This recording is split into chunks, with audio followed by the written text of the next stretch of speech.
Chapter 416. When Danny came to Astapor for the first time, the streets by the docks were empty. Other than their group, they didn't even meet a single foreign vendor. Even the local residents rarely wandered around the red brick streets. 2 years later, the old city walls with cracks were repaired. The weathered red brick floors on the streets were taken out and replaced with new bricks. The buildings in the city were also optimized. All the old and dilapidated houses were demolished and rebuilt. Red brick and black-tiled houses rose from the ground. 3 to 4-story buildings lined the streets. The residents also planted apples, persimmons, figs, loquats, and other fruit trees on the streets in front of their houses. It was clean, tidy, and had a natural, harmonious beauty. If there weren't dozens of pyramids in between, one would almost think that they were in a small county town in the 80s or 90s. Tyrion, Clinton, and the others walked all the way and were amazed. The King's Landing is also near the river and the sea. But compared to Astapor, it's a big cesspool. The Little Devil's tone was complicated. The air in the city is very fresh. The hygiene is very good. The sewer system is almost comparable to the black walls of Volantis. The skinny man, Pogba, commented. Count Klein, it's Count Klein. Incorruptible Klein. The Great Pyramid was behind the city gate. After leaving the docks and walking along the streets at the base of the city wall, one would enter Astapor's North Gate by walking half a kilometer to the east. Past the North Gate was the People's Square, the punishment square where the bodies of disobedient slaves were hung. Behind the square was the Chaoyang Palace, the Great Pyramid of the Dragon Queen. At this moment, the south end of the square near the Chaoyang Palace was crowded with people. They crowded together tightly and cheered for the Count of Shackles, who was surrounded. Yes, Klein arrived at the Chaoyang Palace before them. The moment he got off the carriage, he was surrounded by countless citizens who rushed over after hearing the news. Meereen has a Klein who can distinguish right from wrong, loyal from traitors. Harpies coming to persecute, Megalosaurus and father by his side, he has a clear sky above his head, a belief in his heart, not cruel and bloodthirsty, but to defend freedom. Other than the citizens surrounding the Earl of the Shattered Shackles, there were 7 or 8 bards standing at the side, playing and singing. They recounted the story of how Klein had braved all dangers to solve the case of the Harpy, the Dragon Mother, the freedom and the people in Meereen, and how the hero had been wronged and imprisoned. In the mouths of singers, poets, and even commoners, Klein was upright and unafraid of death. He fought against the entire anti-singing group by himself. He was a very good person, a fighter to protect the freedom of Slave Bay, the #1 official of Slave Bay. He's the Lord of Justice. To think that Cleon has such high prestige, the little devil was dumbfounded. As the muscles on his face twitched, his black nostrils expanded, scaring the citizens of Astapor into taking a few steps back. Tyrion had seen too many similar expressions on other people's faces. After he lost his nose in the Battle of Blackwater River, everyone looked at him with either disdain, disgust, or fear. At first, he was bitter and depressed. Slowly, he became numb, and finally he got used to it. At this time, Tyrion did not seem to notice the crowds pointing and whispering. He walked to the leader, Donder, and asked curiously. That Harpy group was formed by the Gith people who were unwilling to submit to the rule of the Dragon Queen? Of course, other than the original slave owners who would rebel. Donder said with certainty. But why did the Dragon Queen arrest Earl Klein for suppressing the rebellion? Clinton asked the little devil's question. It's not the Queen's arrest. This is the normal operation of the Grand Court.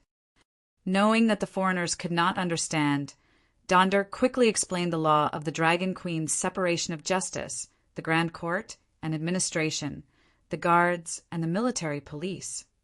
Finally, he concluded, the power of trial lies with the court, while the power of arrest and search lies with the guards.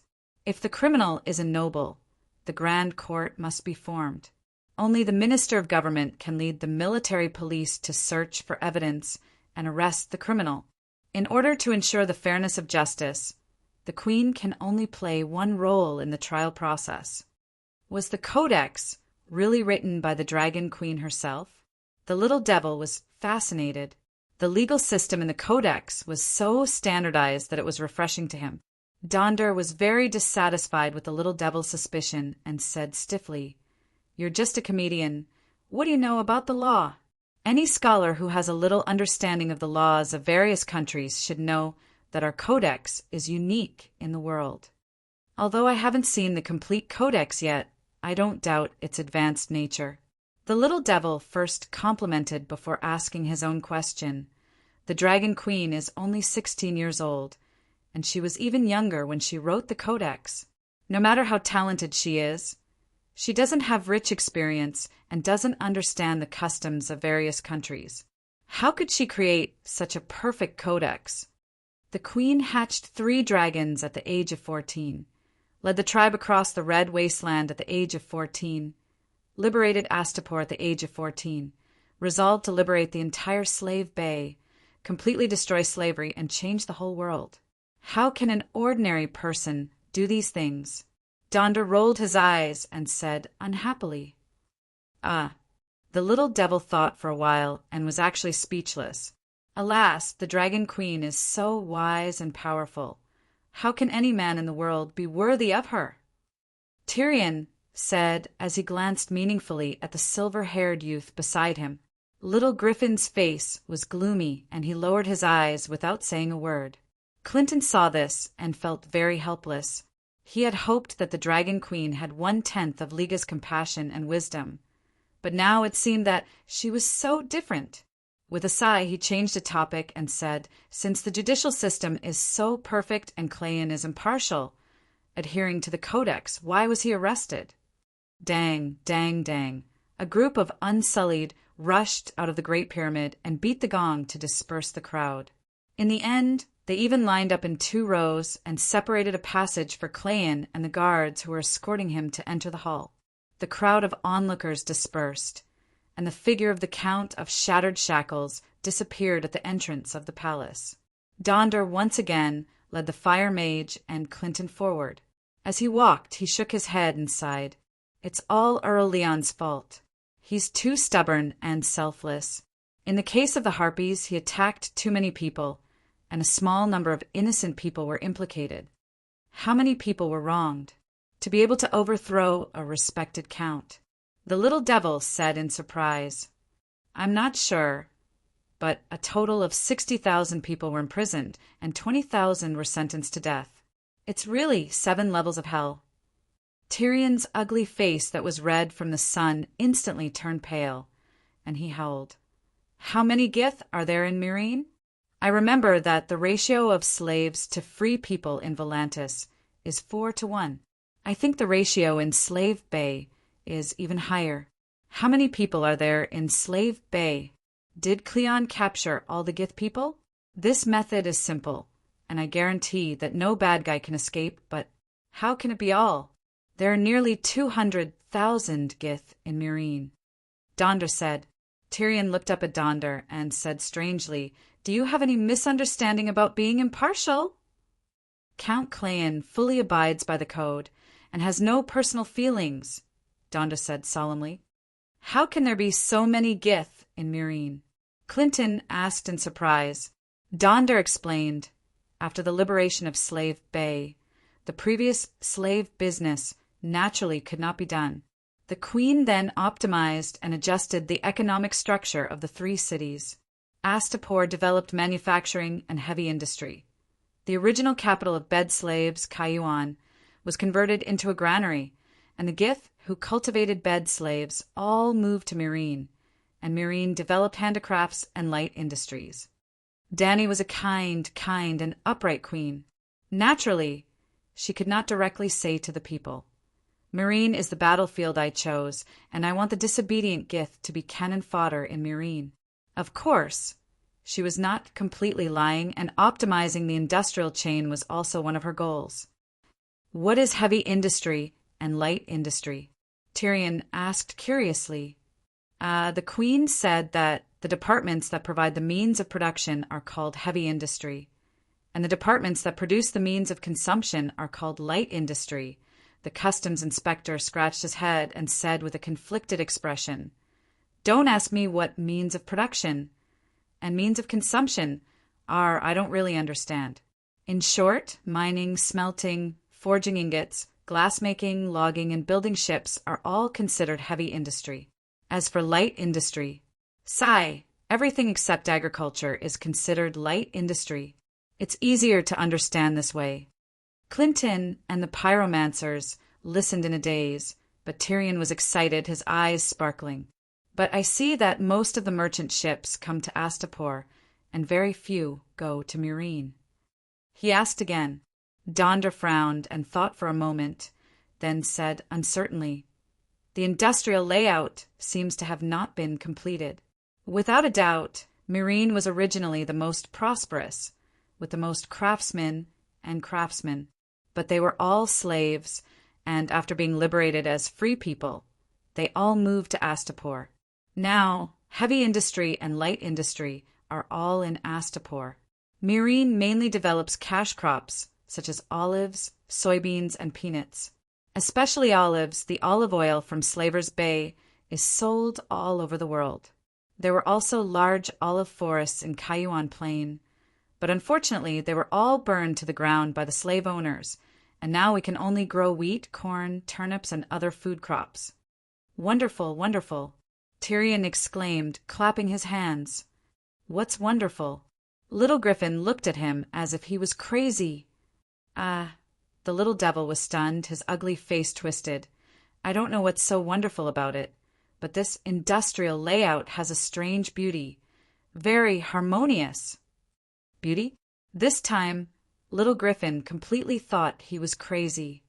Optimizing the industrial chain can double the production efficiency. Suddenly, a slightly immature female voice came from the side. Tyrion turned his head and saw a little black girl with a round face and a flat nose looking at him with her round golden eyes. "Ah, it's the mayor." Donder respectfully walked to the little black girl, bowed, and said, "I am Donda Hope, Inspector of the Customs Commodity Inspection Department.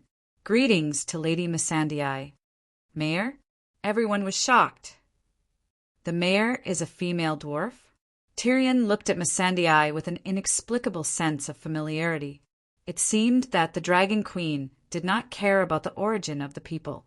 But then again, even the ugly, demon-like fire wizards had a high salary of millions of gold coins, so it was very reasonable for a dwarf to be the mayor. If the Dragon Queen did not care about his identity as Lannister, with his wisdom he wondered if he could become the hand of the king in a short moment. Countless thoughts flashed through Tyrion's mind. But the next moment, Donder slapped him on the back of the head and reprimanded. "Do you think that just because she's as tall as you, she must be a dwarf? Lady Missandei is only 11 years old." Chapter 417. Astapor, the top floor of the Great Pyramid, under the shade of a persimmon tree.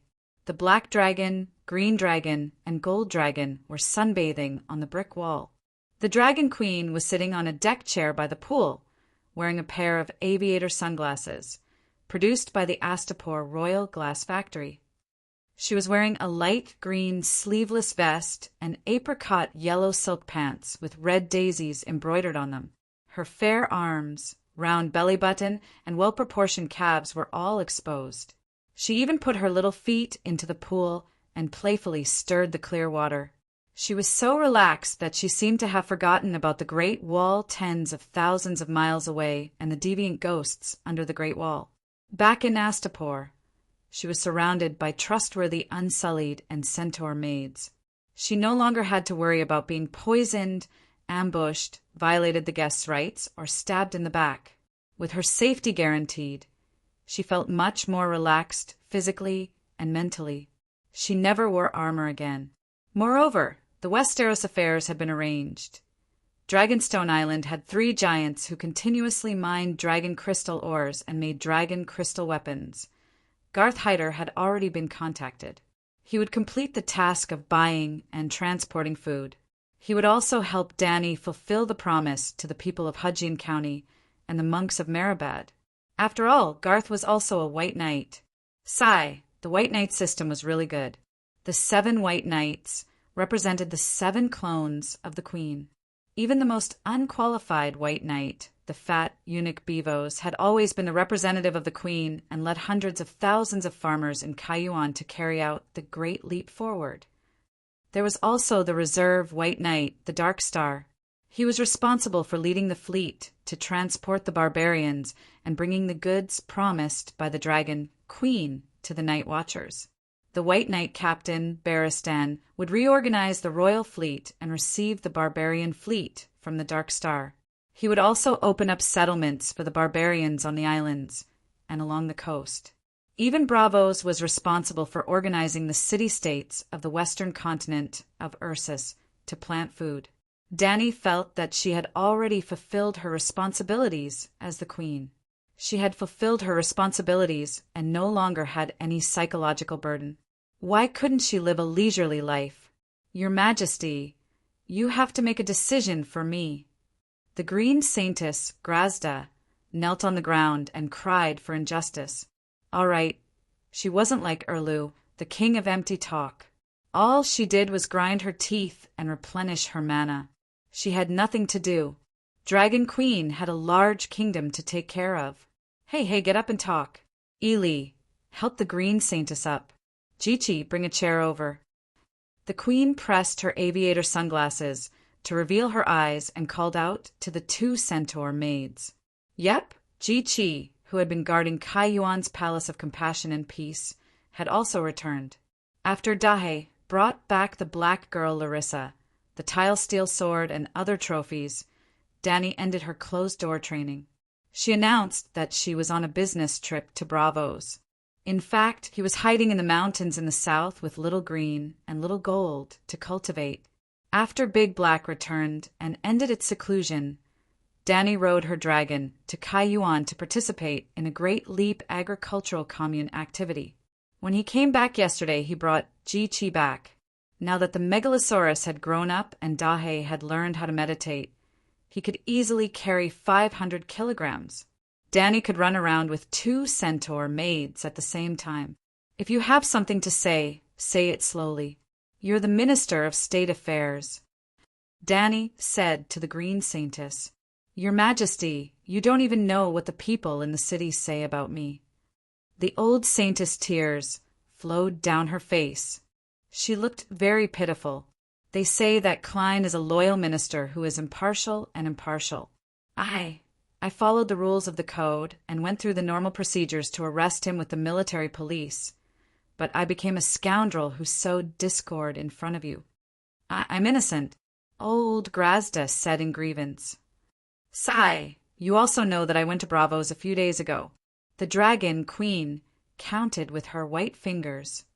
As Sea King died, almost all the guards and professors in the Iron Vault died. Purple Harbor was burned by Dahe. Sea King's palace was smashed into a lake by a meteor. Thousands of people died and tens of millions of gold coins were involved. In the end, a deal of 150 million gold coins was negotiated.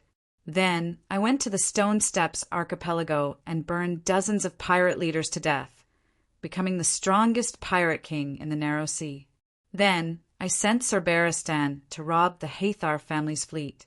3 million gold royals, more than 100 ships, and tens of millions of gold royals. The Green Saintess expression was dull.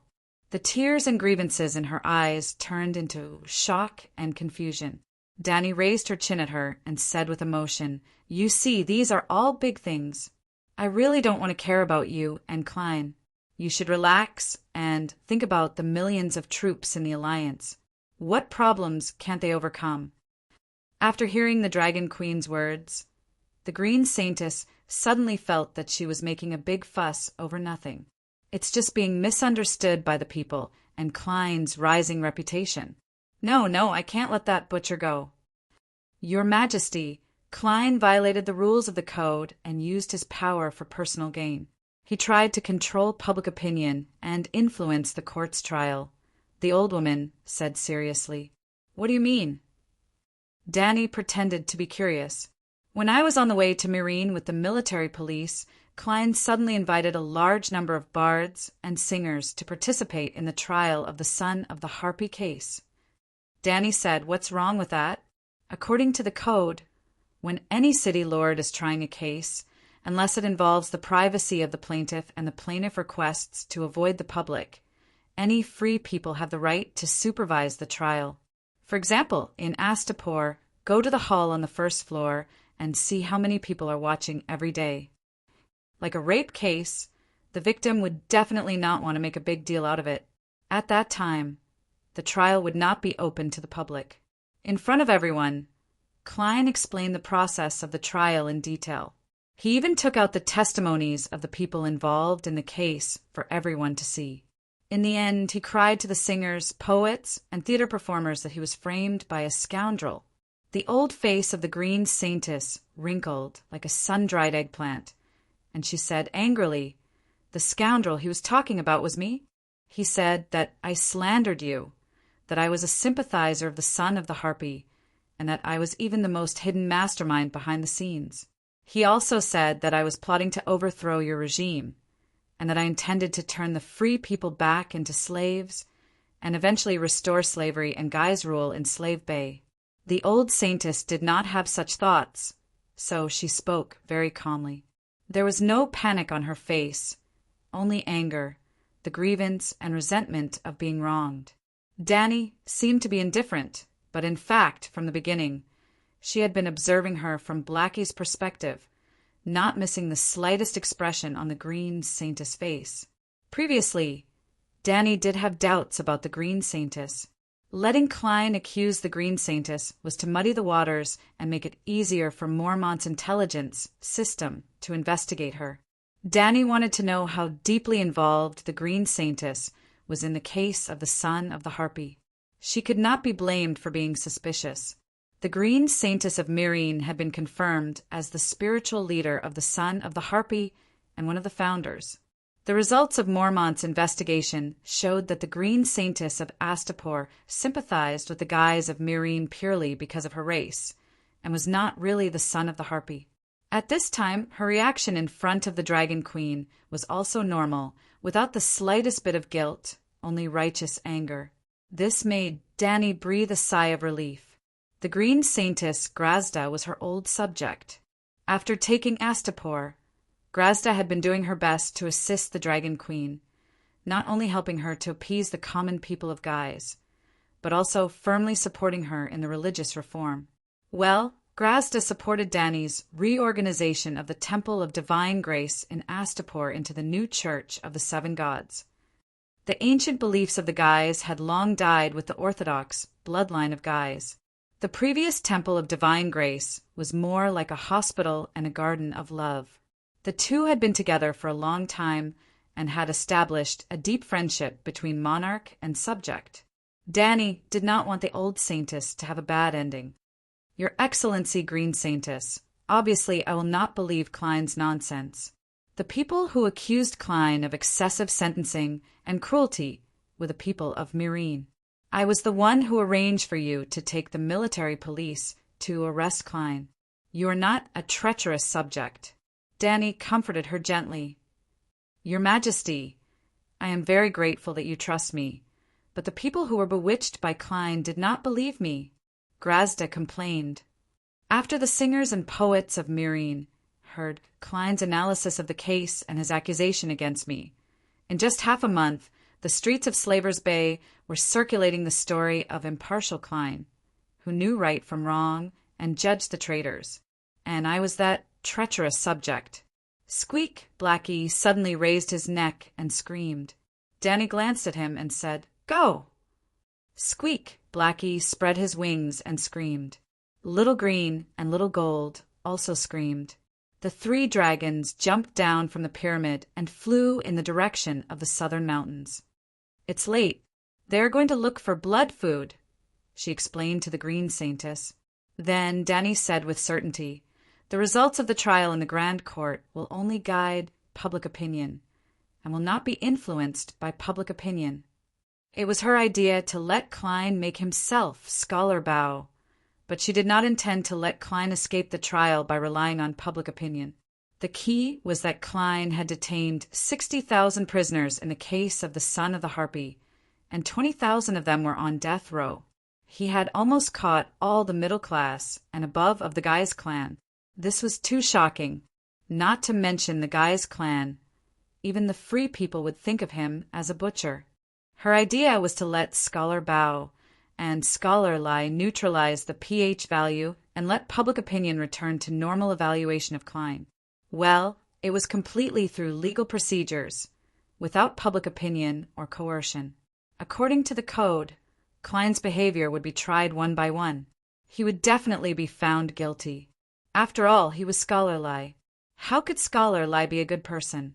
But if the crime was not to death, there was a possibility of rescue. If Danny intended to get rid of the donkey after it had outlived its usefulness, she would directly comply with public opinion and get rid of Klein. But she found that this fake Scholar lie was more useful than the real Scholar lie. First of all, Scholar lie was completely different from Lie Junshin. He strictly abided by the law and rarely violated the code formulated by Danny the Shadow left in his heart from his early years. The incident of the Dragon Queen whipping him had always been deeply engraved in his mind. He was afraid of dragons, afraid of the Queen, afraid of violating the code. Secondly, Scholar lie had a high consciousness. He did not target the Guy's clan because of money and power. It was purely his hatred for the slave owners that made him unable to tolerate any of the son of the Harpy lurking around him. Among Danny's new freedman subordinates, there were very few who could compare to such a firm stance on singing songs. Finally, Scholar lie had a strong executive ability and would be of great use in the future. Myrene was just the beginning. In the future, the Dragon Queen would take down Queer's new guys. Volantis Scholar lie had a promising future, and there was hope to be promoted to Scholar lie.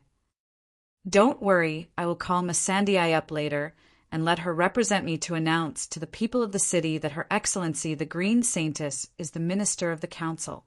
She strictly abided by the law and arrested Klein. He is not a treacherous minister. Danny comforted the old Guy's woman softly. Your Majesty, you were looking for me? Speaking of Missandei came. Chapter 4:18.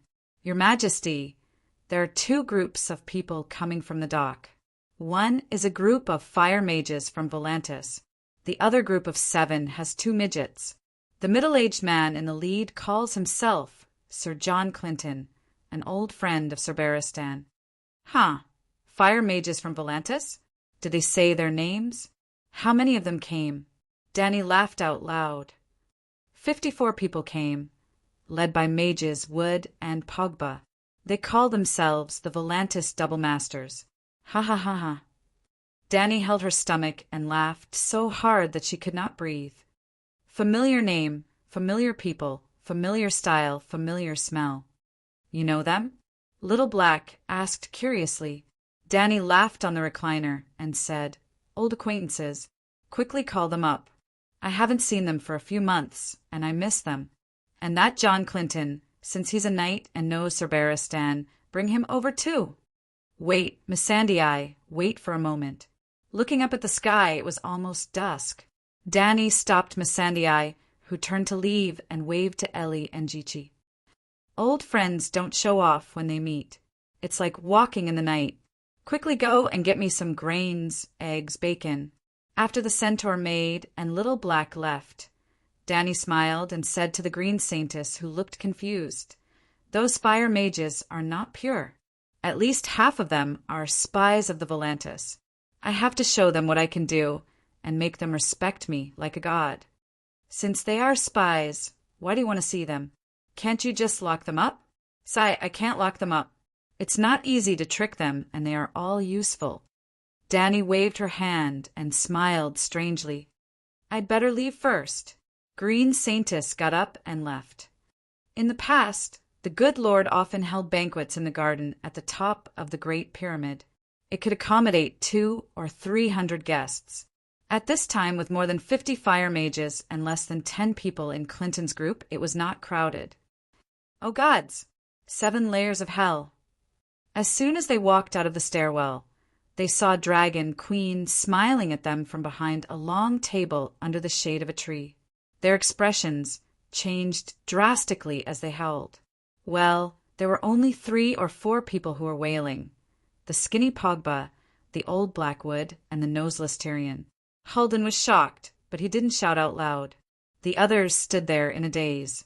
They were shocked by the Dragon Queen's youth and beauty, but also embarrassed and confused by their companion's loss of self-control. "Queen, please spare my life." Old Greenwood knelt on the ground and groaned. "Queen, please spare my life." The skinny Pogba followed closely behind, kneeling and begging for mercy. "You guys, what's wrong?" The other fire mages were confused. Get up, we're all old acquaintances." Dany waved her hand, and 2 Unsullied immediately went over to help the fire mage up. She smiled and said, "I've already told you that there are millions of gold coins worth of projects waiting for you. Now that you've brought so many people, I can't be happier. Your Majesty, Old Greenwood's tanned face turned red as he said helplessly, "I'm willing to serve you." "Me too," Pogba hurriedly said. Dany nodded with a smile.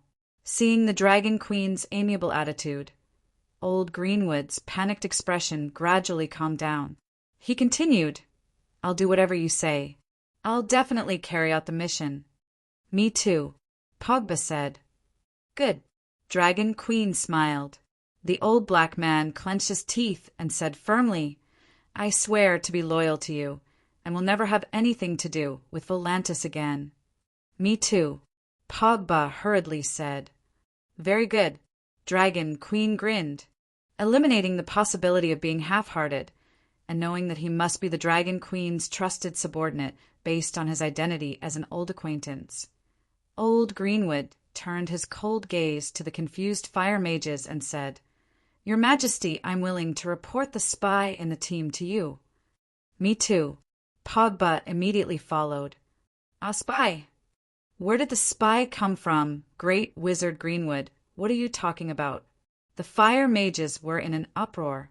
Some of them even had a drastic change in expression, and their eyes flickered.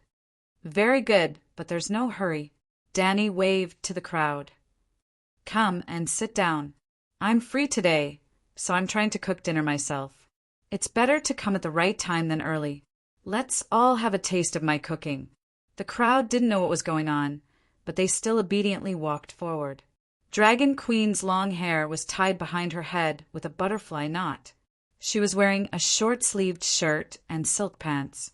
It was a very simple and refreshing outfit.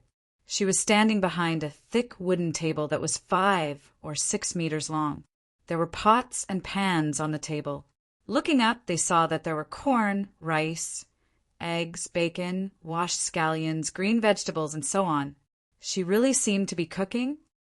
"Ellie, bring a few tables and chairs over for the masters, as well as Sir Clinton and Sir Tyrion. There's a little too many people." Dany glanced at the crowd. She lowered her head and took out a red copper bucket from under the table. Then she poured the corn from the big porcelain bowl into it. "Your Majesty, did you recognize me that day?"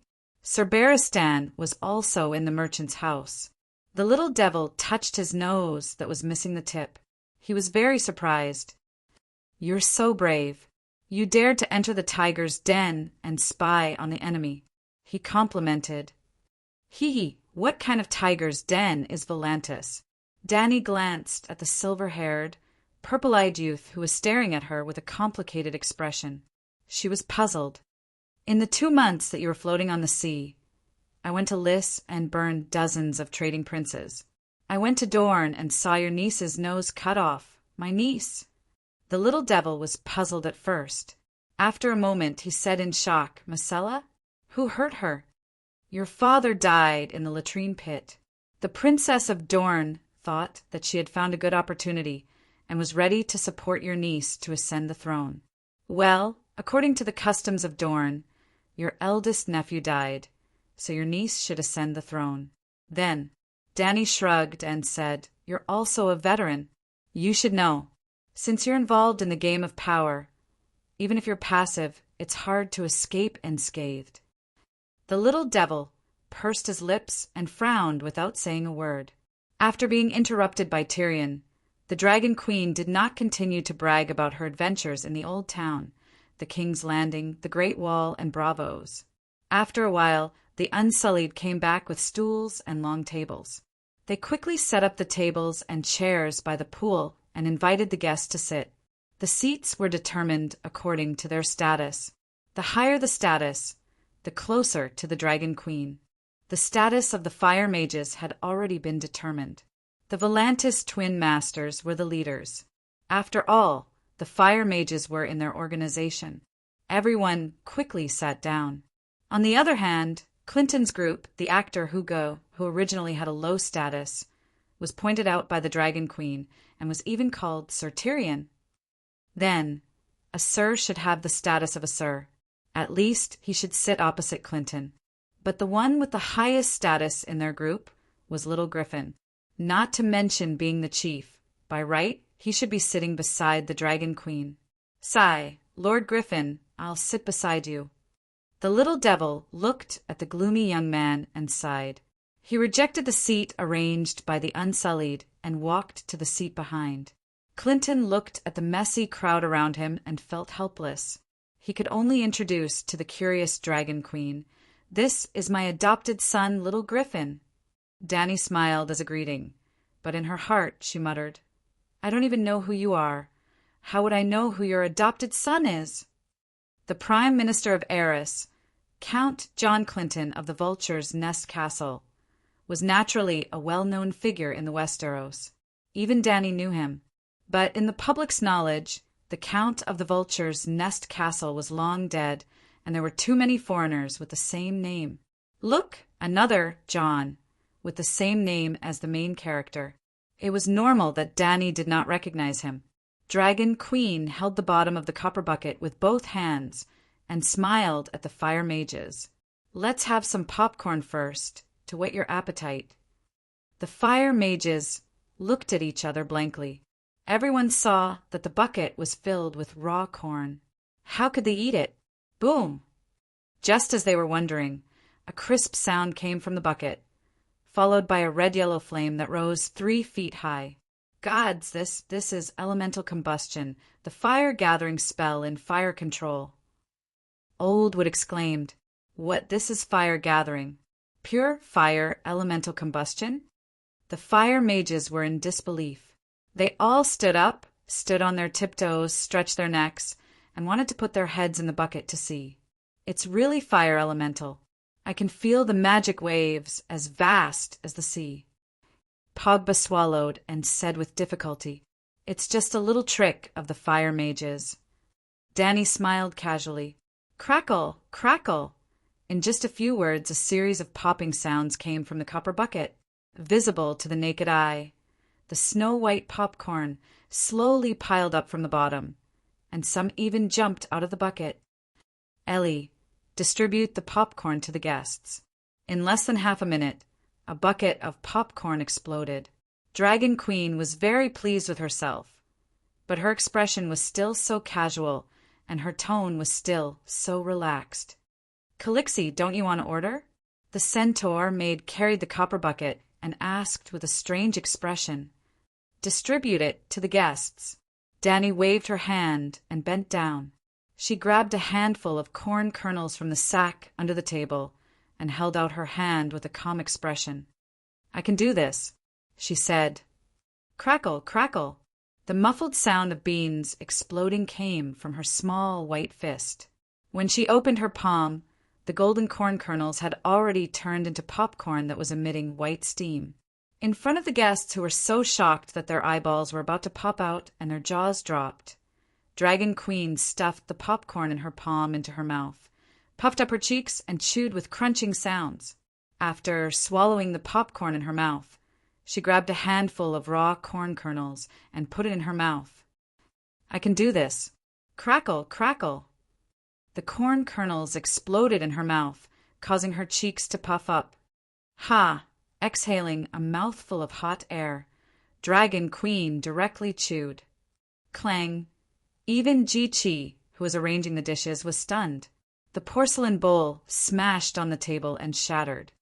"I can do this," Dragon Queen said again. As she spoke, she flicked her finger, and a golden corn kernel flew into the air. Without any warning, only Old Wood, who had the most profound magic power, vaguely sensed the fluctuation of fire elements. Beep, beep. The corn kernels flew into the air and exploded. The popcorn fell and was caught by Dragon Queen with her mouth open. At this moment, Tyrion and the other Muggles felt as if 10,000 curses were running through their hearts. There were countless what the fuck in their minds. At this moment, all the fire mages were shocked, speechless. They looked at Dragon Queen with reverence and fear. Only they who were fire mages understood the meaning of Dragon Queen's slightly ridiculous behavior just now. Only they who were knowledgeable fire mages understood the depth of her magic power and the height of her skills, which had long surpassed the limits of the imagination of ordinary people. What number one of the younger generation? What Volantis double master? What coerce number one fire mage? There was only one unified title in front of Dragon Queen: pleasure. She was not targeting anyone. She was just using practical actions to tell everyone. In front of me, you fire mages are all pleasure. Chapter 419. Dragon Queen's dazzling skills weren't over yet. For fire mages with extraordinary powers, only absolute power could make them truly submit and respect her like a god. And Dany had always been straightforward. Since she intended to subdue the fire mages by showing off her magic power, she had to do her best. Just the popcorn wasn't enough. When the centaur maids were distributing popcorn, she set up the steamer again, put in the washed rice, and added water. Pada! She snapped her fingers with her left hand, and an orange flame rose from the bottom of the steamer without firewood.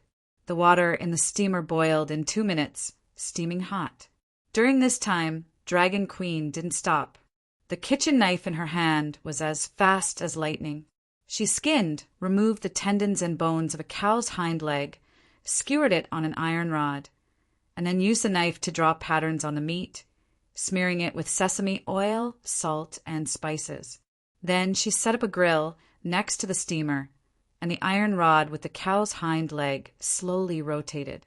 The air rippled, and a long string of orange flames appeared without any smoke or fire. Sizzle. The flame element burned from the inside out, and the beef quickly seeped out a fragrant, oily juice. Gulp.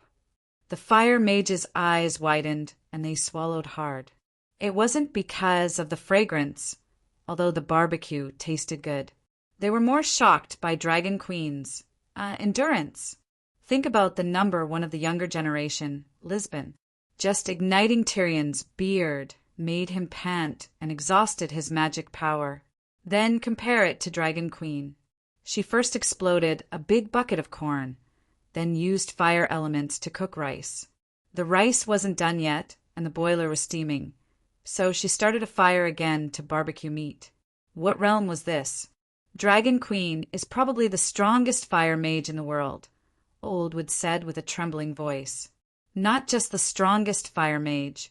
I dare say that the magic power of those old monsters in Yasha isn't as good as hers, the lanky Jeep said.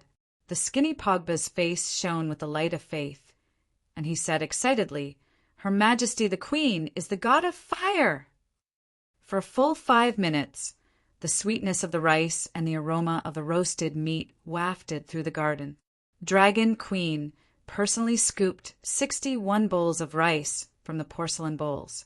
Using the realm of lifting heavy as light, she quickly sliced the beef thigh into 61 pieces and spread them on the crystal-clear rice grains.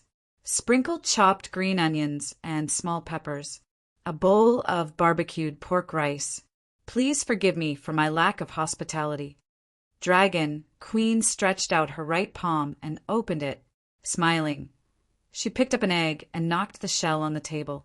Her left hand gently opened the eggshell, and the egg yolk and egg white fell onto her right palm. Sizzle, sizzle, sizzle, It was as if an egg had been dropped into a boiling hot iron pot, accompanied by white steam and the sound of roasting. The side of the egg that touched the palm of the hand became visibly brown. The fragrance assailed his nostrils. Gulp. This time, even Tyrion, Clinton, Little Griffin, and the other muggles were dumbfounded. They were in a trance, as if they were dreaming. With a flip of his right hand, he placed the egg in a bowl and sprinkled it with pepper. A complete set of barbecued pork egg rice was completed. Following that, it was the second egg. The speed at which he fried the egg was very fast. He could finish a set in almost 10 seconds. Very quickly, the Fire Mage and Clinton's group were all given a bowl of barbecued pork rice and a cup of orange juice. Not sure if it was a psychological effect, but almost everyone felt that this bowl of magic rice personally made by the Queen was unprecedentedly sweet and delicious. Greasy residue! Hancock finished, licking the last grain of rice, put down the bowl and chopsticks and left his seat. His fat body suddenly knelt down and shouted excitedly, "Your Majesty, I am willing to pledge my loyalty to you until death." "Good." Dragon Queen nodded with a smile. Immediately, a bald, middle-aged man walked out. He first knelt on the ground and kowtowed 3 times before saying, "Your Majesty, I surrender myself to you. I am a spy from Volantis. I took 200 gold coins from the Alliance to destroy your stockpile of wildfire. Please punish me." Dragon Queen waved her hand. Immediately, an Unsullied came over to help the bald man up.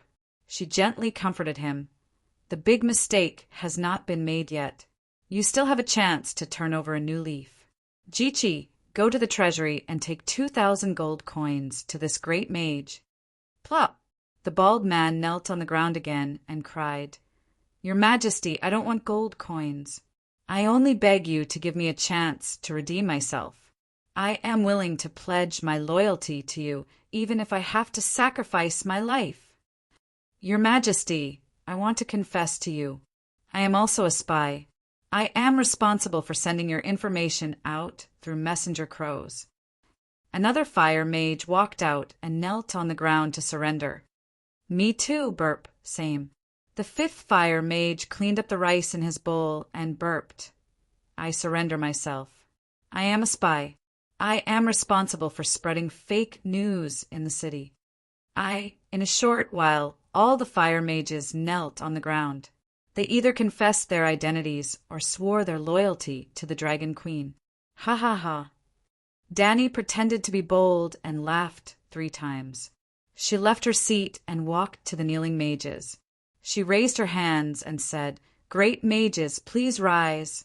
From now on, I accept your loyalty. You are all members of the Royal Mages. From now on, there will be a place for all of you at my fireplace and dining table. From this moment on, my glory is your glory. Thank you, your Majesty. I, Woodward, I, Pogba, I, Hancock, I, Jeep, I swear allegiance to Her Majesty, Queen Dany, Liz Targaryen. Swear allegiance to her and never leave her side." More than 50 fire mages used the Valeglia language with a local accent and blurted out the firmest oath. The little devil looked confused. Scholar Sai, Sister Lamore, and Clinton were all stunned. Little Griffin's eyes widened and his fists were clenched. The Dragon Queen personally walked forward and helped the new subordinates up one by one. She asked for their names and comforted them.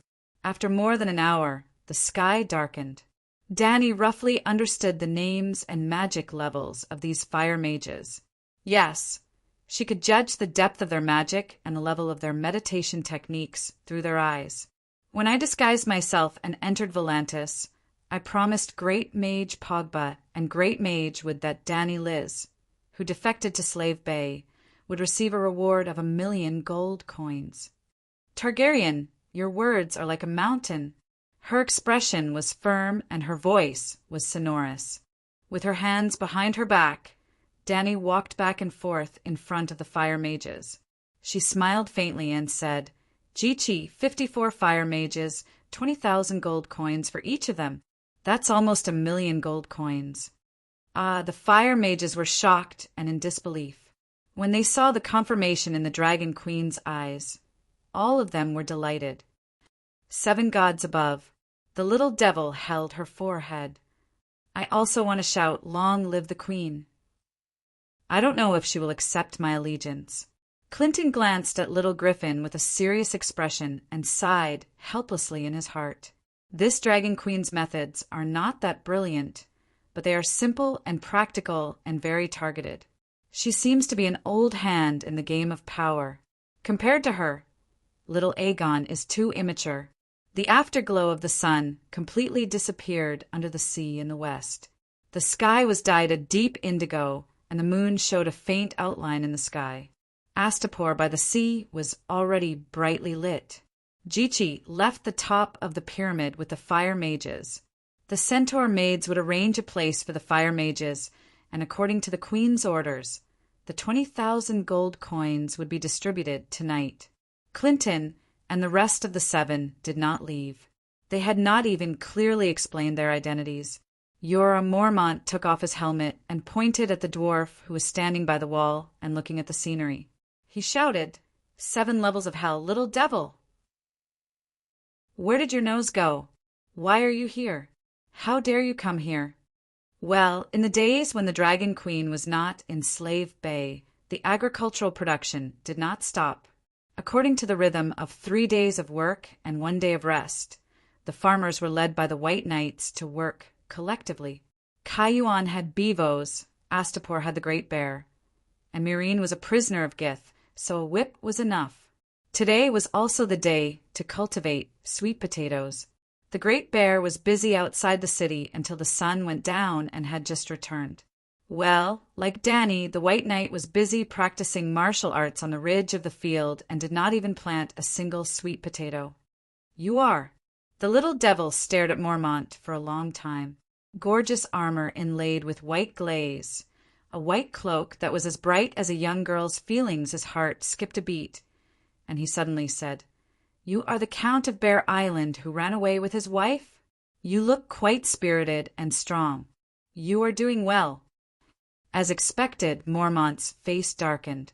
Seeing this, Tyrion immediately changed the topic, rubbing his nose and saying, "Hello, Sir Mormont. I lost my nose in the Blackwater River. I don't know which bastard it was fed to." Mormont's face darkened even more. "Your Majesty, he is Tyrion Lannister. Don't be deceived by others. Let me kill him," he shouted to the Dragon Queen, who was seated above him. "Ahem, Sir Mormont, Her Majesty already knows my identity. She won't kill me." The little devil laughed. "Why won't I kill you?" Dany asked curiously. "I also want to know why you won't kill me." The little devil wrinkled his ugly nose. "You invited me to a banquet and ate beef and egg rice. Unless you violate the guests' rights, you can't kill me no matter what." Clang Mormont sheathed his sword and complained, "Your Majesty, why are you still keeping this kind of person?" Obviously, he also knew that the Dragon Queen would not kill Tyrion. Dany stared at the little devil's black and green eyes and said with a strange smile, "Because Duke Tywin is Targaryen's most hated enemy. You, on the other hand, brought him the most humiliating, most absurd, and most satisfying death in the world. This makes me very happy. It's even more pleasing than taking revenge with my own hands." Tyrion's pupils shrank to the size of a needle tip. His face instantly turned deathly pale. His lips trembled. He wanted to say something, but he couldn't even spit out a single word. The scene also suddenly became deathly quiet. Clinton and the others looked at the Dragon Queen with a hint of fear in their eyes. The timid female dwarf even shrank her neck and turned her head away. She didn't dare to look at the Dragon Queen again. She only looked at Tyrion with a pair of worried eyes. Dany seemed to be unaware of everyone's reaction. She shrugged and said in a flat tone, "What? Shouldn't I be gloating and clapping my hands in joy? In the War of the Usurpers, I, Robert, Jon, and Aeryn all have a reason to rebel. Only Lannister and Duke Tywin are absolutely unforgivable. Even lions know that debts must be repaid. A true dragon's anger should be even fiercer and crueler, shouldn't it? Blood and fire? You are the true Targaryen, Tyrion said bitterly. Chapter 420. Your Majesty, Dany, rise. Tywin Lannister is indeed hateful, but you did not lose your nephew, Aegon. Determination flashed across Clinton's weather-beaten face. He stood up, pulled Little Griffin up, and introduced him to Dany solemnly. Your Majesty, this is the son of your brother, Prince Rhaegar, and Princess Ilia, Aegon Targaryen. Say that again. Dany was stunned. Who is Rhaegar's son with? Little Griffin broke free from his foster father's arm, stood up straight, raised his head, and puffed out his chest. His dark purple eyes met the Dragon Queen's suspicious violet eyes. I am Aegon Targaryen. My father is Rhaegar Targaryen, and my mother is Princess Ilia of Dorne, he said loudly. 7 gods above, you are crazy. Jorah Mormont slapped his forehead and said in disbelief, Everyone knows that Prince Rhaegar's children were killed by Duke Tywin. Now you are here pretending to be Prince Aegon. Do you think Her Majesty is an idiot? I am not dead. Little Griffin straightened his back and raised his neck, as if he wanted the White Knight to see his silver hair, purple eyes, and the prince's anger on his face. Tell me, what is going on? Dany asked. Little Griffin said, Before Duke Tywin entered the city, Count Varys found a drunken tanner in the stinking bay. His wife died in childbirth. The tanner had many sons, but he had never drunk golden wine. He sold his youngest son to Count Varys for a pot of golden wine from the Green Pavilion Island. After that, Varys handed the kid from the stinking bay to my mother and took me away. Varys had guessed that Tywin would harm his old friend, Aerys. Dany did not doubt this. In fact, when Tywin led his army to King's Landing, Varys had advised the Mad King not to open the gates and not to let Lannister's army in. But Grand Secretary Pycelle had long since taken refuge with Tywin. When Tywin was Prime Minister, he encouraged the hesitant Mad King to welcome the army of the Western region into the King's Landing. Deep in his heart, the Mad Monarch knew that his old friend was no longer trustworthy. Otherwise, he would not have planted wildfires in the city and ordered Jaime to kill Tywin and take over Lannister's army. The Mad Monarch was not stupid. He was just crazy. But at that time, Liga had already died in battle at Ruby Beach, and Eid Stark's army arrived almost at the same time as Tywin. The Mad Monarch had no choice. It was worth mentioning that the Mad Monarch's order for Jaime to kill Tywin might seem crazy and foolish, but that was not the case. First of all, this was his only chance to turn the tables. With the king's order to kill Tywin, Jaime might take over the army of the Western region. Jaime was Tywin's only son. With the army of the Western region, there was a high chance that the King's Landing could be defended. Then, when Dorne Myrtle or River Ben Tyrell's reinforcements arrived, the Mad Monarch could really turn the tables. Secondly, the Mad Monarch was born in the golden age of knights. He was spoiled. White Bull, Sword of Dawn, Barristan the Fearless, and so on. A total of 9 white knights had served Aerys. Every white knight was brave, loyal, virtuous, and powerful. They also adhered to the belief that the white knights were completely loyal to the king. It could be said that the Mad Monarch was not the strongest king in history, but his Kingsguard was the strongest, most loyal, and most perfect in the history of the white knights in the past 300 years. If it was not Jammu, but Barristan, White Bull, and the others, they might have listened to the king and killed their own father. If they were sure that their own father wanted to rebel and harm the king, they would have done so. Well, that was a digression. According to the information Dany received about the War of the Usurpers, if Varys had the heart to help the Targaryen Empire, then it was possible to exchange the baby. Varys had the ability to do it.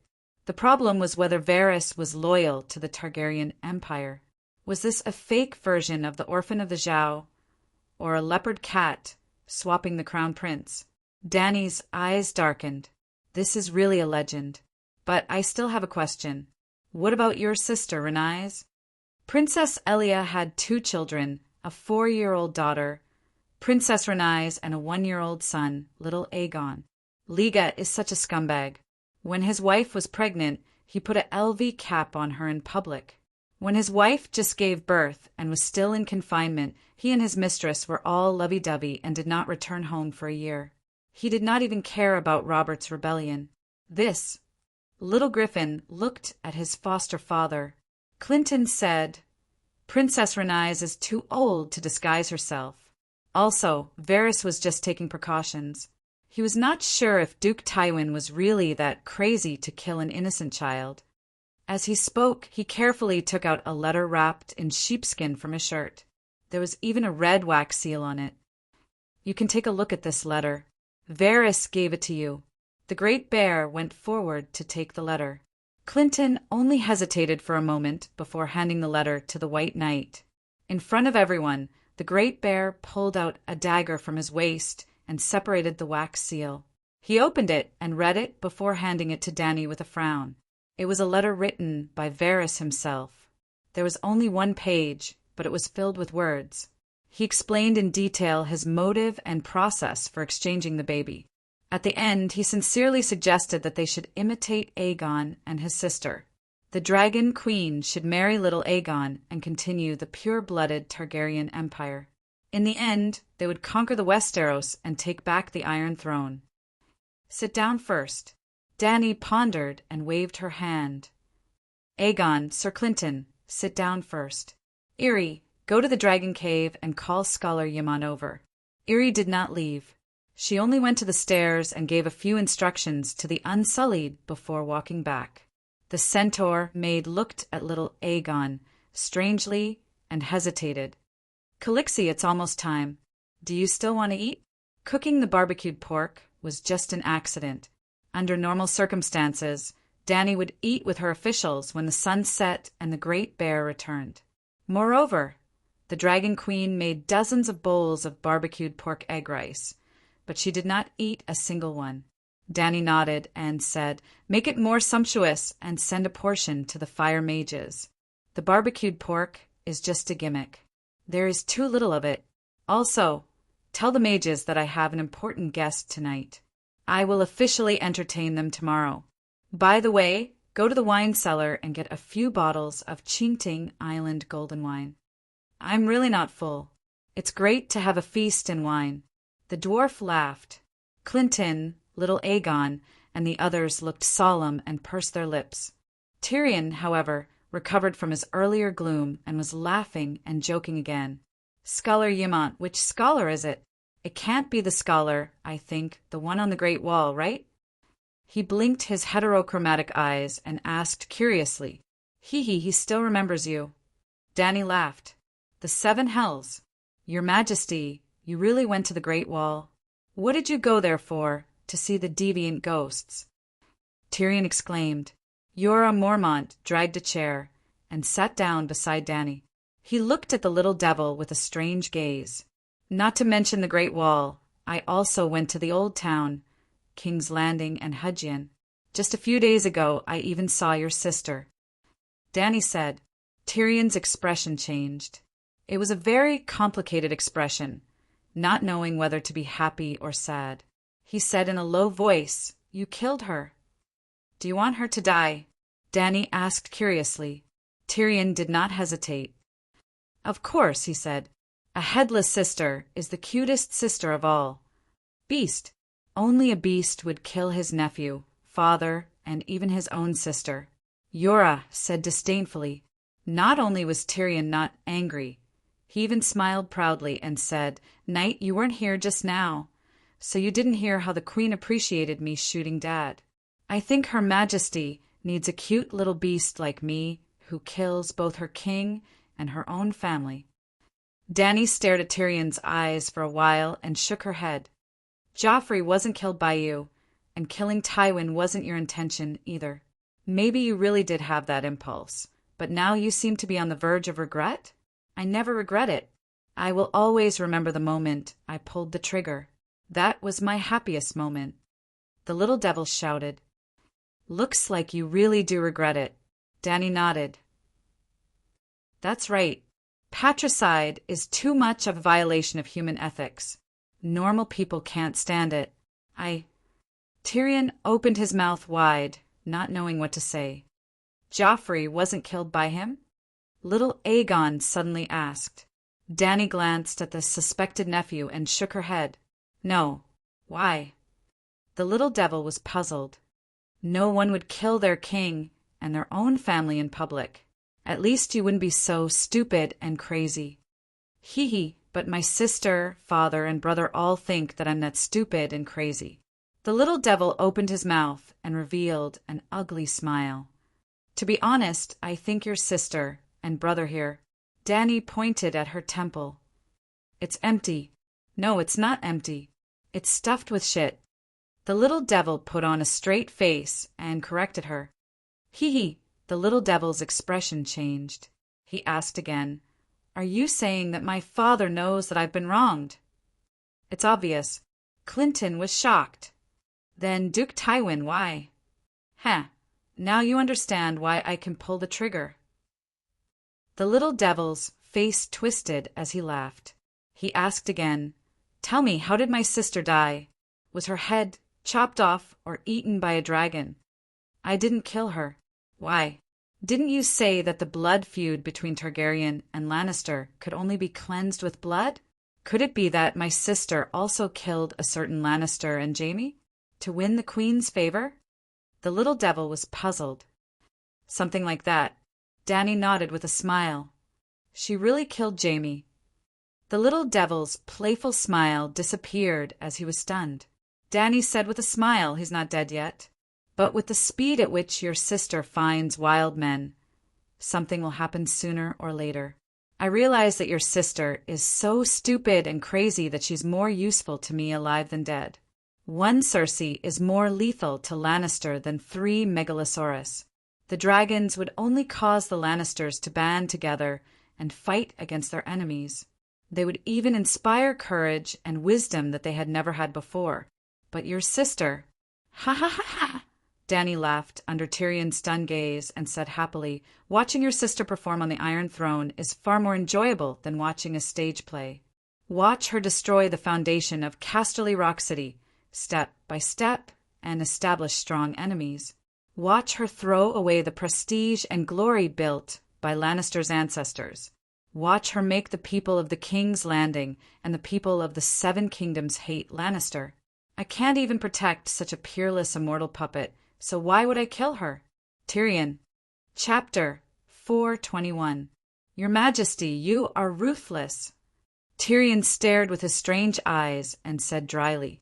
Not just Tyrion. Even Clinton, little Aegon, Sister Lemore, and the others looked at the Dragon Queen in horror, deeply shocked by her words. What am I ruthless about? I didn't do anything. Your sister is stupid and crazy. What does it have to do with me? Dany glared back at the dwarf. Everyone was stunned when they heard this. Thinking about it carefully, wasn't that right? The Dragon Queen didn't do anything. She was just watching the show. Was she supposed to help her enemy Lannister clean up the family so that Casterly Rock would prosper and Lannister on the Iron Throne would remain strong forever? Tyrion's face was twisted. His 2 black holes were sometimes flat and sometimes round. It was terrifying. Finally, he sighed helplessly and muttered, I really should let my father hear the Queen's words. It's the father's fault for not teaching. It's your father's retribution for raising you 3 siblings. Dany smiled lightly. Tyrion sighed again and asked curiously, What stupid thing did my sister do recently? Your sister put 3 LV hats on your brother and planned to give one to her son. She actually arranged for her lover to seduce Tommen's wife and share an adulterer with Queen Marjorie. 7 gods above, this is crazy! Clinton and the others exclaimed, their faces full of disbelief. What's the purpose of her doing this? She can't be communicating with her daughter-in-law Marjorie through that adulterer, right? Tyrion grinned. Cersei used a price of 900,000 gold royals to allow the church to rebuild their armed forces. At this time, a strong-willed archbishop appeared in the church. Dany's words made no sense. Everyone was confused and shocked. They were shocked by the restoration of the church's armed forces. They all knew that the war between the Targaryens and the church's armed forces had lasted for several generations and decades. Hundreds of thousands of people had died, and even a few kings had died. After paying a huge price, they were finally able to strip the church of its legitimacy. Even someone as devout as Saint Bailey had never thought of restoring the armed forces of the church. But when it came to Cersei, she didn't feel bad about selling off her grandfather's land. Cersei has gone mad. Clinton sighed. Tyrion rolled his eyes and said, I understand now. This is my sister's style. She can't bear to see someone, especially a woman, even if it's her daughter-in-law, steal the glory that belongs to Queen Cersei. The King's Landing was a huge stage for Cersei alone. There was no room for a second female lead. In particular, the other protagonist was even more brilliant and moving, and was loved by the people of King's Landing. Well, my sister disdains to interact with commoners and is unwilling to spend the effort to act to win the love and respect of commoners. However, she also doesn't allow other women to win the favor of commoners. So she wants to perish together with Margaret and roll in the toilet together? Dany laughed. Tyrion said with a complicated expression, Cersei thinks she can control the archbishop and let the adulterer report Margaret to the church? If the church still has power, then only the archbishop is qualified to judge the crimes of the royal family. Well, you continue to guess. Guess your sister's ending. Dany nodded with a smile. Your Majesty, you said that the new archbishop is tough. Tyrion looked incredulous and said in shock. Did he not only accuse Margaret, but also announce my sister's crimes? That adulterer, he confessed my sister's crimes? Sigh, you still underestimate the Great Sparrow. He didn't just announce her crimes. The Great Sparrow is the archbishop's name, Dany added. Tyrion's face changed and exclaimed, Impossible? Even if the Great Sparrow restored the armed forces of the church, how much power can he have in such a short time? How can he be a match for the Iron Throne? My father left at least 2,000 of the best Western soldiers in the King's Landing. What's impossible? What did the Great Sparrow do to Cersei? Little Aegon hurriedly asked. Cersei was arrested by the Great Sparrow and locked in the cathedral for several months. In the end, she was paraded naked in the King's Landing to atone for her crimes. Everyone saw it. Dany laughed. Ah, that's too scary. Little Aegon was shocked. Clinton said with a straight face, It's true. Cersei's living is more satisfying for Lannister's enemies than her death. Dany then explained to Tyrion, the Lannister elites in the King's Landing were all buried by the Knights of Flowers on Dragonstone Island. 1,000 died in battle and more than 500 were injured. In the end, only a few hundred soldiers who could run and jump were left to guard Dragonstone Island. Just half a month ago, I joined forces with Tidehead Island, Crab Island, and your old subordinate, Bronn Blackwater, to take Dragonstone Island with 0 casualties. As expected of the elites, the 400 guards resisted tenaciously and only 20 or so survived. Your uncle thought the ransom was too high and didn't ransom them back. He's now mining in the Dragonstone mines. The 2,000 elites Tywin left in the King's Landing were all wiped out. 7 hells. Tyrion slapped his forehead and groaned, Father, oh father! You should be grateful that I got rid of you in advance. Seeing such a stupid sister, you'll die of anger sooner or later. What's the matter with Bronn? Why did he join you? He asked again. You know his wife, Loras, right? After you escaped, Cersei put out a bounty to find a noseless dwarf. After Bronn knew of her hatred for you, he named the bastard son Loras, gave birth to Tyrion. The imp's face twisted. Bronn sucked up to her and made Cersei misunderstand that he was still in contact with me. She wants to kill him? Yes.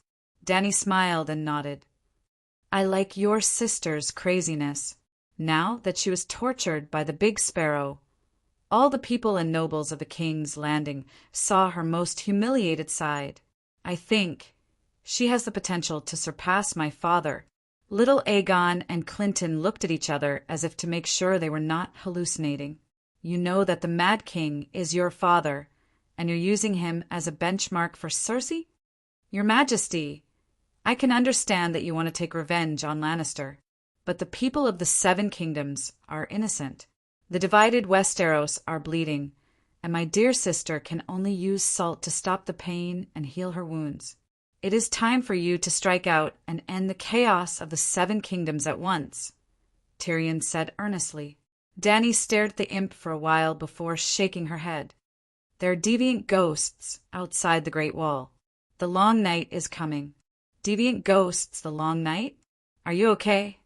Tyrion asked strangely. Could it be that the Dragon Queen also got mad? Deviant ghosts, it's real. An old voice came from the staircase. Everyone turned around and saw two Unsullied carrying a palanquin over. An old man in a gray robe with sparse white hair sat on the sedan. Beside him was a short-haired, black-haired girl. Ah, Scholar Ymont, you're really here. Tyrion was surprised and overjoyed. The sedan landed on the ground. Old Ymont walked down with Larissa's help. He sighed. Tyrion, I didn't expect the two of us to meet here. Yes, the first time we met, we were still at the Great Wall. In less than 3 years, we're on the other side of the world. Tyrion sighed as he thought of the days when he toured the Great Wall with Jon Snow. Dragon! Little Aegon pointed at Ymont's shoulder and cried out in surprise. Hiss! The palm-sized red dragon was hanging on Ymont's back and climbing up his shoulder. When it heard little Aegon's cry, it spread its blood-red wings and roared at him. Its voice was as soft as a cat's meow, but it was full of energy and had an indescribable majesty. Red dragon, another dragon. Clinton and Tyrion were surprised when they saw this. His name is Bloodflame, and his nickname is Little Red. He was born not long ago. Ymont stroked the little dragon's head lovingly and introduced it with a smile. Yes, the red dragon was born. The red dragon was about to break out of its shell at the Great Wall's King's Tower. Because of the three-eyed crow, Dany reduced the number of spiritual bestowments and delayed Little Five's birth. Even when she was on Dragonstone Island, she didn't let the red dragon be born. It was also because she wanted to hatch the dragon in an absolutely safe Slave Bay that Dany left the Westeros on the day she took down Dragonstone Island. No matter how long the three-eyed crow's arm was, it couldn't reach Astapor. The process was similar to when she hatched Little Gold. In front of Ymont, Cora, the centaur maid, and the Unsullied, Dany brought Little Five into the world in flames. The others had seen it once, so they weren't too surprised. When old Ymont saw the process of a dragon being born in flames for the first time, he kept shouting, "Miracle! 7 gods above, this is the world's greatest miracle." However, there was a slight difference between Little Five and his 4 brothers. Little Five's body wasn't made of flames. The dragon egg, snatched from Volantis, belonged to the Targaryens. It came from 250 years ago and hadn't been completely petrified. If a dragon egg was not hatched for a long time, it wouldn't rot like a chicken egg. Instead, it would slowly solidify and turn into stone after 1,000 years. After Little Five was born, Dany was too busy. She had to use the Song of Wind to perfect the 2 meditation techniques of ice and fire. She also had to project her projection and deal with the matters of Braavos and the Narrow Sea. The work of taking care of Little Five was left to old Ymont. Just like how an old man in the countryside went to the city to help his son and daughter-in-law take care of his grandson. Old Ymont couldn't be more satisfied with the young dragon. The Colosseum behind the Great Pyramid had been transformed into a dragon cave by the Dragon Queen a long time ago. It wasn't a place for the Megalosaurus to live in. There was only a herd of cattle and sheep for the Megalosaurus to eat when they were hungry. The lesson of the Targaryen Megalosaurus degenerating generation after generation in the dragon cave was too tragic. Dany had never forgotten. She wouldn't let the Megalosaurus live in the cave again. Ymont was like Dany in the past. He was training the young dragon to fly and hunt in the dragon cave. 2 days ago, Larissa came to Astapor and became the old scholar's assistant apprentice again. Yes, she continued her studies with Ymont during the day. After dinner, the Dragon Queen would teach this disciple about fire witchcraft. Is this the red dragon, hatched from the dragon egg, snatched from Volantis? Seeing the true dragon up close, Tyrion was inexplicably excited. He wanted to reach out and touch the dragon's little head like old Ymont. He heard that the Megalosaurus body was boiling hot. He didn't know if it was true.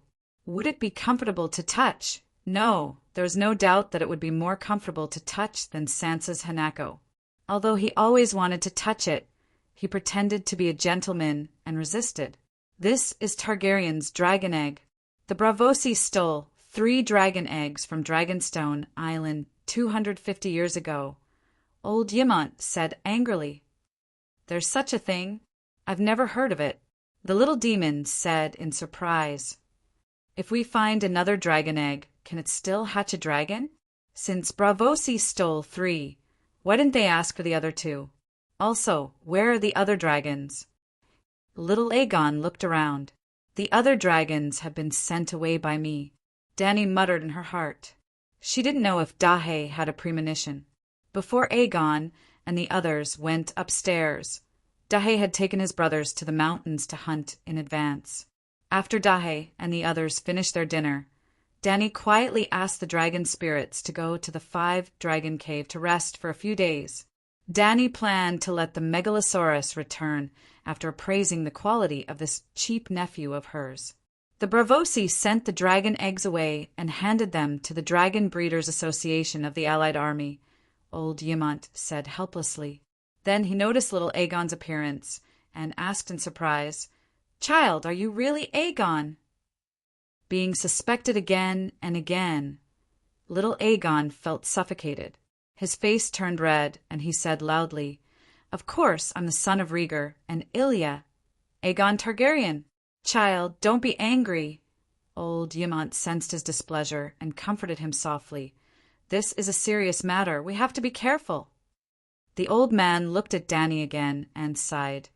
Varys's arrangement is not appropriate. He should have at least told Dany earlier. Chapter 4:22. At the banquet, Dany sat at the head of the table. On her left were Ymont, Jorah Mormont, Irri, and Jichi. On her right was little Aegon, followed by John Clinton, followed by the imp, Sister Lemore, Scholar Haldon, Riverbend blacksmith son Raleigh, and Tyrion's rumored girlfriend, the dwarf Fanny. In fact, Grey Worm and Dany's bloodguards were outside the city. It wouldn't take much time if they were called over, but tonight's banquet was a little special. Little Aegon's identity was awkward, so it wasn't good to let too many people know before confirming his identity. However, when the centaur maids took their seats, little Aegon, Clinton, and the others still turned to look at them. In theory, maids weren't qualified to sit at the same table as their masters, not to mention that there were many guests here. Dany pointed at Irri and Jichi, who were sitting, and introduced, "The tall and strong one is Irri, and the other is Jichi. They are about the same age as me and have accompanied me for many years. They are my trusted maids, and also the first madam of Astapor. The first madam is a noble. According to the Westeros, they are court ladies with the title of count." Irri and Jichi stood up and proudly performed a Dothraki salute to the guests opposite them. At this moment, the strange expressions on little Aegon, Clinton, and Tyrion's faces disappeared. They looked at the centaur maids with a trace of respect in their eyes and returned the salute with a serious attitude. Oh, it was that realistic.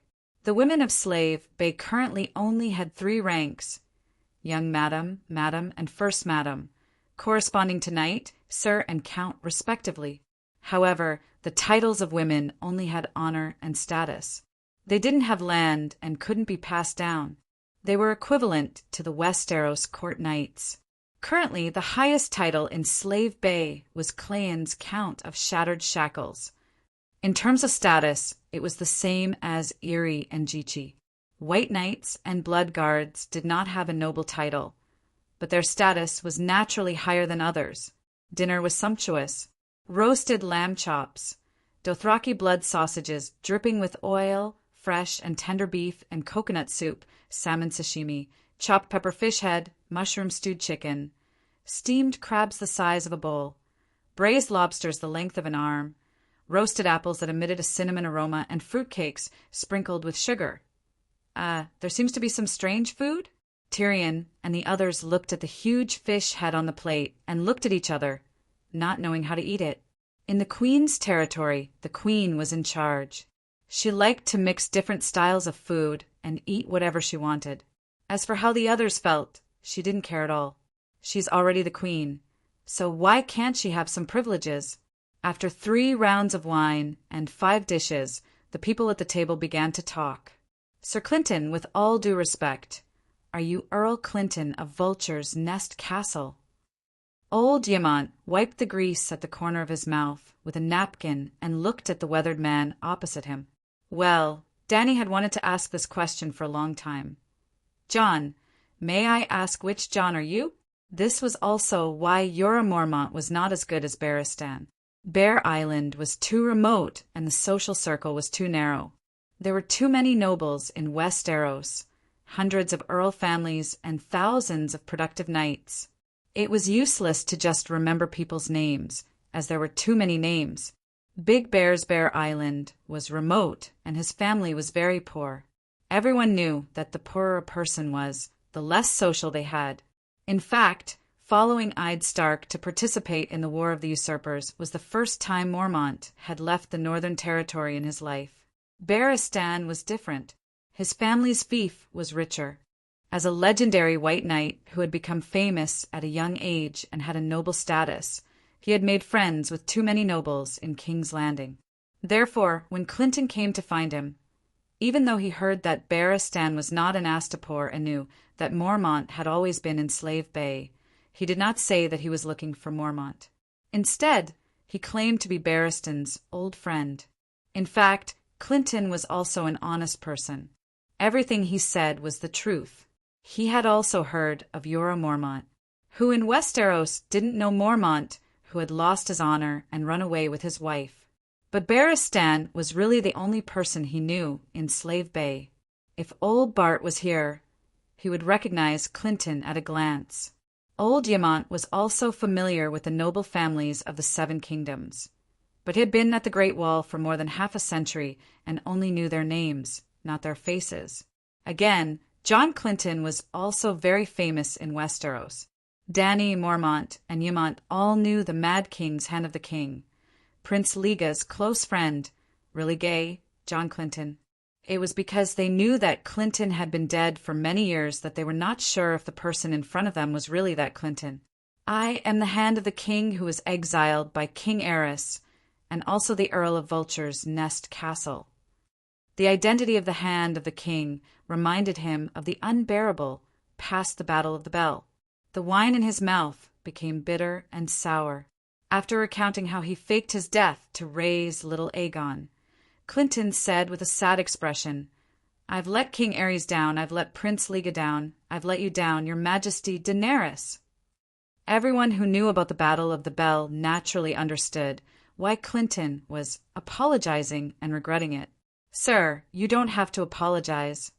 Dany waved her hand and said solemnly, "You upheld your honor and did not kill the innocent men, women, and children of Shirtang Town. This behavior is highly commendable. You should be proud. But I missed the opportunity. I let go of the best opportunity to kill Robert for nothing," Clinton said in shock. Dany looked around at everyone, taking in their expressions. "Nephew, what do you think?" she asked little Aegon.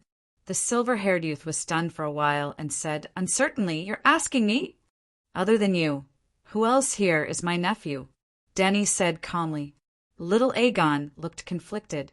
He was relieved that the Dragon Queen had indirectly acknowledged his identity, but he also felt helpless about her attitude toward the younger generation. Although he was indeed her nephew, he should also be her husband. Can't she call me by my name? I'm more than half a year older than her. Although he thought so, his expression revealed most of his thoughts. This is a youth who is not very scheming. Varys and Clinton have protected him well, Dany thought. Sir Clinton upholds his honor as a knight. This is right, little Aegon said thoughtfully. But the people of Shirtang Town are not innocent. They are all covering for the usurper and are the king's enemies. Their actions are treasonous. Although burning to death is cruel, it is not excessive. That makes sense. Dany nodded and turned to the little devil. What do you think? Don't ask me what I think. His Majesty should ask me what I would do. Tyrion said as he put down his fork. Well, if it were you, what would you do? Without a doubt, I would do whatever my father did. My Aunt Xena always said that I am more like Lord Tywin's son than Jaime. Tyrion said with a smile. What would Duke Tywin do? Burn down the town? Little Aegon asked. He won't enter the town to search for Robert, Tyrion said with a shrug. He'll just surround the town and set it on fire.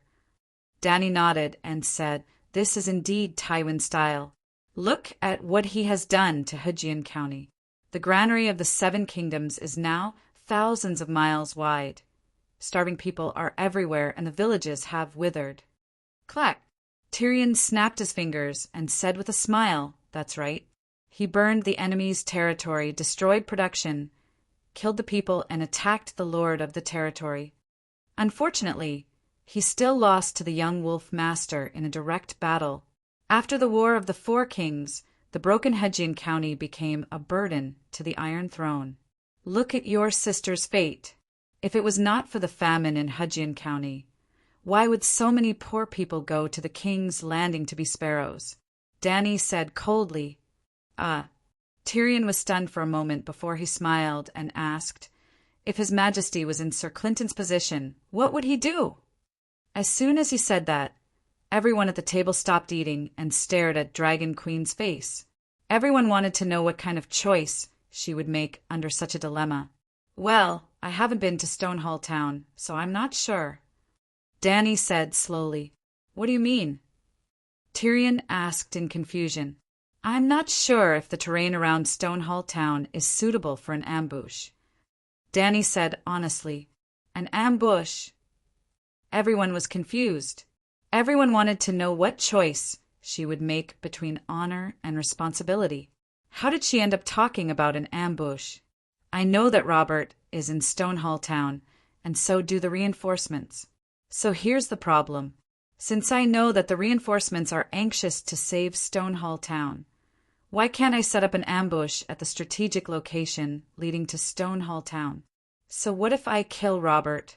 Hugin County, the Northern Territory, and Arryn Valley had all raised their banners in rebellion. If Robert was killed, the rebel army would become a powerful force. Perhaps without Robert, there was a chance that the rebels would surrender. But even if the rebels surrender, they will definitely ask the Iron Throne to not hold them responsible for the rebellion. They have the power to make this request. Then what? 4 of the 7 kingdoms are in rebellion, and the Iron Throne is powerless to punish them. How can the Wong family maintain its prestige? Might as well go all the way and kill all the rebels. Robert, let him stay in Stone Town. It just so happens that Ide Stark, Jon Arryn, and Hodely Tully came together. At that time, Count Clinton led the soldiers from High Court and the King's Domain, and their military strength was about the same as the rebels. Otherwise, they wouldn't have been able to fight the Battle of the Bell into a 50-50 battle under the premise of being ambushed. In this way, they would be able to ambush the marching troops in a dangerous place. They would be able to achieve a complete victory, wouldn't they? Kill these 3 dukes and cripple the reinforcements of the 3 kingdoms. Robert of Stonehall Town will die sooner or later. Even with Robert's courage and impulsiveness, he will definitely run out when he sees the flames of war outside the town. Then, I just need to arrange a team of 20 people in advance to guard the town gate. No matter how strong Robert is, he can't fight 20 people alone, right? In this battle, the 4 dukes will all be caught. Dany looked at Tyrion, whose jaw almost dropped to the dining table, and asked, "If I kill the 4 dukes and the 4 kingdoms alliance in one battle, will your father immediately kneel in front of me and call me father? Who in the 7 kingdoms would dare to covet the Iron Throne?" Tyrion's eyes bulged, his mouth wide open, and he was dumbstruck. John Clinton had a dazed expression, his jaw dropping to the ground. Little Aegon felt like he was in a dream. Lemore, Scholar Sai, and Dukfai's eyeballs almost fell out of their sockets and onto the ground.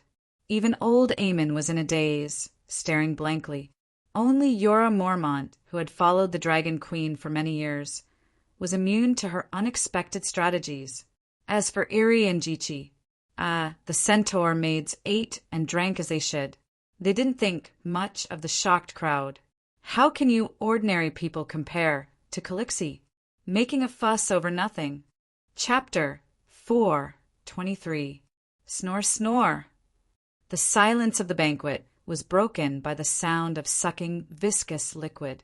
Tyrion pulled back his eyes, closed his jaw, which had almost touched the table, and closed his flared nostrils. Then he turned his head in the direction of the sound.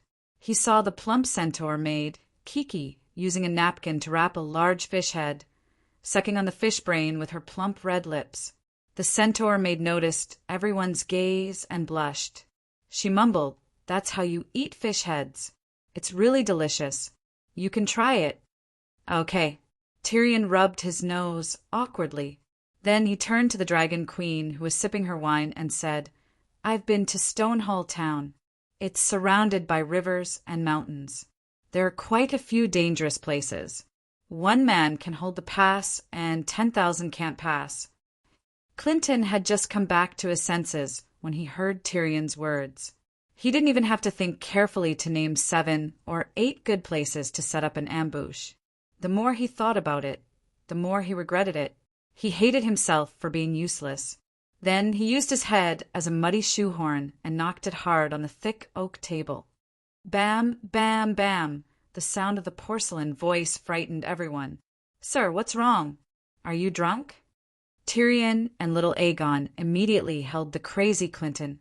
When they held his head up, everyone saw that there were 2 streaks of tears on Clinton's weathered face. "I'm so stupid, really. I only knew to set fire to the town and thought that everything would be fine after I killed Robert.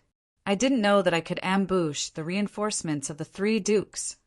The exiled hand of the king mumbled with a hoarse voice, "Sir, don't blame yourself." Old Yemont looked at Dany with a complicated expression and sighed. "It's been 16 years since the Battle of the Bell. During that time, countless famous generals of the 7 kingdoms and even the continent of Ursos have discussed the process of the battle. But they only argued about personal glory or fulfilling the responsibilities of the hand of the king. No one was like Dany. When everyone heard this, their expressions were complicated. They looked at the dragon lady with a hint of respect. Tyrion thought for a moment, then looked at Dany and asked, "If Stonehall Town is located in the plains and there are no dangerous places nearby, will His Majesty choose to burn the town?" "There are no dangerous places near the town. Don't you know how to create one yourself?" Dany glanced at him and said indifferently, "How? Seal off the town first. Only entry and exit are allowed. Arrange for the archers to occupy the most dangerous street, which is the place with the most towers and the most densely packed. Aren't there many clock towers in Stonehall Town?" The reason why it was called the Battle of the Ringing Bells was because bells would ring throughout the town during the chaotic battle. Then find the street block with the most clock towers, hide archers on the roofs on both sides of the street, set up crossbows, hide pikemen in the houses on both sides of the street, and hide a group of heavy cavalry at the end of the street. In this way, that street block will be set up as a death zone for the rebels, waiting for Ide and Stark to come in. Jon Arryn isn't stupid. Why didn't he retreat when he was attacked? Tyrion asked in confusion. "Hey, you're still asking such a simple question." Dany looked at him with disdain. When she looked up, she saw many pairs of eyes that were as confused as the little demons. She sighed and said helplessly, "The Royalists don't know anything about Robert's location. It's obvious that the rebels outside the town don't know anything about the situation inside the town. But I already have the information advantage because I'm in Stonehall Town." I still don't understand," Tyrion said blankly. "Arrange a group of soldiers near the ambush point and pretend to besiege Robert's residence." What would Ed Stark do if, as soon as he entered the town, he heard the soldiers of the royal family shouting, "Here's Robert! Don't let Robert go! Oh, Robert's fierce! Come on, Robert's tired!" "Damn, Your Majesty, you're so shameless." But even if this method didn't sound honorable, it didn't burn the civilians and didn't throw away the honor of the knights. Tyrion and the others were stunned again. But what if Robert ran out and exposed the trap? Little Aegon asked, "Didn't I say it before? The sharpshooters occupy all the clock towers, and the town is in my hands. As long as there's no evenly matched battle, if Robert dares to show his head, I'll immediately shoot him into a sieve. Then I'll shout Robert is dead, and even cut off Robert's head and put it on a spear, bringing it to the front of the army. The rebels will naturally be defeated. I don't need to tell you what to do next, right?" Little Aegon was still unconvinced and continued, "What if Robert doesn't show up and arranges for the townspeople to come out and shout?" "Sigh, as soon as the townspeople come out, the Queen will know where Robert is hiding. Plus, normal townspeople don't have the guts to openly go against the king, even if there were bold people who wanted to fight for riches and honor and didn't fear death. AI didn't dare to believe them, because the Queen can also send people disguised as townspeople to shout, 'Robert is here. Save Robert.'" Tyrion quickly followed Dany's train of thought. Dany continued, "If you don't want to kill 4 dukes in one battle, it can be simpler. You just need to ambush the archers and cavalry at the entrance of the town, and wait for the 3 dukes to come with reinforcements. Kill 1 or 2 of them, and Robert won't be able to hold back. Wait for him to raise his hammer and charge out with a roar, then use the prepared crossbows to kill him, and the battle will be reversed immediately. That is to say, from the moment Robert escaped into Stonehall Town alone, the Royalists have no chance of losing. It's just a matter of winning more or less." Bam, bam, bam. Clinton banged his head on the table again. "I'm so stupid, really. I only know that setting fire to the town and sending people to search for Robert. I didn't know that ambushing the 3 dukes' reinforcements would be so easy," he cried out loud. Dukefai and little Aegon quickly went up to comfort him. Dany Ymont was gratified and happy for the Dragon Queen's unconstrained battle wisdom, but he had a reproachful expression on his face. Dany shrugged, looking innocent. "Sigh, now I finally understand why the Guy's army lost so badly." Tyrion scratched the back of his head and sighed as if he was glad and regretful. If Her Majesty was the eldest daughter and was born 30 years earlier, the War of the Usurpers would have had a different ending.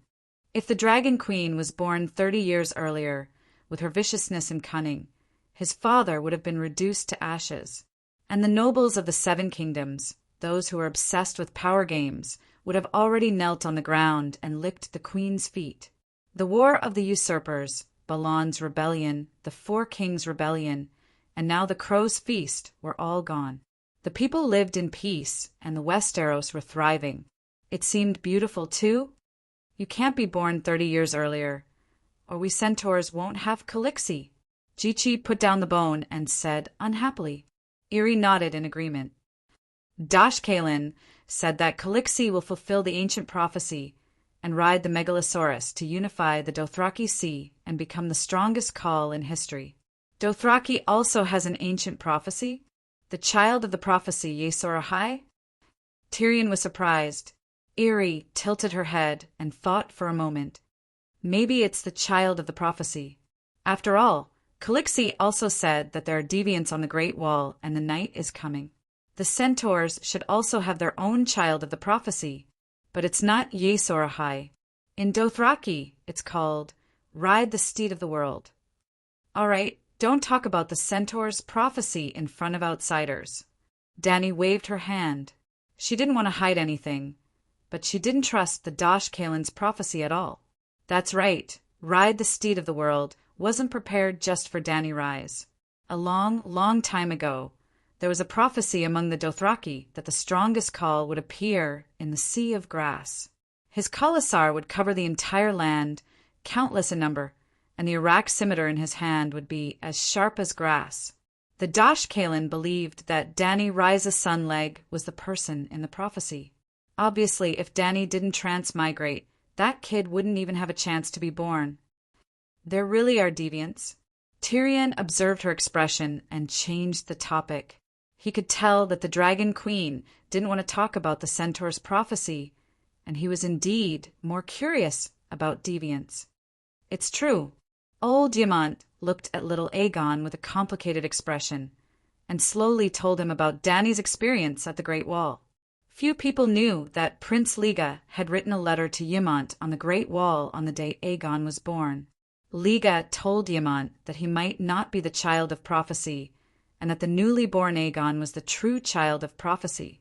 When little Aegon was born, there really was a red deviant star in the sky above the King's Landing, which happened to match Asha's prophecy. Before today, old Ymont didn't take Liga's words to heart. Liga and little Aegon died 16 years ago, and the child of prophecy wouldn't die. This meant that Liga and little Aegon weren't the child of prophecy. On the contrary, after meeting Dany, he firmly believed that she was the child of prophecy, although she firmly denied it from the beginning. But now, well under the influence of the Dragon Queen, the old man didn't care too much about the Asha prophecy now. But the prophecy was related to the authenticity of little Aegon's identity. This was a very serious problem. If the Forest Witch's prophecy was true, the child of prophecy would be born from Aerys and Layla's bloodline. Then, excluding Dany, she was a devout believer of the seven gods and wouldn't become a believer of the red god. So she might not be the child of prophecy. Other than him and Dany, there was a third Targaryen who had to be alive to fulfill the prophecy. And he must be of Liga's bloodline. Because the long night was coming, Viserys was dead, and Dany's offspring had yet to be born, so they couldn't become the child of prophecy. Only Liga's children fit the age. Thinking about it this way, there was a very high chance that little Aegon was real. Dany, what do you think about little Aegon? After the introduction of the other ghosts, it was already late, and the banquet was over. Irri brought Aegon, Clinton, and the others downstairs to settle down. When they heard the news about the other ghosts, they were very shocked and didn't discuss Aegon's identity anymore. Perhaps they planned to talk to Dany alone tomorrow. Then old Ymont came to Dany's bedroom. Do you think he's real or fake? Ymont asked. I don't know. Dany stroked Little Red's wings with a helpless expression. Yes, Ymont took care of Little Red during the day, but she had to sleep with her mother at night. Dany wanted to cultivate a relationship with him in preparation for the future dragon spirit. Varys definitely has the ability to cheat, but the question is whether he's loyal to us Targaryens and whether he's willing to do so. She sighed. Chapter 4:24. There were two people in the Westeros that Dany could not see through. The first one was Stannis. Everyone said that he was resilient, upright, fair, responsible, and adhered to his duties as a minister and a ruler. After a few days of contact, Dany found that the guy was indeed stubborn, inflexible, and determined. He had a bottom line compared to most of the nobles of the Seven Kingdoms. More importantly, Erlu had fallen to such a state, but many nobles were still loyal to him. The nobles of Stormlands, the nobles of Riverbend, and the vassals of Dragonstone Island. The most classic example was Davos, the Onion Knight. The Onion Knight could be said to be the last knight with true chivalry after Aerys. During Robert's reign, among the rotten Westeros knights, the Onion Knight was the only shining point. Loyal, fearless, trustworthy, sincere, wise, loyal, dedicated then, the Onion Knight was completely loyal to Stannis. This did not mean that Erlu was like the Onion Knight and had chivalry, but at the very least, Erlu had some qualities that made him charismatic. But Erlu killed his brother, and Erlu sacrificed Lalo. Facing the Dragon Queen, who rode alone to the wall, the shadow in his heart began to stir.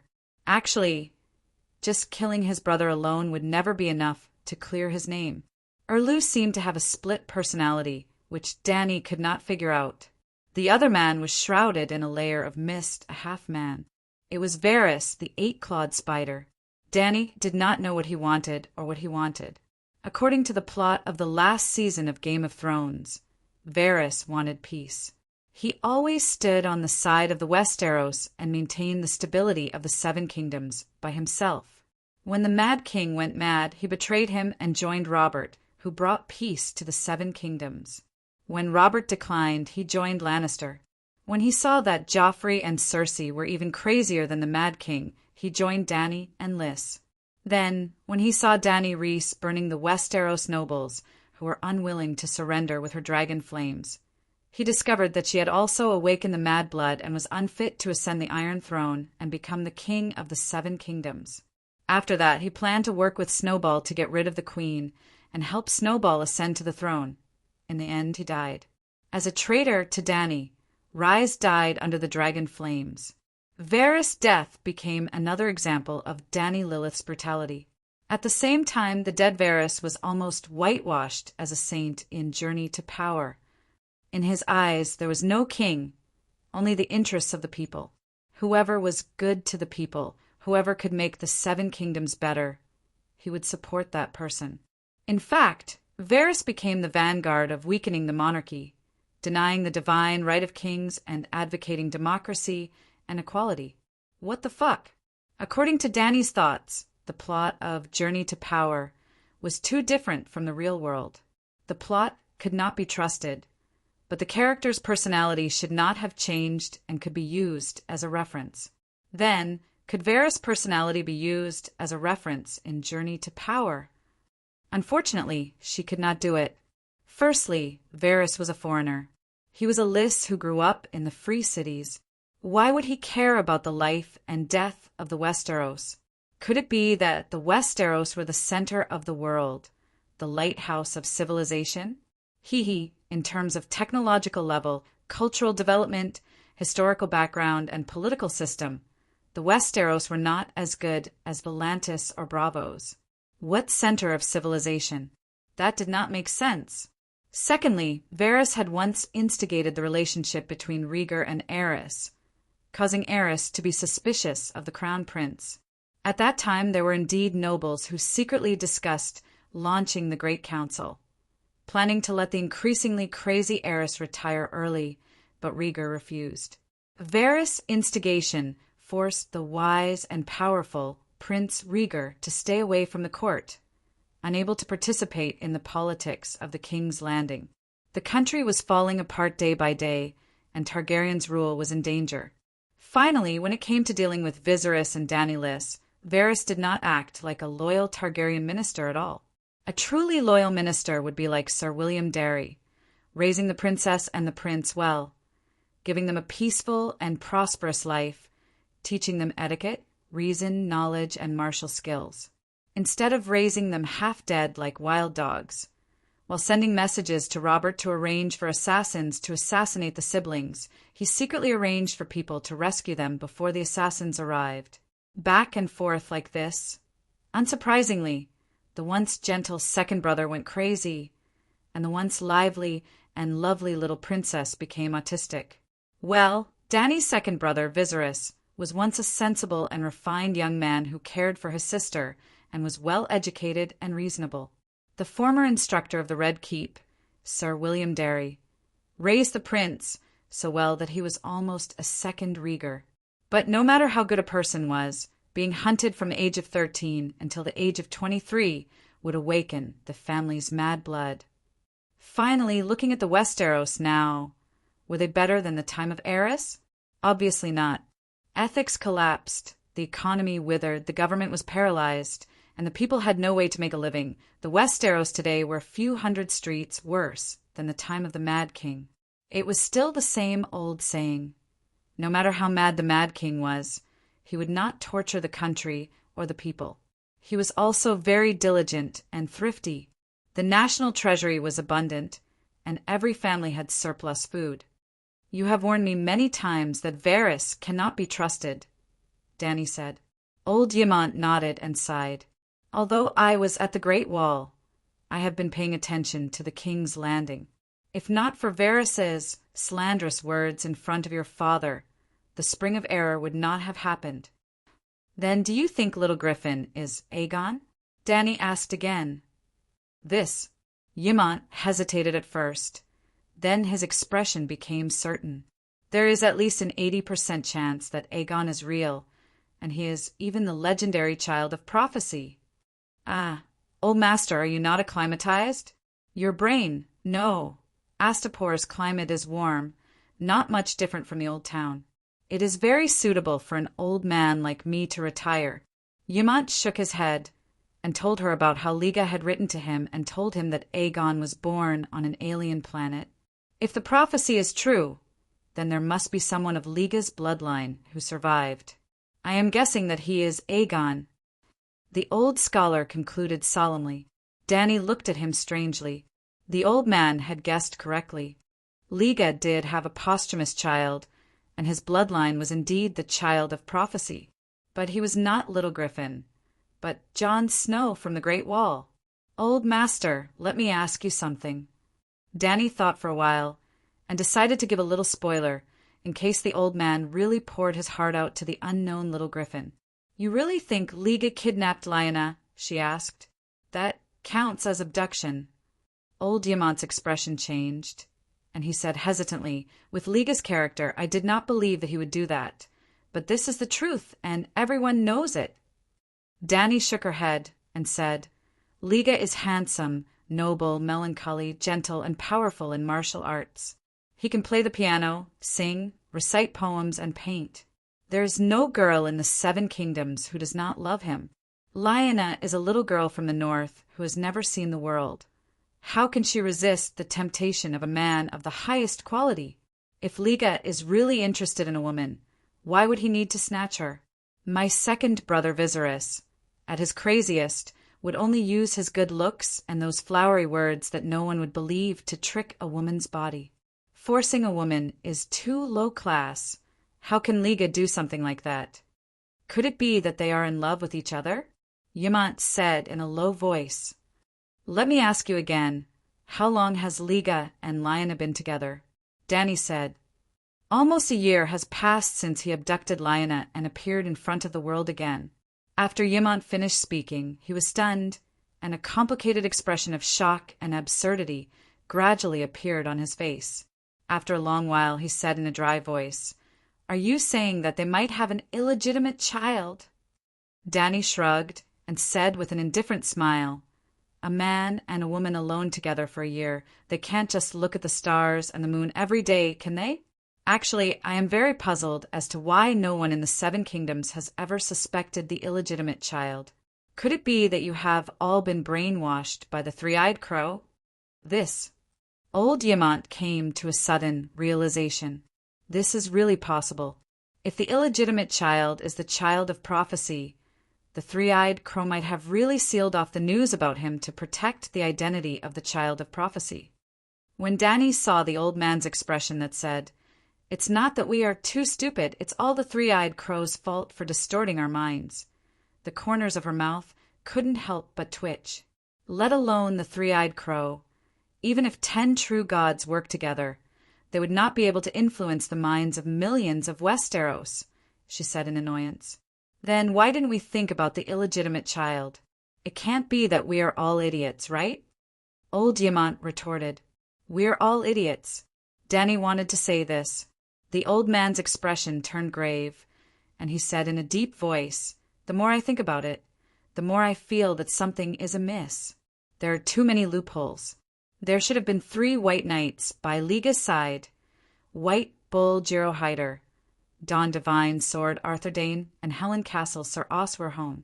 But when he appeared at King's Landing, he was alone, and he left the white knights in Dorne's blissful tower to look after them. His expression changed drastically, and he spat out a name in disbelief. Lyanna!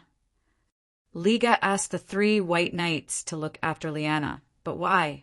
And eyed Stark, he brought people to Blissful Tower to look for his sister, but he only brought back Lyanna's corpse. All the white knights died in battle, and Ide kept silent about the battle. How did Lyanna die?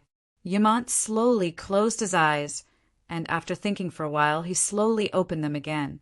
A look of disbelief flashed across his blue eyes, and his lips trembled as he said, "Jon Snow!" When Ide returned from Dorne, other than Lyanna's corpse, he also brought back an illegitimate child. Lyanna died in childbirth, and the child is Liga's. 7 levels of hell. The old man held his head and moaned softly. No wonder I feel an inexplicable sense of closeness to Jon. No wonder Jon's birth mother has always been a mystery, and Ide Stark never mentioned that woman, and did not even mention her name to Jon. This is not normal. It is not logical. Why didn't we suspect it before? A handsome man and an adult woman have been together for a year. Both of them are healthy, and both of them desire each other. What can they do? What can they do? Giving birth to an illegitimate child is a matter of course. Why didn't anyone think of it before? 3-eyed crow, blind in Riverwind. It's all him. He's the one who's controlling everything in the dark. Old Ymont said through gritted teeth. Old Ymont's reaction shocked Dany greatly. She did not expect that the old man would instantly discover the truth with just a few hints, and she did not even give any more hints. It was completely based on the old man's wisdom and experience. Could it be that the old man's IQ soared after he left the Westeros? Dany, did you already know about Jon's identity? Old Ymont suddenly raised his head and stared at Dany. Chapter 4:25. Dany, did you already know about it? Ymont's eyes lit up and he looked at Dany. Know what? I don't know anything. Dany had to deny it, of course. She still remembered how she taught Jon how to become a shadow-binding soldier, and every time they went on an adventure, she would let Jon take the lead, and he would be accompanied by the dragon faction's most loyal minister, Sir Alisa. She also dug many holes in the Great Wall. Night Watchers couldn't participate in the Seven Kingdoms politics, and she also praised the Night Watchers' glory to the point that they would be crushed if they fell. She also reinforced the belief that if one wore black clothes, he would be a Night Watcher forever. The Night Watchers' power couldn't be used for private purposes, and they couldn't fight for power for some people or some kings. She also destroyed the Child of Prophecy's sanctity and cut off the Child of Prophecy's ability to summon heroes, unless it was to defend the Great Wall and fight against the deviant ghosts. There were many more holes, and Dany would look for every opportunity to dig holes. There were so many holes that she couldn't remember them all. This was why she couldn't admit that she already knew about Jon's identity. Since I entered Dorne, the 3-eyed crow controlled my thoughts and twisted my will. So, what could I possibly know? I almost couldn't come back, and it was you who kept reminding me to leave the Great Wall. Did you forget? I even neglected the most basic safety, and I was rash. It was the 3-eyed crow who controlled me. At that time, I didn't even have the most basic rationality, and I couldn't control what I said or did. How could I deduce Jon's identity with the rich experience and profound wisdom you accumulated over 100 years? Dany's words were reasonable, and her voice was filled with grievances. When Ymont heard this, he felt guilty. Dany's thoughts were controlled by the 3-eyed crow, and even an old man like him had his vision obstructed by a layer of fog for more than 10 years. If he hadn't left the Westeros and escaped the 3-eyed crow's range of control, he wouldn't have been able to deduce Jon's identity. Everything was the 3-eyed crow's fault. That damned blind in Riverwind. As expected, illegitimate children were naturally despicable. Oh, that might not be the case. Jon Snow is also an illegitimate child. Except for his love for Stark, he was a good young man. At the same time, at the Great Wall of the Northern Region, Commander Tower, Jon Snow, the new commander-in-chief of the Night Watchers, shuddered and withdrew from the crow spirit state. Achoo, achoo! Jon blew his nose and murmured, I can't sneak out in the middle of the night to fool around with Jacqueline anymore. Now that I'm the commander-in-chief of the Night Watchers, I should lead by example. I can't. Well, Mole Village has prospered a lot lately, and a lot of prostitutes and peasant women who couldn't get along in Hearthstone and Carho have come to Mole Village to make a living. The queen kept her word and gave the night watchman silver deer every month. The money was all spent in the Mole Village. Moreover, the queen had said that a man's normal physiological behavior was not a big mistake. After all, the long night is coming, and the men of the Night Watchers are going to fight for their lives. A little mistake is not a mistake. After murmuring like this, John felt at ease again. At most, he would reduce the frequency of his dates with Jacqueline. John sat behind the desk and said to the empty chair opposite him, "Lord Mormont, please help me tell Jacqueline that I won't be going to the top of the Great Wall to meet her tonight. I have a cold. John, you've been led astray. John, you've grown up. You're a man now." John blushed and said helplessly, "I don't want to either. It's Jacqueline. She said that if I don't go to her, she'll come and steal from me in the middle of the night." "Liar, liar. Think about it. You really want her. I saw it and heard it. You still want Vane." "No, no, I don't want Vane," John quickly denied. "Think about it. You used my body to peek at her bathing and watch her do herself. You want to go. Stop it." John's face was as red as Monkey's, but he quickly changed the topic. "Corn, Lord Mormont, do you want corn?" Corn. There was no one in the office of the commander's tower except for John, but someone responded to him. In the identity of the former commander-in-chief, D.O. Mormont, he responded to him. Flap, flap, flap. A big black crow flew up from the back of the chair and flapped its wings around John, calling, "John, corn, corn!" If any night watcher walked into this stone room, they would be able to recognize the big black crow at a glance. It was the pet crow that Commander Mormont had domesticated for many years. It could speak human language, understand human language, and communicate with people. It was a very smart crow. Everyone knew that Elder Bear was inseparable from the crow. He would take it with him wherever he went. Elder Bear also put the crow on his shoulder when he led 300 rangers on an expedition to the frontier. In Castle Castle, when Elder Bear was killed by the Night Watchers who violated the guests' rights, the crow was on the roof beam. Then the crow followed Sam and Gilly all the way to the wall. When it saw Black Hand send Sam into the stone cave, it flew to the Long Night Keep, found Sam again, and returned to Dark Castle with him. The crow also saw the Dragon Queen, but the Dragon Queen's attention was never on a normal crow.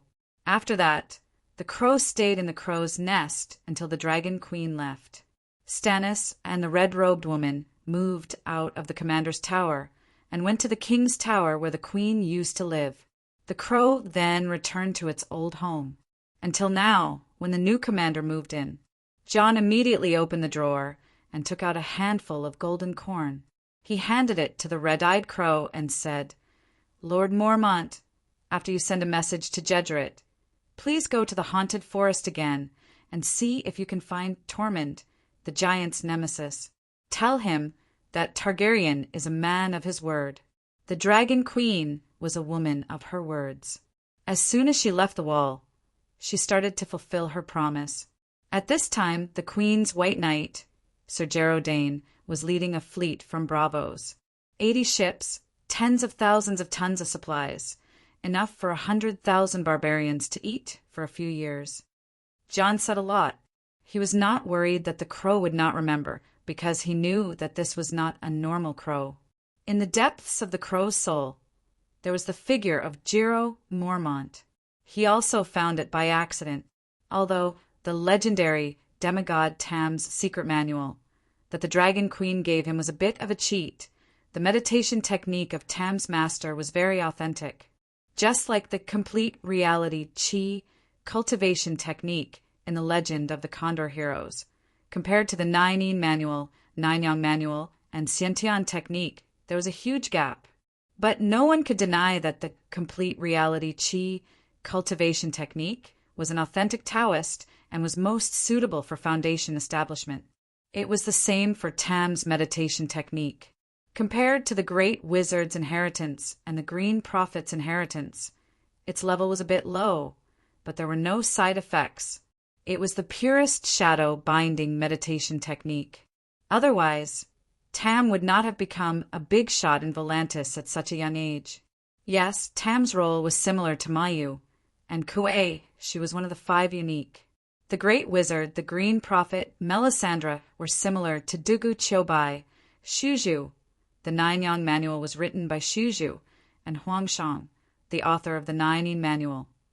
After John practiced the meditation technique of Tam's master, he improved at lightning speed. How could it not be? He was the child of prophecy, and there was no doubt about his talent. After mastering the technique of White Spirit Wolf, John began to look for a second animal companion. It would be best if it was a flying eagle. Perhaps it could fly to Winterfell, visit his hometown, visit his father in the tomb, he thought.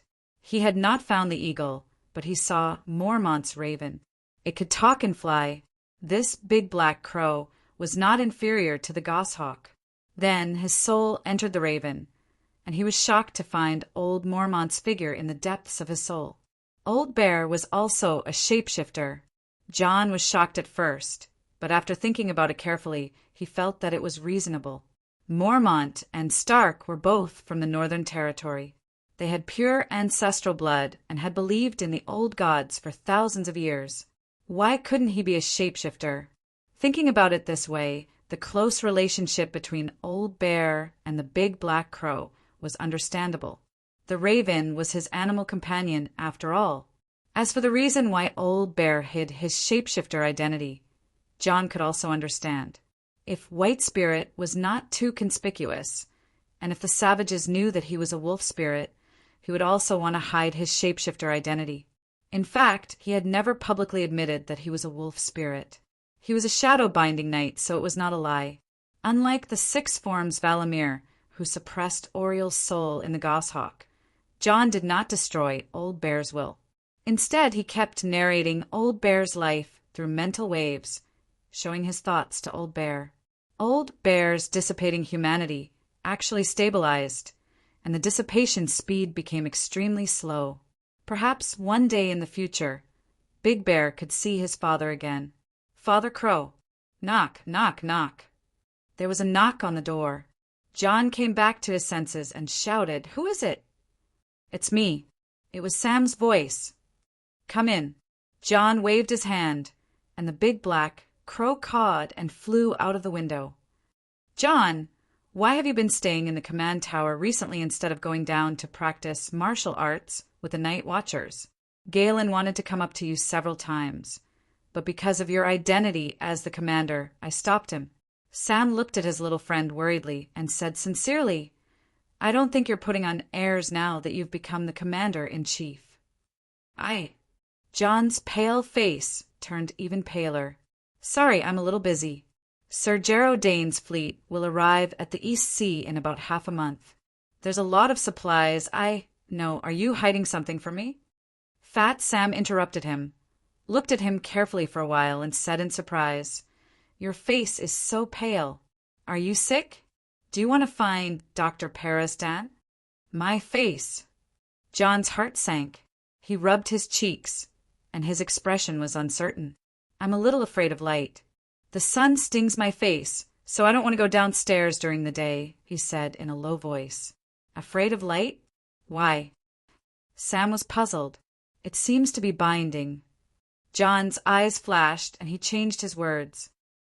"There's a problem with my magic cultivation. Why did the Shadow Binder wear a mask? To be mysterious?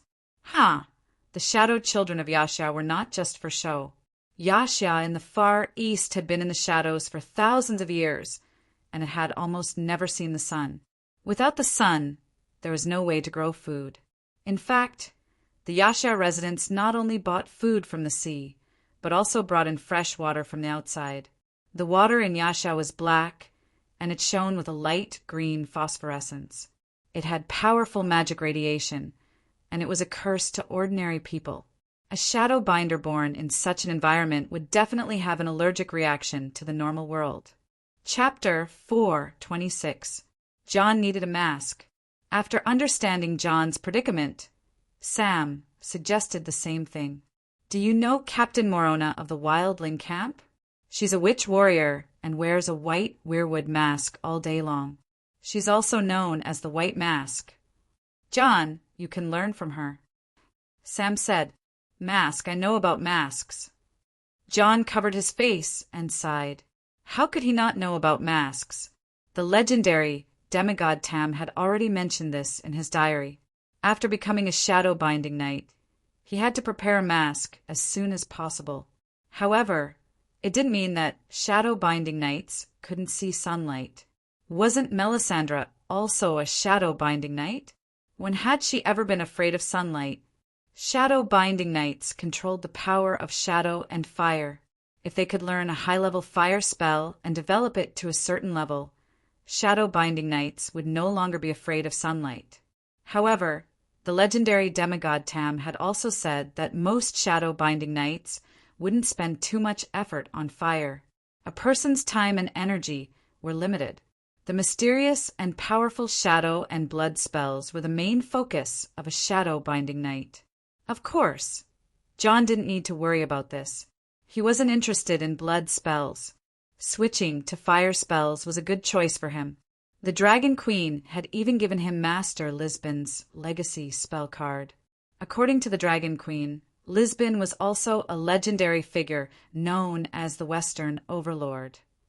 Together with Master Kuei-shi of the Far East, they were the two most powerful great wizards in the world. His legacy must be very good.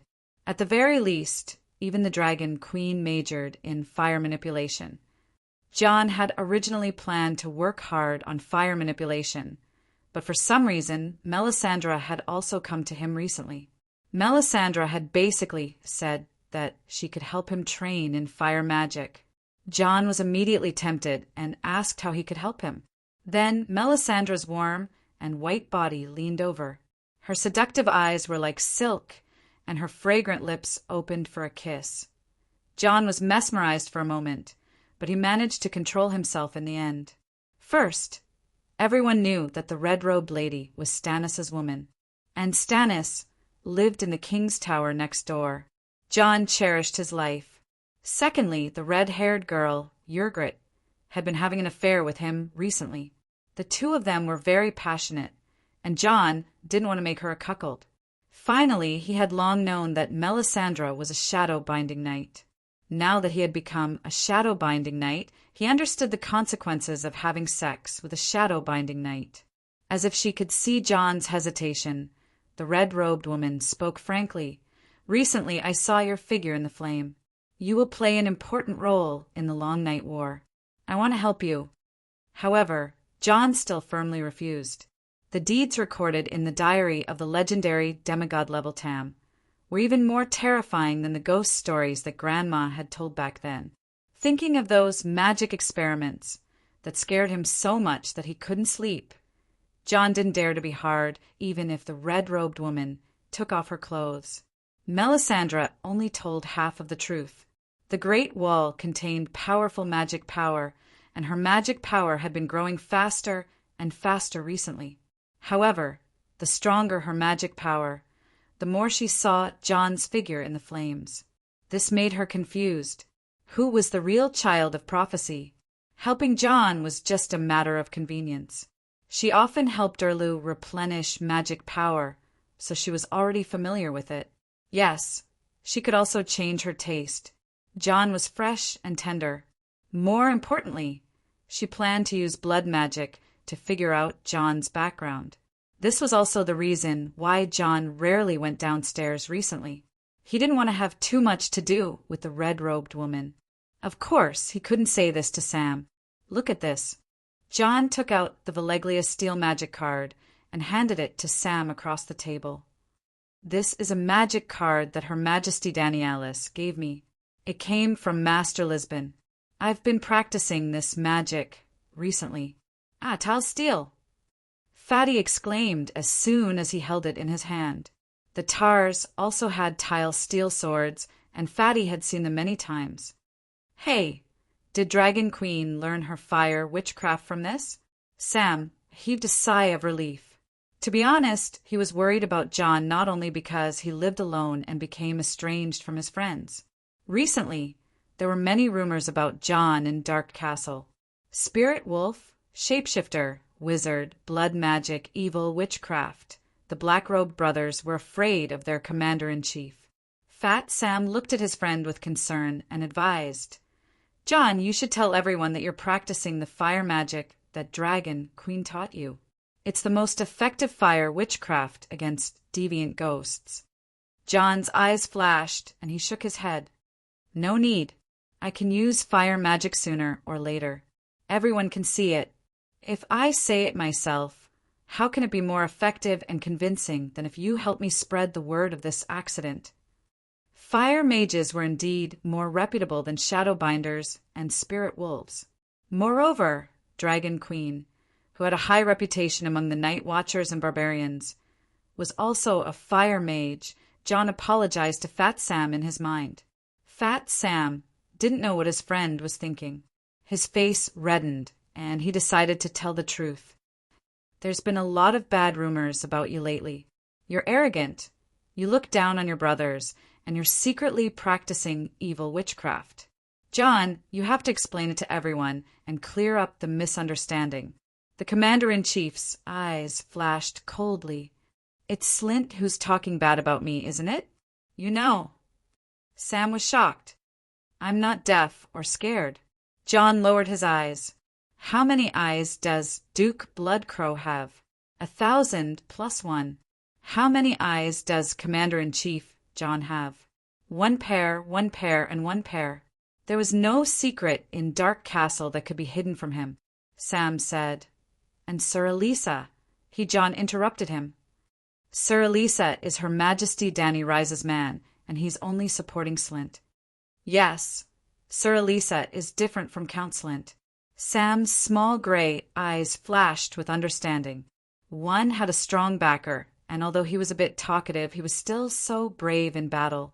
"Sir Elisa, I don't want to be so brave." The other had no backer, liked to talk big, and had a blood feud with Stark. John smiled faintly.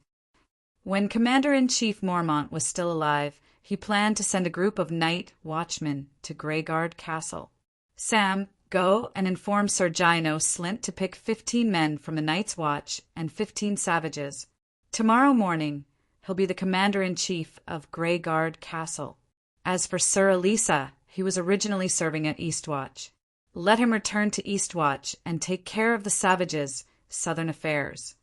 Greystone Castle had been abandoned for many years. The buildings had basically collapsed and were almost in ruins. It was the worst of the 19 castles, and John had deliberately misinterpreted Old Bear's orders. Old Bear did want to send people to Greystone Castle at first, but after discovering that it was impossible to live there, he immediately changed his plans. He changed Greystone Castle to Stonegate Village, next door. One more thing, the City of Knowledge sent a letter. The professors denied Professor Pereston's identity and insisted that the Great Wall was lying. There were no deviant ghosts and no long night. They even scolded us for going against the neutral position of the Night Watchmen and becoming Dragon Queen's lackeys, Sam said as he wriggled and took out a letter from his pocket. Damn it! John cursed as soon as he read the first few pages. It was no wonder he was angry. The City of Knowledge had scolded the Night Watchmen for lying. They had cursed the Commander-in-Chief John as a despicable and greedy bastard. In order to get the 7 countries' help, he had lied about deviant ghosts. What did Professor Perestan say? John threw the letter on the table and said with a gloomy face. He was very calm. Even when the City of Knowledge called him a liar, he didn't get angry. Instead, he had an "I knew it" expression. Sam said strangely.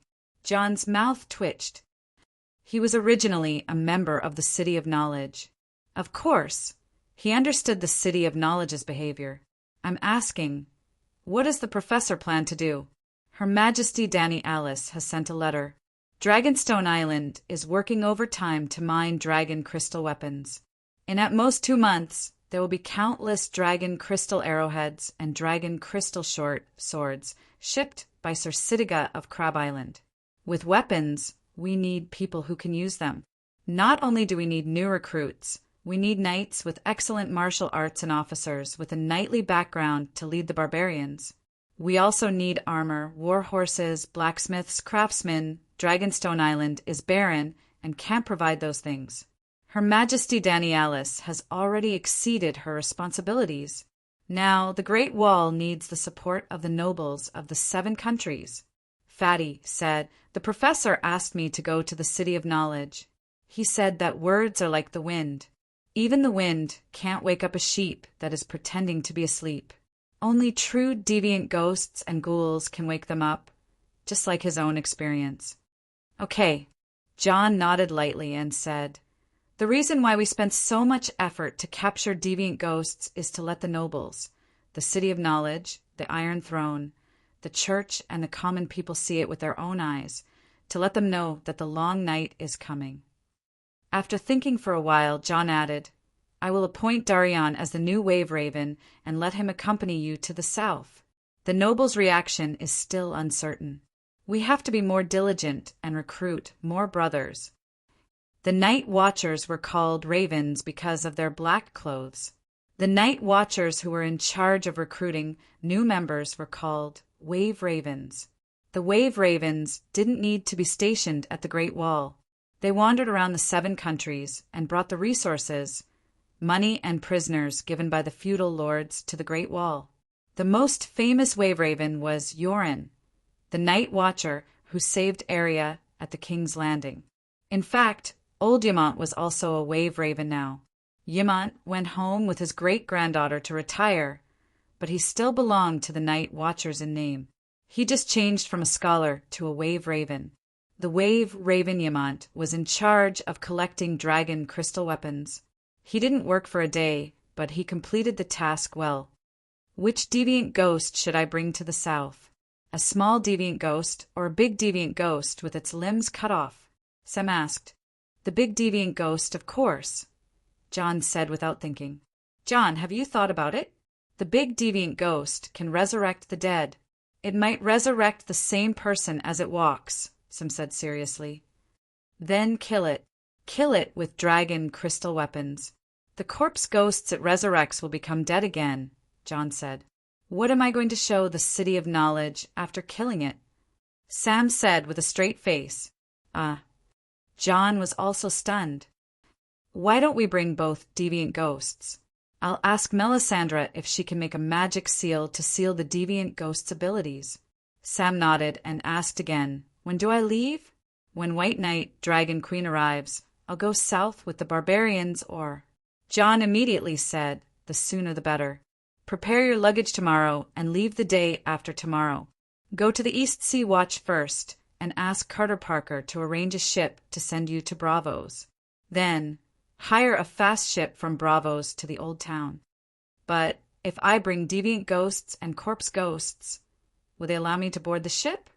Sam hesitated. We have money, John reminded him. He waved his hand and said generously, 5,000 gold radiance coins for travel expenses. It's enough for you to stay in the first-class cabin and drink Qingting Island's golden wine every day. We can lock the deviant ghosts in a box. There's no need to be so extravagant, Fatty laughed. An obscure light flashed in John's eyes. He said in a low voice, Take Jilly with you too. Chapter 4:27. That's how it is. It's so sudden and legendary that even I don't know what to do. Varys, whether it's true or not. I can't help but say respect to him. Dany sighed.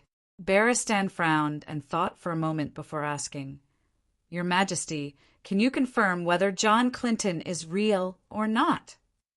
Well, after discussing with the old man to no avail, Dany began to contact the White Knight on the Stone Steps archipelago. Mental projection. And Little White had also landed in the Torture Abyss, the Royal Navy Yamen. It was the wooden house that the King of Dimensional Water had built by the bay. I'm sure of that. John Clinton knows that you're my white knight, and he even met me as your old friend, Dany said. If Sir Clinton is sure of little Aegon's identity, then he might really be Rhaega's child, Barristan said in a low voice. Why? Dany asked curiously. Because Barristan's eyes drifted. After hesitating for a moment, he gritted his teeth and said, John Clinton admires Prince Rhaega. He wouldn't lie about something like this. Are you kidding? Dany's mental projection flickered like a color TV with a bad signal. Actually, this kind of thing is very common among the upper echelons of Westeros, such as Duke Renly and Knight of Flowers Loras. Even in Slaver's Bay and Cayuan City, aren't there many beautiful boys? Barristan's tone was strained as he said something that even he found hard to accept. Indeed, it's time for Big Sparrow to clean up the Westeros. Dany sighed with a hand on her forehead. Dany, who said this, didn't know that her original body, Dany Rise, was also a little girl who liked both men and women. Barristan said awkwardly, Other than the White Knight, no one else knows about the matter between John Clinton and Prince Rhaega. For the sake of the prince's reputation, it's best that you don't spread it. You also know that this is bad for your reputation? Dany rolled her eyes. Well, it was normal for Westeros nobles to be gay, but the behavior itself wasn't accepted by public opinion. The Church of the Seven Gods explicitly forbade sex between people of the same sex. Committing the crime of homosexuality was almost as serious as selling slaves. But in the decades of brutal war against the armed forces of the Church, Targaryen had almost pulled out the backbone of the Church. Monarchical authority completely suppressed theocracy, and the Church of the Seven Gods became a potted plant in the hands of the king, where he could plant it wherever he wanted. Without a backbone, the Church began to rot from the inside.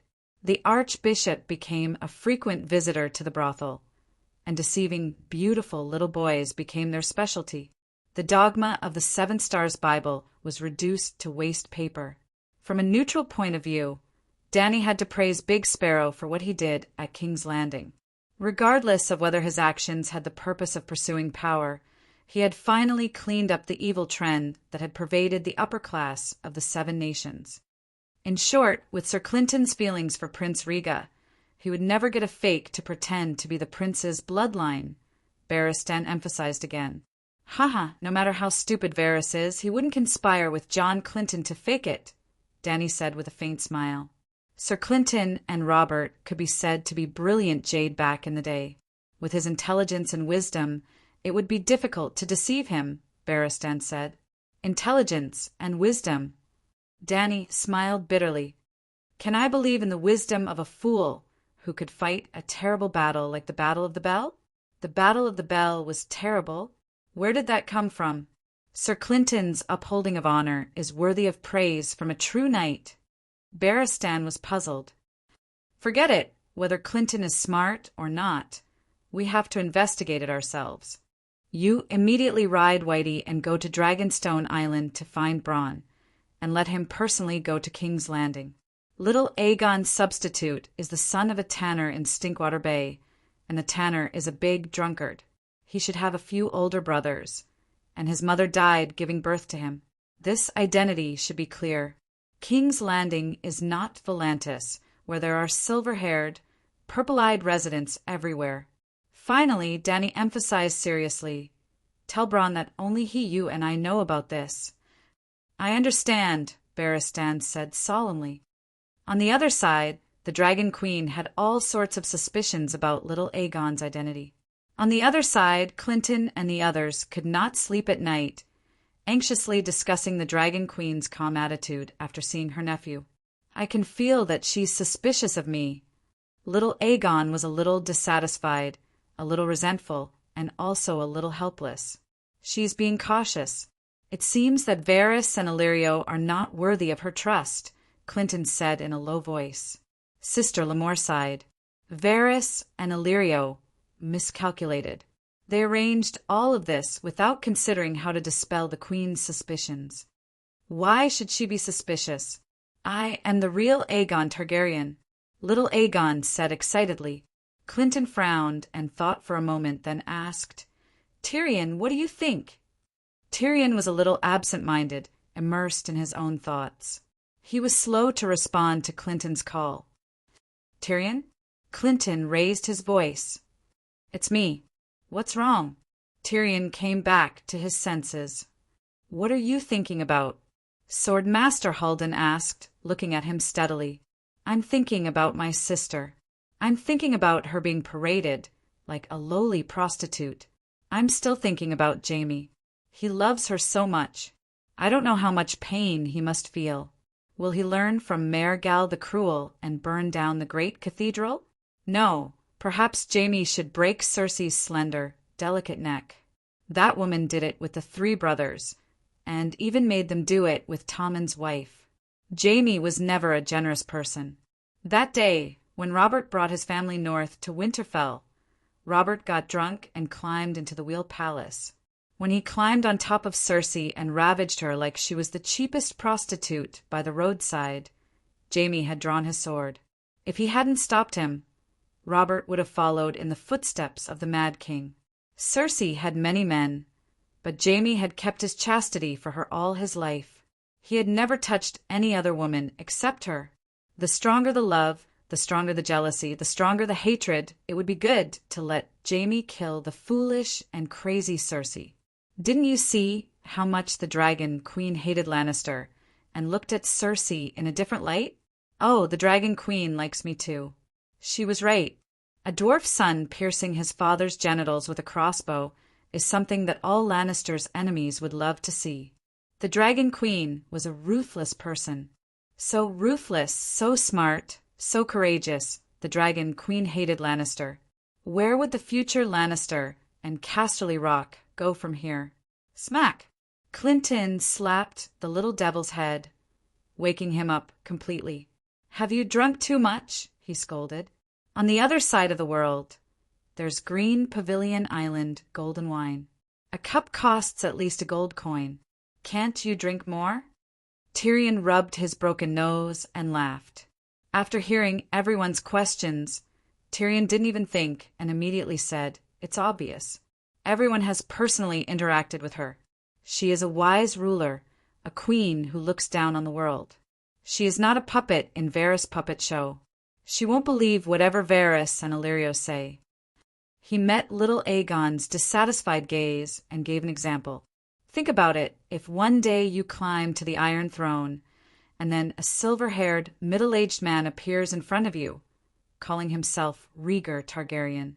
He faked his death at Ruby Beach, and the person whose breastplate was shattered by Robert was a substitute he arranged beforehand.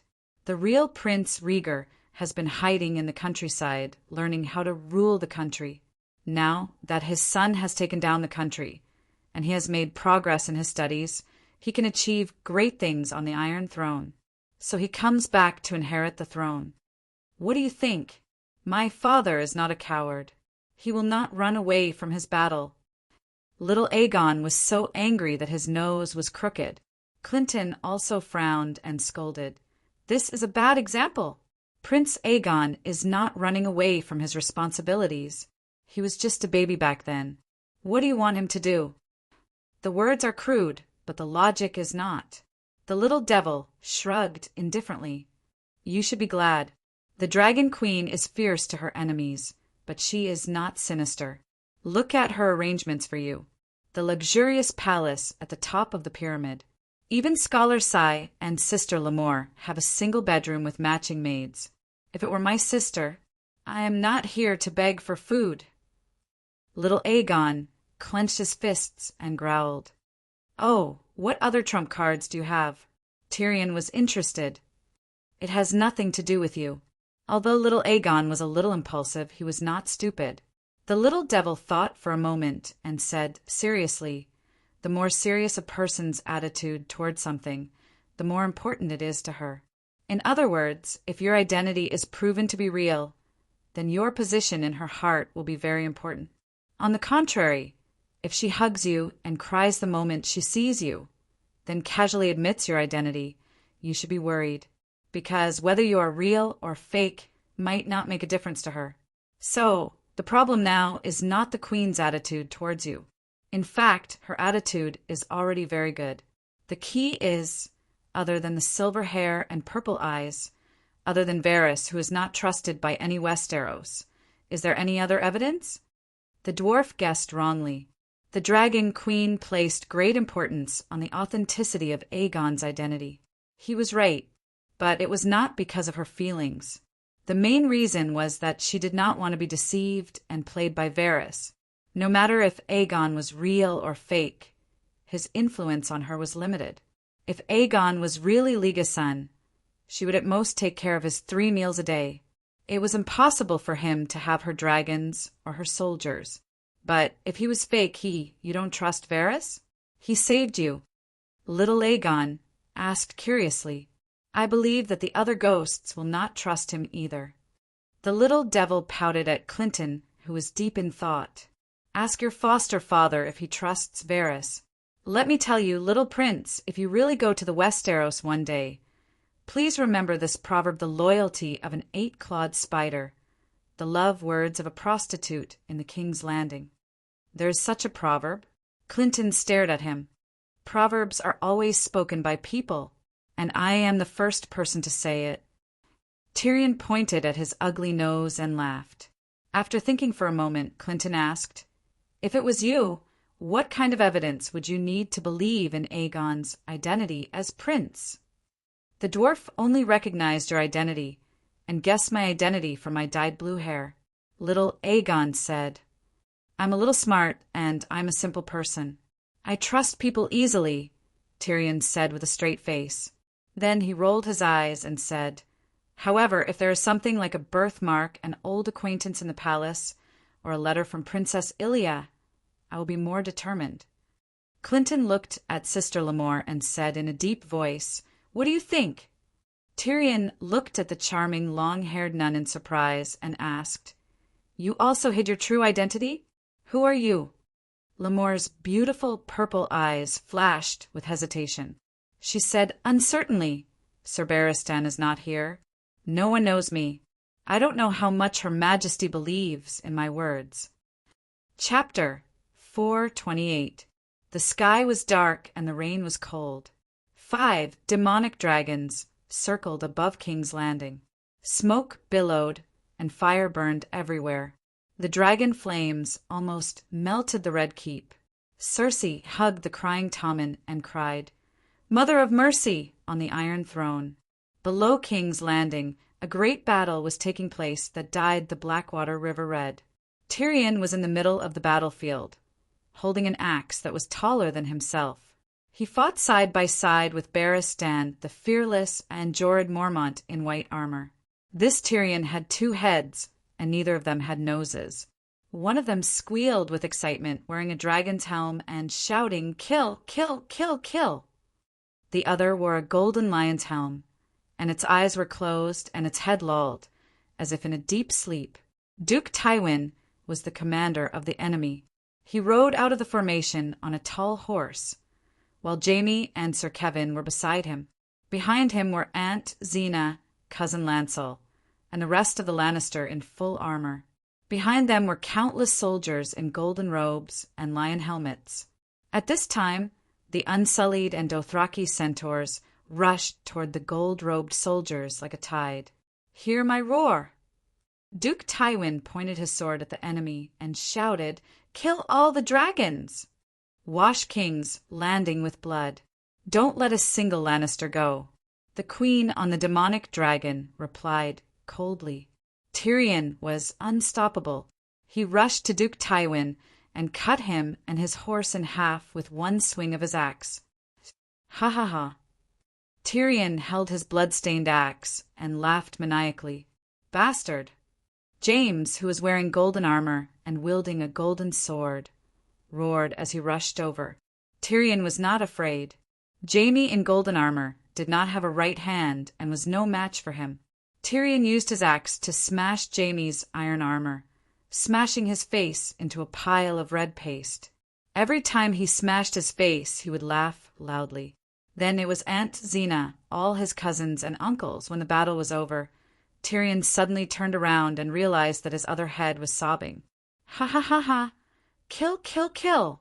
Woo woo woo woo! The warm morning light shone through the skylight, casting a golden beam of light in the bedroom. On the feather bed, Tyrion mumbled to himself as he tried to avoid the direct sunlight. Bang, bang, bang! Tyrion, little devil, get up! The sounds of knocking on the door and shouting were as distant as a folk song from the other side of the mountain. Tyrion did not react at all, until Duke Tywin's head, which had been split in half, fell to the ground. He looked over coldly and said, "Tyrion, get up!" "Yes, father." Like a conditioned reflex, Tyrion sat up, rubbing his sore and swollen eyes. The dwarf slowly came back to his senses. He looked around and realized that he was in a lavishly decorated palace. The heat of the sun was so real. "Damn it, disturbing my sleep." The little devil cursed and said to Duckfield, who was knocking on the door, "Stop shouting, I'll get up now." Reaching out to support himself on the pillow, Tyrion's expression froze. He turned around and saw a wet patch on the white feather pillow. "Dad, you can only scare me in my dreams now." Tyrion cracked a smile that was uglier than crying. He pulled the blanket away and prepared to get off the bed, but just as he moved, his body froze again. He looked down and saw that his little brother was holding his head high.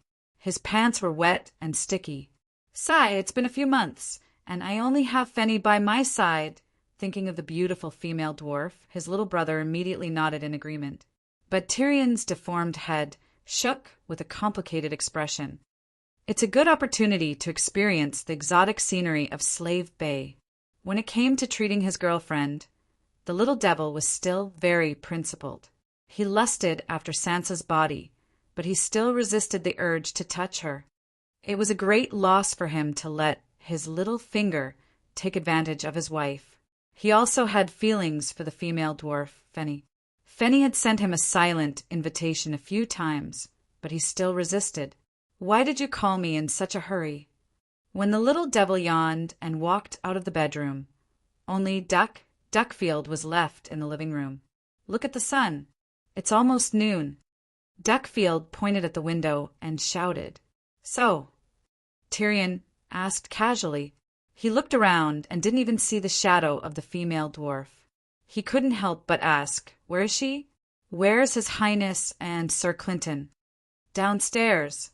"Oh, in the lower level of the pyramid. The Queen is hearing the case of the Count of Broken Shackles. Do you want to take a look?"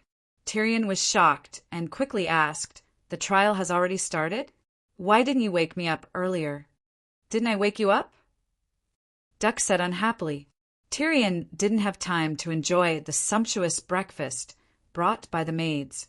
He took a piece of food called Ruggiamo and ate it as he went downstairs. Nobles had their privileges. Otherwise, why would they work so hard to climb up?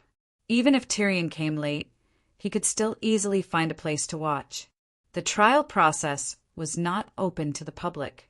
Other than the nobles, there were no other spectators. The trial hall on the second floor was empty.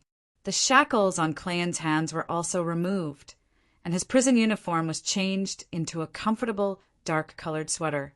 The Count of Broken Shackles sat in the middle, surrounded by a ring of judges. There were a total of 27 judges, 9 nobles and 9 government officials. There were also 9 Gith judges who chose the most famous Gith scholars from the 3 cities of Slave Bay. Yes, they had to be scholars or other professions with the ability of scholars. Only scholars could understand the codex in Clan's case. "Where's the Queen?" Tyrion came to Clinton and asked softly. After announcing the start of the trial, the Queen left. Seeing Tyrion's confusion, Clinton pointed to the judges who were flipping through the case and explained. The trial of the nobles is divided into 3 steps: the closed preliminary trial, the public trial, and the closed final trial. Now is the preliminary trial. The main point is to compare the codex and pick out every violation of Clan's. During the trial, Clan can refute it himself or invite scholars who understand the law to help him. The audience discussed in low voices, but the atmosphere in the hall was tense. The judges kept picking out Clan's mistakes in the case of the son of the harpy from the case, and the butcher count was not to be outdone and refuted loudly. If the judges accepted Clan's explanation, then the accusation would be dismissed and the next round of accusations and arguments would proceed. If a judge didn't agree with Clan's explanation, or if Clan couldn't give an explanation, then the accusation would be officially filed and recorded. During the trial, it would be handed over to the chief judge to be heard in public. Because there were 9 highly respected Gith judges, it was difficult to miss obvious violations of the law during the preliminary trial. "It seems quite fair," Tyrion muttered after listening for a while.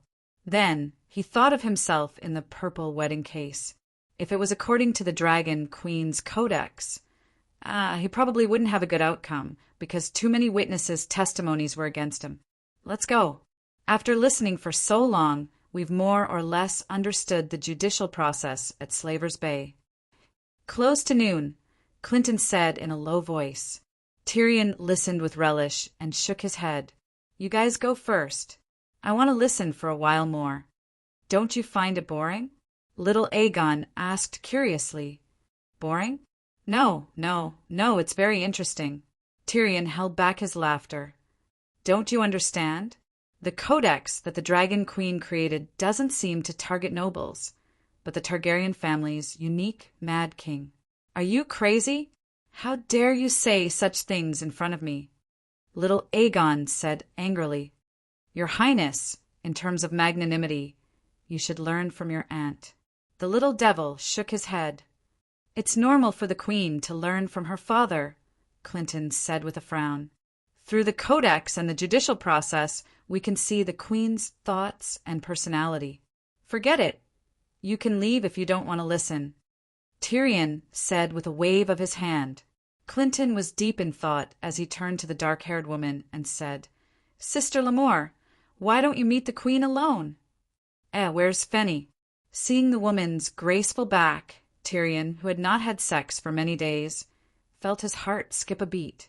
Then the female dwarf's face appeared in his mind. Only then did he realize that Fenny wasn't in the courtroom. "Where did Fenny go?" he asked anxiously. "She went to the dock to perform the comical props." "The pig and the dog are also at the orange wine ship," Little Aegon said. Tyrion breathed a sigh of relief, but still complained. "It's dangerous for her to go alone in a foreign country. She should have let Dukfai go with her. There's an Unsullied following her, and if you don't want to sleep in, you can go with her yourself. The Queen has always thought of her as your wife, ha ha ha." Scholar Sai laughed in a low voice. The Dragon Queen was not at the Great Pyramid. After breakfast, she went to the hall on the 2nd floor to announce the official start of the trial.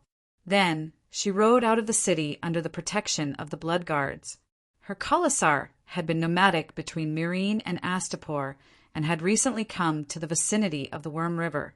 The Dragon Queen wanted to get together with her people and reorganize a few thousand roaring warriors at the same time. After Lemore learned from the Centaur maid that the Queen would only return at night, she was curious about how the Queen commanded the Dothraki. So, instead of waiting at the pyramid, she asked a 12-year-old Unsullied to take her outside the city to find the Queen. The nun's riding skills were unexpectedly good. It only took her half an hour to run more than 10 kilometers northeast along the Yellow Road. The little Unsullied almost couldn't catch up. Finally, on a grassland, the mature woman whose cheeks were red from running saw the Queen. No, the Khaleesi's Khalasar. Countless yurts rose from the ground. Although there were many of them, they were arranged neatly. A man-made ravine separated the yurts where the centaurs lived from the pasture. The centaur women were busy between the tents, and children were running and playing. On the other side of the ravine, there were old centaurs leisurely riding their horses and herding their cattle and sheep on the grassland. The herds were scattered across the vast land, and there was almost no end in sight. On the other side of the grassland, where the cattle and horses had already eaten the pasture, thousands of knights galloped on their horses, shouting words that she could not understand. The ground also shook slightly. She could vaguely see that the leader was a white horse, carrying a valiant female knight. Her silver hair was braided and decorated with bells. She wore a Dothraki vest and was dressed like a female Khal. Chapter 4:29. In front of the roaring warriors, there were hundreds of carriages lined up together, and there were wooden puppets in armor on the carriages. They would act as the imaginary enemies of the centaurs. 3,000 cavalrymen were charging over. Light arrows ready. The female Khal Dany suddenly shouted. She let go of the reins and stood up from the saddle. She took out an arrow from the quiver hanging on the saddle, knocked it, and drew her bow. The little silver horse under her seemed to be connected to her mind. It changed direction without slowing down and streaked past 30 meters in front of the carriages. Shoot! Whoosh! Dany shot out an arrow without aiming at a specific target. It flew into the sky in a parabola and landed on a carriage. She then quickly took out a second arrow and shot it out. Shoot! The thousands of cavalrymen behind her shouted at the same time. Then they did the same thing as her, riding their horses and shooting. Buzz! There was a muffled sound of bowstrings vibrating. In an instant, the sky darkened. Arrows rained down on the carriages that were used as targets. Sister Lemore stood on a hill and saw the entire process. The centaur cavalrymen were like a flexible snake that slithered in front of the carriages. Their movements were smooth and fast. It was as if all the cavalrymen were controlled by a single will, starting from Dragon Queen to the last cavalryman leaving in an arc in front of the carriages. It took about 2 minutes. Then 2 minutes of continuous arrow rain fell from the sky above the carriages. What was terrifying was that the density of the arrow rain was uniform. There was no more and no less. This meant that the 3,000 cavalrymen were maintaining the same rhythm as Dragon Queen. Then they shot 2 more times at high speed. They used a short arrow and a heavy arrow respectively. Then the cavalrymen disbanded. Calixi brought the Blood Alliance into the carriages to check the effects of the attack. 3 different types of arrows were used for the 3 mounted archery missions. Light arrows with bamboo shafts, heavy arrows with thickened arrowheads, which were armor-piercing arrows, and short arrows made of thin brambles. The arrowheads were shorter, but heavier than the light arrows. The Blood Alliance guard Rakarov reported to Calixi.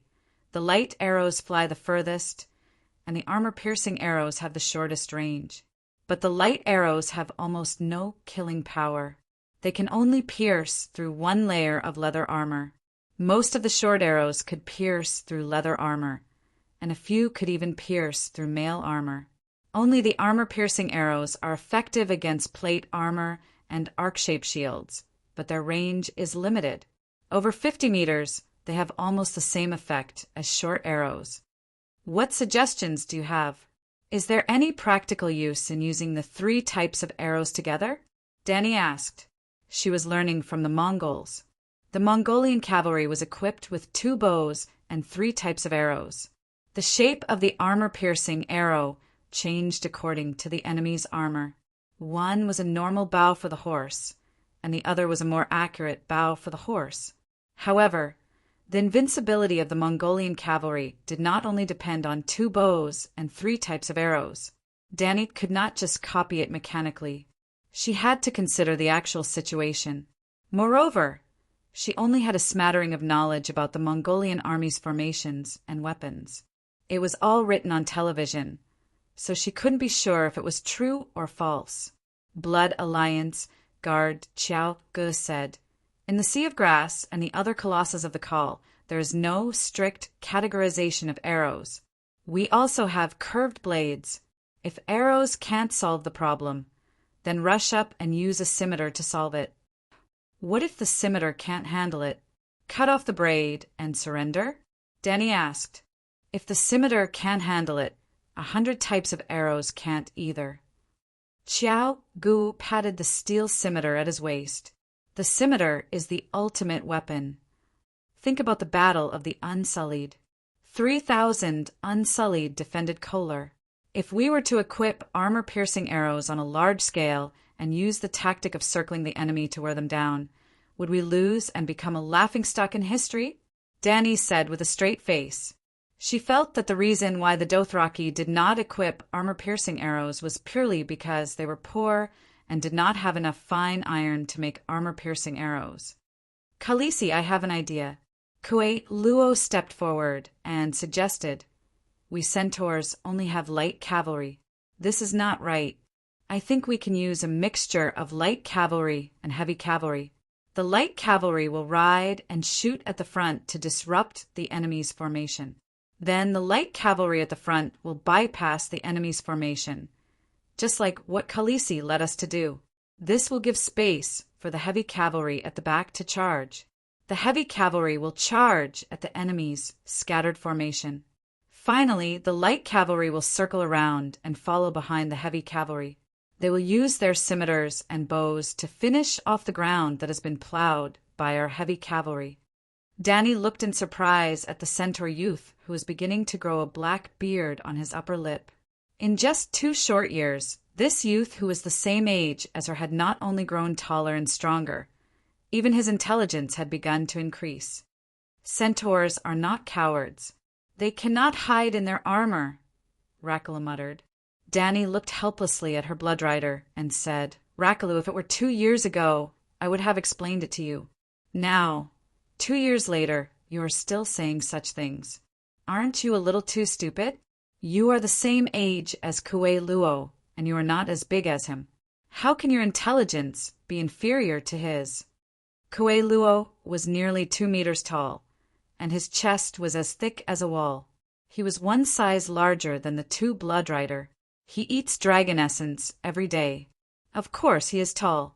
The people in the Megalosaurus Guard are all big," Rakalu said. "Really?" Dany looked at Kue Luo in surprise. "It seems that dragon essence makes us stronger and perhaps smarter. However, I have been learning mathematics and history from Scholar recently. It is more likely that learning has made me smarter," Kue Luo said uncertainly. Dany looked at Rakalu and said, "Look at Kue Luo. He is so self-aware, even knowing to learn from Scholar. Even if dragon essence is effective, it is far inferior to serious learning. Kue Luo, you are the leader of the Kiliarchs." With that, Dany promoted the Megalosaurus Guard. "Jogo, Rakalu, each of you lead 1,000-man team." Currently, her Colossa had 5,000 people, barely able to gather 3,000 Srak roaring warriors. Before today, the entire Colossa only had 1 Chiliarch, Dany. Jogo and Rakalu helped Dany manage the Colossa as Bloodrider, but they were not Kiliarchs. Dany still had another Bloodrider. The most quick-witted and level-headed Adger was arranged by her to lead the militia and tens of thousands of Gislaus to farm. Adger did not need 1,000-man team. He himself was the commander of the militia Golden Dragon Banner. His official position was the same as the Guard's John Bolton, Red Dragon Banner, the Unsullied Commander Grey Worm, White Banner, and the Wings of Liberty's Scarface Simon, Blue Banner with black wings. In addition, Kue Luo was also the commander of the Wings of Liberty's Heavy Cavalry. He had 500 Iron Guards under him who were responsible for protecting the Queen on the battlefield. These were only the regular troops, numbering close to 50,000.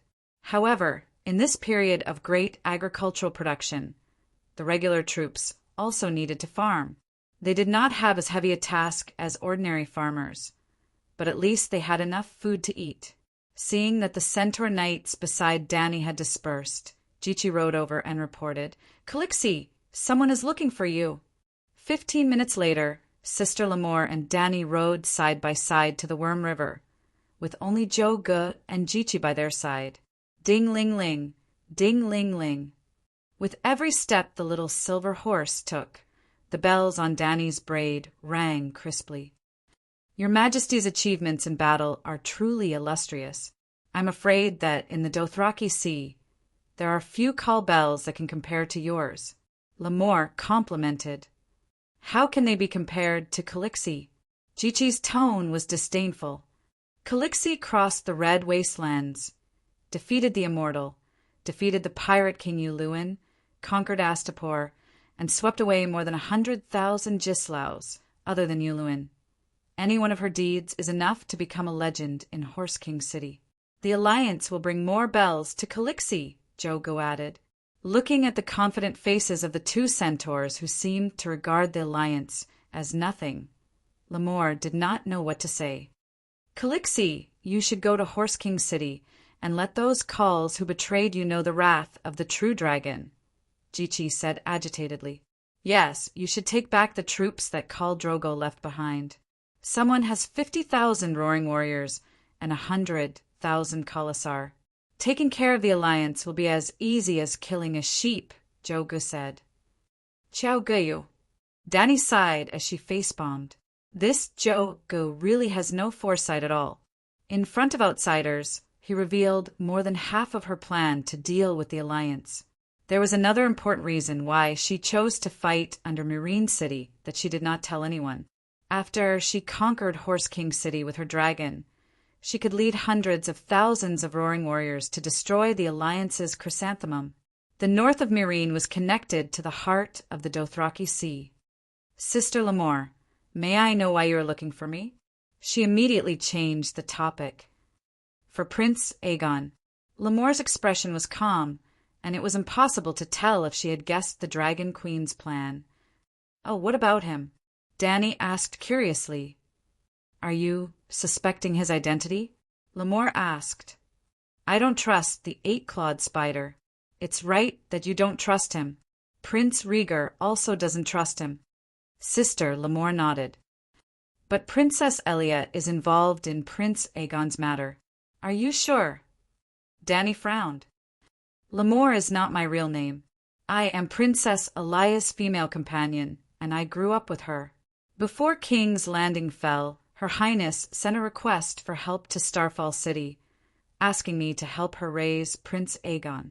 Lemore's voice was calm, but her words were like a bomb in Dany's head.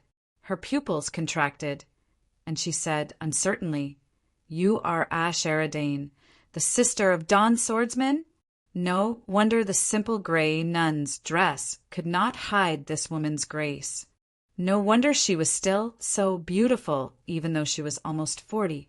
So she was Ash Dane. She was the most dazzling woman in the Heron Castle tournament back then, a peerless beauty who attracted Barristan and eyed Stark's bootlickers.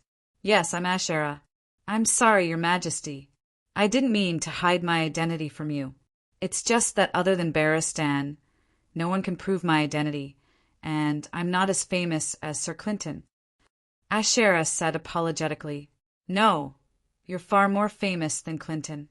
Arthur Dane's sister, Barristan's crush, Ed Stark's rumored girlfriend, prophesied child Jon Snow's rumored mother. When I passed by Dorne, I even went to Starfall City to pay my respects to the white stone sword pagoda that killed you. You're very famous.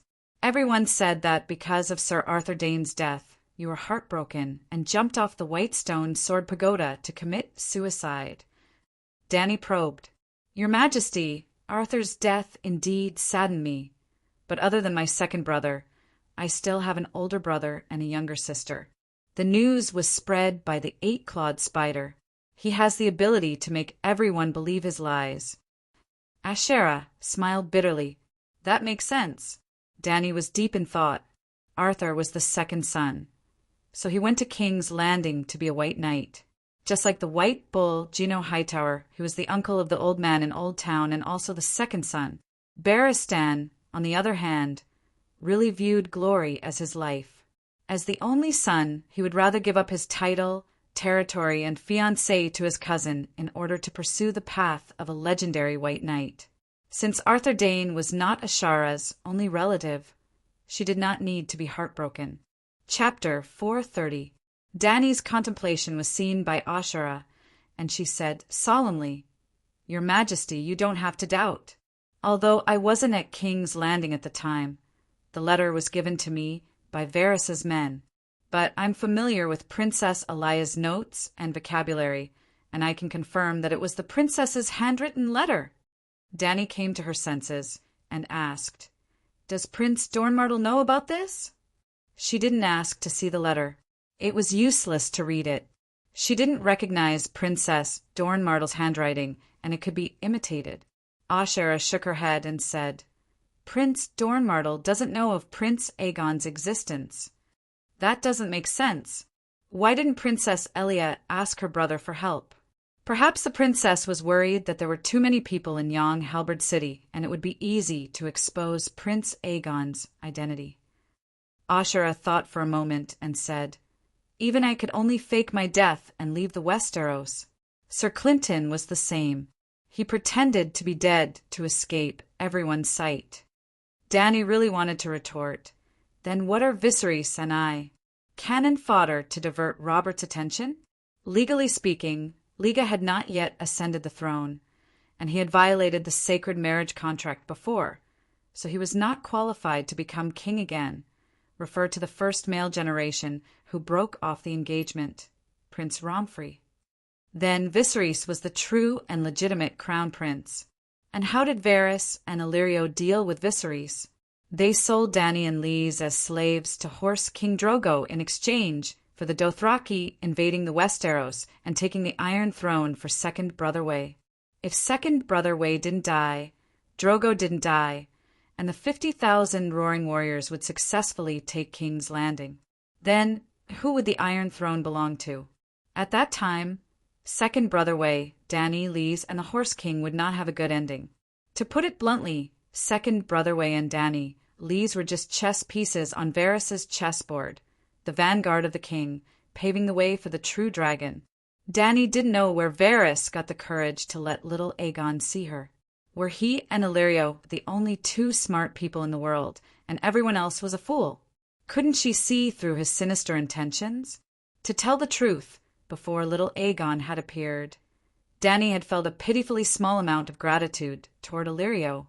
Even if he had sold Dany and Rhys, even if he had the same intention as Lubaway, he was still seriously helping the Long family restore their country. Selling Dany Rhys to the Horse King could be seen as him not being strong enough to restore the Targaryen Empire on his own. He needed to borrow external forces and find outside help. Even if he had selfish motives, it didn't matter. There was no such thing as love for no reason in this world. He had given so much, so he had to get something in return, right? But when little Aegon appeared, the situation was completely different. This meant that Illyrio and Varys had always harbored ill intentions towards Dany Rhys. They had never truly wanted to help Second Brother Way and her onto the Iron Throne. Glancing at the silent Dragon Queen, Ashera gritted her teeth and said, There's one more thing. Princess Illyrio wasn't sure if Aegon would restore the country. At that time, shame appeared on her beautiful face.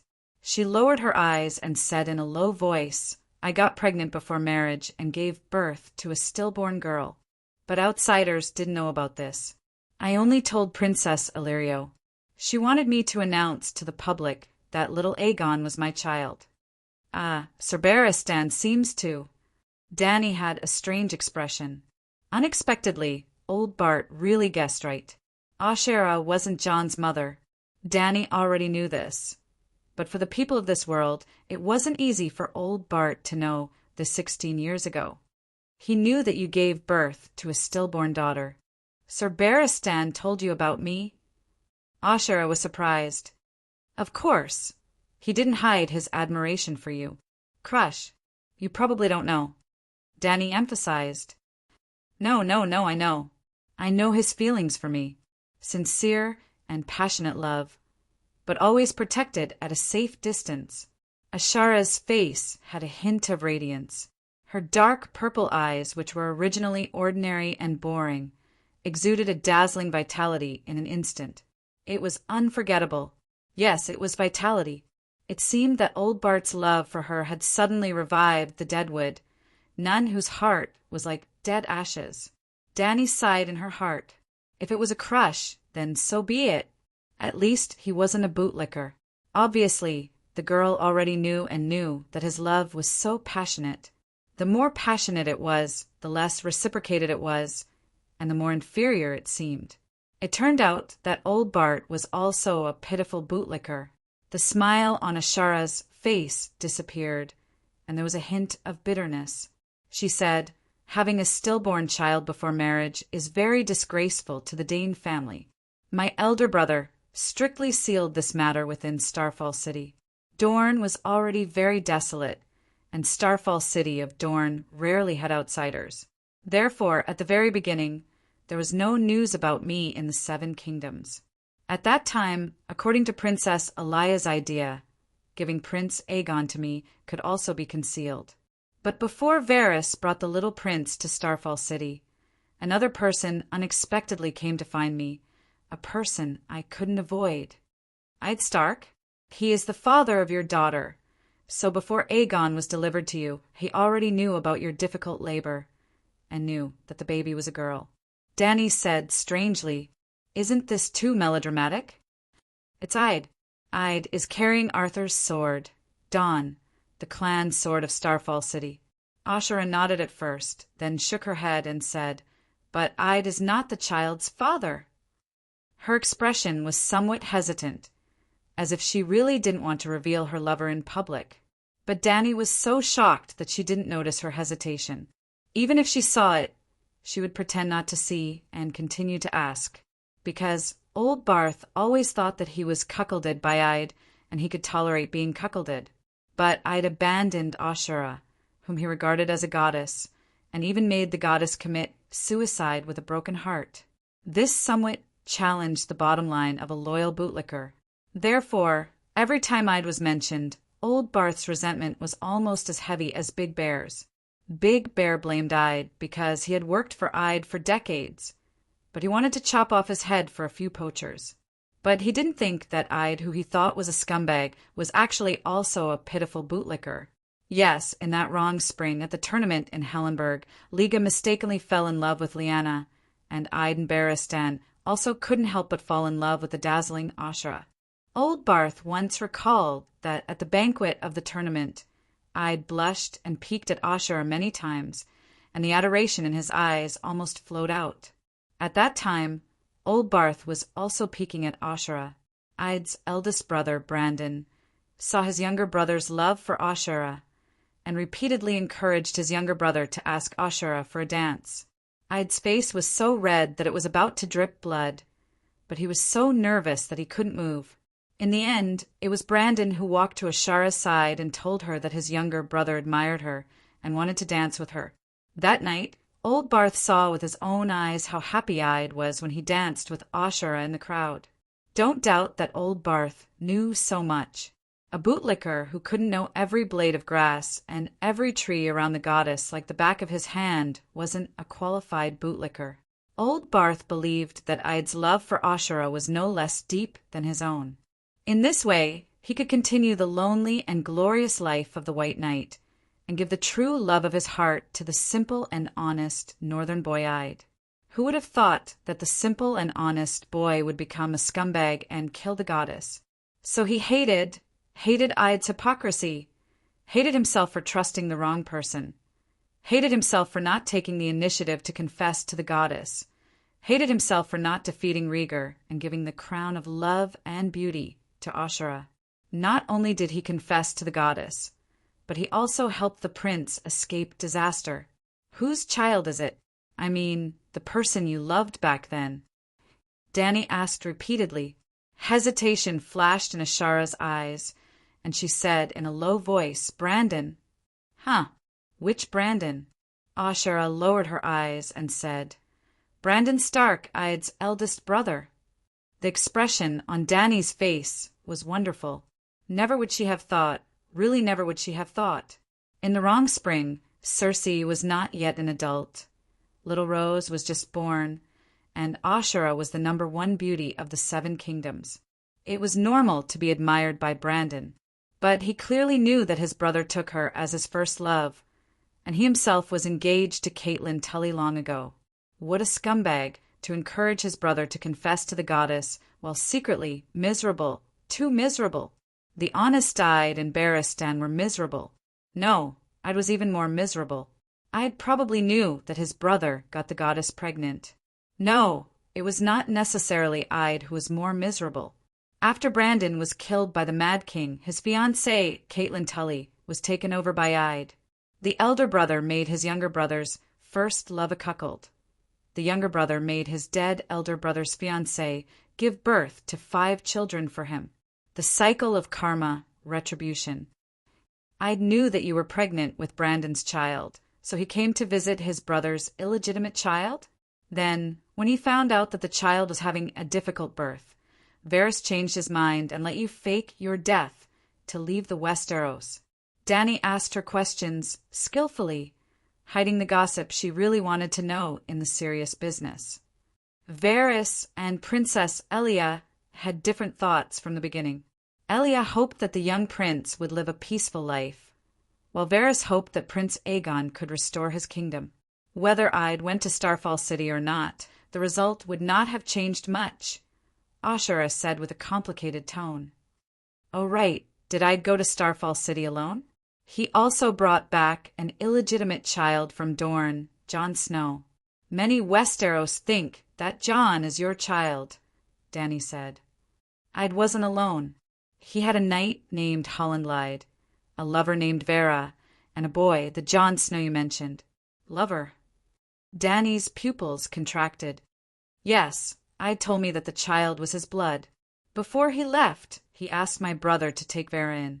At that time, Ide had already married Duke Tully's daughter. Lady Catelyn was pregnant, and Ide was worried that Vera's appearance in Winterfell would agitate her. He left a large sum of gold royals and left with the child. Although Ide killed Arthur, we didn't hate him. On the contrary, my brother admired Ide's character and bravery. Not only did he take Vera in, but he also made her Ide's wet nurse. Ide. Oh, it's my brother's son, Idric. He was born 2 years after I left the Westeros. Ide defeated Arthur, showing his bravery. Ide followed the etiquette of a knight and personally returned Arthur's sword, proving his integrity and honor. My elder brother has always admired him, so he decided to name the child a long time ago, Ashera explained. Idric and Ide were nicknamed Ned. Just like Dany C. and Dany Lees, their nicknames were Dany. Chapter 431. Is Vela still in Starfall City? Dany asked again. If nothing unexpected happened, she should still be here. My elder brother is very good to her and arranged for her to marry a knight instructor under his command. I heard that she gave birth to several children. Dany could not help but admire Ide. To be able to think of settling Vela in the remote Starfall City, this was very smart. To keep this insider who knew the fatal secret, this was very benevolent. You have never suspected, she asked again. Suspected what? Ashera was puzzled. Ide is lying. Why would he lie? Moreover, Ide is an upright person. He is a true knight like Sir Barristan. He values honor and never lies, Ashera said with certainty. Sigh. Dany sighed. An honest person would never lie in his life. If he said it once, he could deceive the whole world. Lady Ashera, I understand what you mean. Since Princess Elia did plan this, then Aegon must be her and Liga's son, Dany said seriously, hearing the Dragon Queen personally admit little Aegon's identity. Ashera finally let out a sigh of relief. It's getting late. It's time for lunch.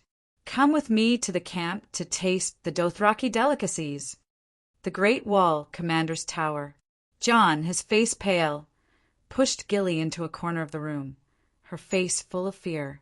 Jon's gray eyes showed that he could not bear it, but he still hardened his heart and said, There is not much danger. When Sir Gerald Dane's fleet arrives, your son will go south with the freedmen. Who? Gilly sobbed softly. Why not someone else? Why me? You are the barbarian prince's wet nurse. He and your son are inseparable. Stannis cannot tell who is who. Moreover, you are braver than the other freedmen. Gilly looked at Jon hopefully and said, The barbarian prince can rely on the Dragon Queen. You also said that the Queen's fleet is coming, so the King of Hearts doesn't dare to touch him. Jon let go of Gilly and paced back and forth in the room with an irritated expression.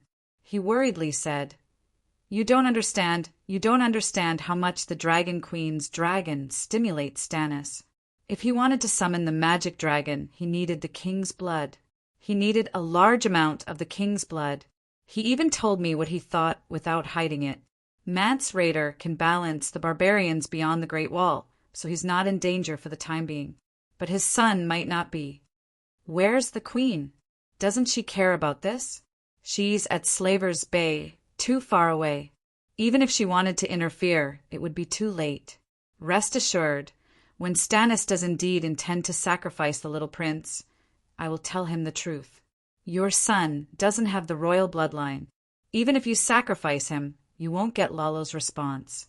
At most, Stannis will be angry with me, but he will not harm your son. I swear I didn't lie to you. Jon comforted her. Your oath is useless.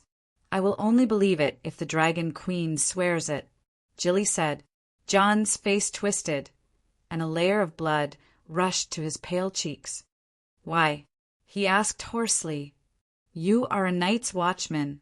The Night's Watchman violated the guest's rights, killed my father, and took his castle, food, and women.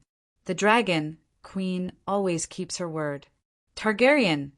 Her words are as heavy as a mountain. Everyone knows that, Gilly said. Well, Gilly was Cast's daughter and wife, one of them. Jon's chest was stuffy. He irritably rubbed his messy hair and said, My father is Stark. Haven't you heard of Stark's reputation in the north and beyond the Great Wall? No, the female barbarian said honestly. Jon choked and said, Sam is also a Night's Watchman. You don't believe Sam? I believe him.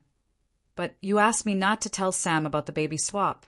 Jon stared at the female barbarian's frightened but gentle blue eyes and said seriously, If you don't swap your son for the barbarian prince, Stannis will sacrifice him sooner or later. Then Mons will go crazy. The freedmen were able to behave after the queen left because Mons was in charge. He sent batches of barbarians to Eastwatch and recruited batches of barbarians from beyond the Great Wall. Mons saved countless freedmen and maintained the peace of the north. If he sees his son burned to death, he will definitely lead the barbarians in rebellion. How many people will die then? Gilly, for the greater good. Why can't you sacrifice a little? The tough walls in Gilly's eyes collapsed, leaving only fear. Then she started crying again. After a while, the female barbarian said in a choked voice, Swear that my son will not be harmed. I swear. Jon sighed in relief. Knock, knock, knock.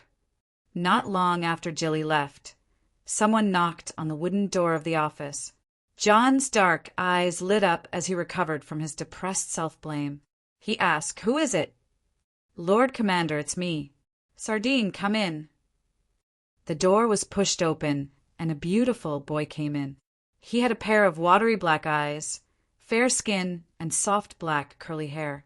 He was as pretty as a girl. Sardine came from a brothel in the old town. Lord Slint refused to leave Dark Castle, Sardine said. He refused. Jon's eyes flashed with excitement and coldness. He stood up, took down the sword belt on the wall, and walked out of the command tower. Considering that winter was coming and the snow would cover the houses and roads, the Dark Castle decided to use underground tunnels and cellars. The tunnels were densely packed and connected to all the storehouses and towers. The cellars were spacious and sturdy. The largest one could hold hundreds of people. At this time, Slint was in a cellar that was used as a dining room. Under the dim yellow light, he was drinking oatmeal while laughing and chatting with a few night watchers. The arrival of the commander made everyone in the hall quiet down. The sound of chewing, chatting, laughing, and the sound of spoons colliding with bowls suddenly disappeared. The night watchers, barbarians, and the knights of the deer party all opened their eyes wide and stared at Jon, who was walking in front of Slint. Lord Janos, you refuse to go to Greyguard Castle. Jon asked calmly, You little brat, go yourself. Slint did not take the commander seriously at all. He laughed and said, You have the mark of a beast on you. The dire wolf is the evidence. If you ask me, a piece of trash like you should go to Greyguard Castle. Stay away from us, righteous people, who worship the gods. Get lost, bastard, ha ha ha. The coldness in John's eyes turned into murderous intent. He asked loudly, "You refuse to carry out the commander's order?" Slint's fat chin trembled a few times. He raised a finger and laughed contemptuously. "Bastard, fuck your ass." Eliza and a few of the Dragon Party's followers laughed softly. The cellar was filled with a cheerful atmosphere. "Very good." John nodded calmly and turned to his companions behind him. He ordered, "Take Lord Janos to the stable." "Let me go, I have friends in King's Landing." "I am Duke Tywin's man," Slint threatened loudly, but he was still dragged by melancholy Eddie and stupid ox Guyland to the courtyard. At this time, everyone in Dark Castle came out to watch. Even Stannis was standing on the steps of the King's Tower next to Melisandre. They were surrounded by a group of knights. Slint thought that John was going to tie him to a horse and forcibly send him to Greyguard Castle. He shouted, "I will not surrender, bastard. I will not go to Greyguard Castle, even if I die." "You are wrong." From the stable door, John dragged out a thick oak plank covered with slash marks. It was used by the stablemen to cut the horse's grass. "Eddie, hold him down." He pulled out a long claw from his waist and pointed at the board. Everyone was shocked. Slint's face suddenly turned pale, and he was scared out of his wits. In a daze, he was dragged to the entrance of the stable and pressed on a chopping board. Then, the cold and rough board on his face woke him up. Slint struggled like a carp out of water. He begged, "No mercy." "My lord, I beg of you, please have mercy." John looked into his eyes, just like I'd had taught them since they were young. If you want to take someone's life, you should at least look into his eyes and listen to his last words. If you can't do that, then maybe he doesn't deserve to die. Father, he deserves to die. Not only can I look into his eyes, but I can also look into his eyes. Right now, I dare to look into the eyes of the Grim Reaper. Crack! The long claw didn't seem to be slowed down at all. Slint's head rolled on the ground, leaving a trail of blood behind. Go now." Sir Elise's face was pale and his eyes were filled with fear. He urged his younger brother, "Go to the East Sea now. If the Queen doesn't come back, I will never come to Dark Castle again." This guy, the red-nosed old professor on the crow's nest, was shocked. I can see some of her shadow in him. He is also a ruthless character. "Friar Sileta, sew Slint's head back and burn it before it gets dark." John felt unprecedentedly happy, but he did not show it on his face. He wiped his claw clean with horse grass, walked past the crowd, and climbed up the crow's nest. "My lord, what are your orders?" Perez Dan immediately came up to him. His voice was softer, his waist was 4 degrees lower, and his attitude was 7 degrees more respectful. Seeing his expression and attitude, John sighed and said, "I want to send Sam to the City of Knowledge. Other than proving that there are deviant ghosts, I also want to recruit a group of scholars. At the very least, they must be able to read, write, and raise ravens. With the Queen providing us with a large amount of resources and loaning the young cavemen, we have the ability to station people in all 17 castles of the Great Wall. The beacon towers can only send messages for emergencies, and daily communication depends on the ravens. When winter comes, the roads will be blocked by snow, and the ravens will be more important. So, I need at least 13 scholars." The ravens in this world were not normal ravens, and they were also different from pigeons. The knowledge required to manage them was no less than mathematics and literature. Other than scholars, ordinary people did not know how to raise them at all. For example, ordinary people used the same method as pigeons. They kept the ravens by their side and tied the letters to the ravens' legs when there was an emergency. The ravens would then fly back home. Scholars were different. They could tell where a raven had been and where it could go, and they could also tell them where to send the letters. "Commander, don't worry. As soon as the Queen left, I informed the City of Knowledge," Peristan said. "I don't want anything to happen to Sam. Do you understand what I mean?" John looked directly into the eyes of the red-nosed old man. "I understand." The old professor smiled awkwardly. "My lord, don't worry. I know the tricks of the professors in the City of Knowledge. When I sent the letters for the first time, I clearly warned them that I would also write to Count Tully. If Sam did not reach the City of Knowledge safely, the consequences would be unpredictable. Well, Count Tully is a ruthless person. He even dared to bring soldiers to threaten the Great Sparrow Church and massacre the Great Cathedral." Chapter 432. Professor Perestan comforted the commander-in-chief. "Actually, you don't have to worry about the lack of scholars. With the Dragon Queen's temper, it would be strange if she let go of the City of Knowledge so easily. In less than half a year, there will definitely be a large number of professors and scholars exiled to the Great Wall. If you want, you can even build an elementary school in the Dark Castle, and I will be the manager. Ha ha ha!" At the end, the red-nosed old professor laughed proudly. John looked at the red-nosed old professor strangely for a while. His lips moved, but he did not say anything. Then, continued to ask the lords for help. Tell them that the long night is coming and to help the Great Wall as soon as possible. John emphasized with a complicated tone, "We need knights. There are too many loned barbarians. We need honorable and capable knights to manage them." The old professor shook his head and cursed. "The nobles have no honor. They are all asking about the 50 gold royals. They said that if the Great Wall immediately fulfilled its promise, each night watchman would cost 50 gold royals, and they would send as many night watchmen as they wanted. Damn it, they are treating the honorable night watchers as slave traders. If they were really buying and selling slaves, a slave warrior would not be worth 50 silver deer at most. 50 gold royals is the reward given by the Dragon Queen to the night watchers after the long night. The nobles have no right to take it."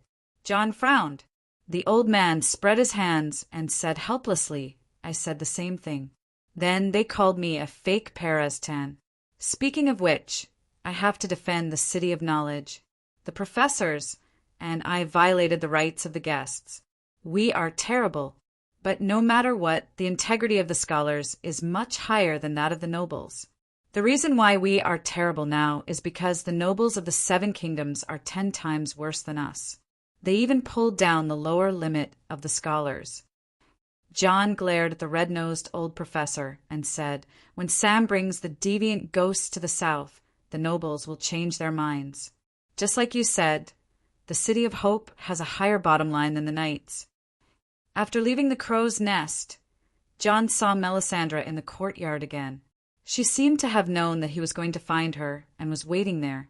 John slowed down and walked over without hesitation, asking, "Can you ensure that the deviant ghosts lose the ability to revive the dead and not melt?" "Perhaps," the red-robed woman said. "Maybe." John was not satisfied with this answer. "I've never met a deviant ghost before, and the little deviant ghost is still in the process of being studied, but you just had to send it away." The red-robed woman's tone was also somewhat resentful. "Double insurance. If you can't seal the big deviant ghost's magic to resurrect the dead, you can only let Sam kill it and then show the little deviant ghost to the City of Knowledge and the nobles of the 7 kingdoms. Small deviant ghosts don't know magic and are far less shocking than big deviant ghosts. They can only be used as backups," John explained. "I'll leave a seal on them and give Samwell a ruby. If the seal fails and the deviant ghost recovers its magic halfway, the ruby will flash red as a reminder," Melisandre said. "All right." John heaved a sigh of relief and turned to walk towards the command tower.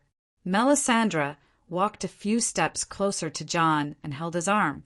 Before he could break free, she said, "John, as a newbie shadowbinder, don't reject my friendship." Even through the woolen sweater and leather jacket, John could feel the astonishing heat from her soft body.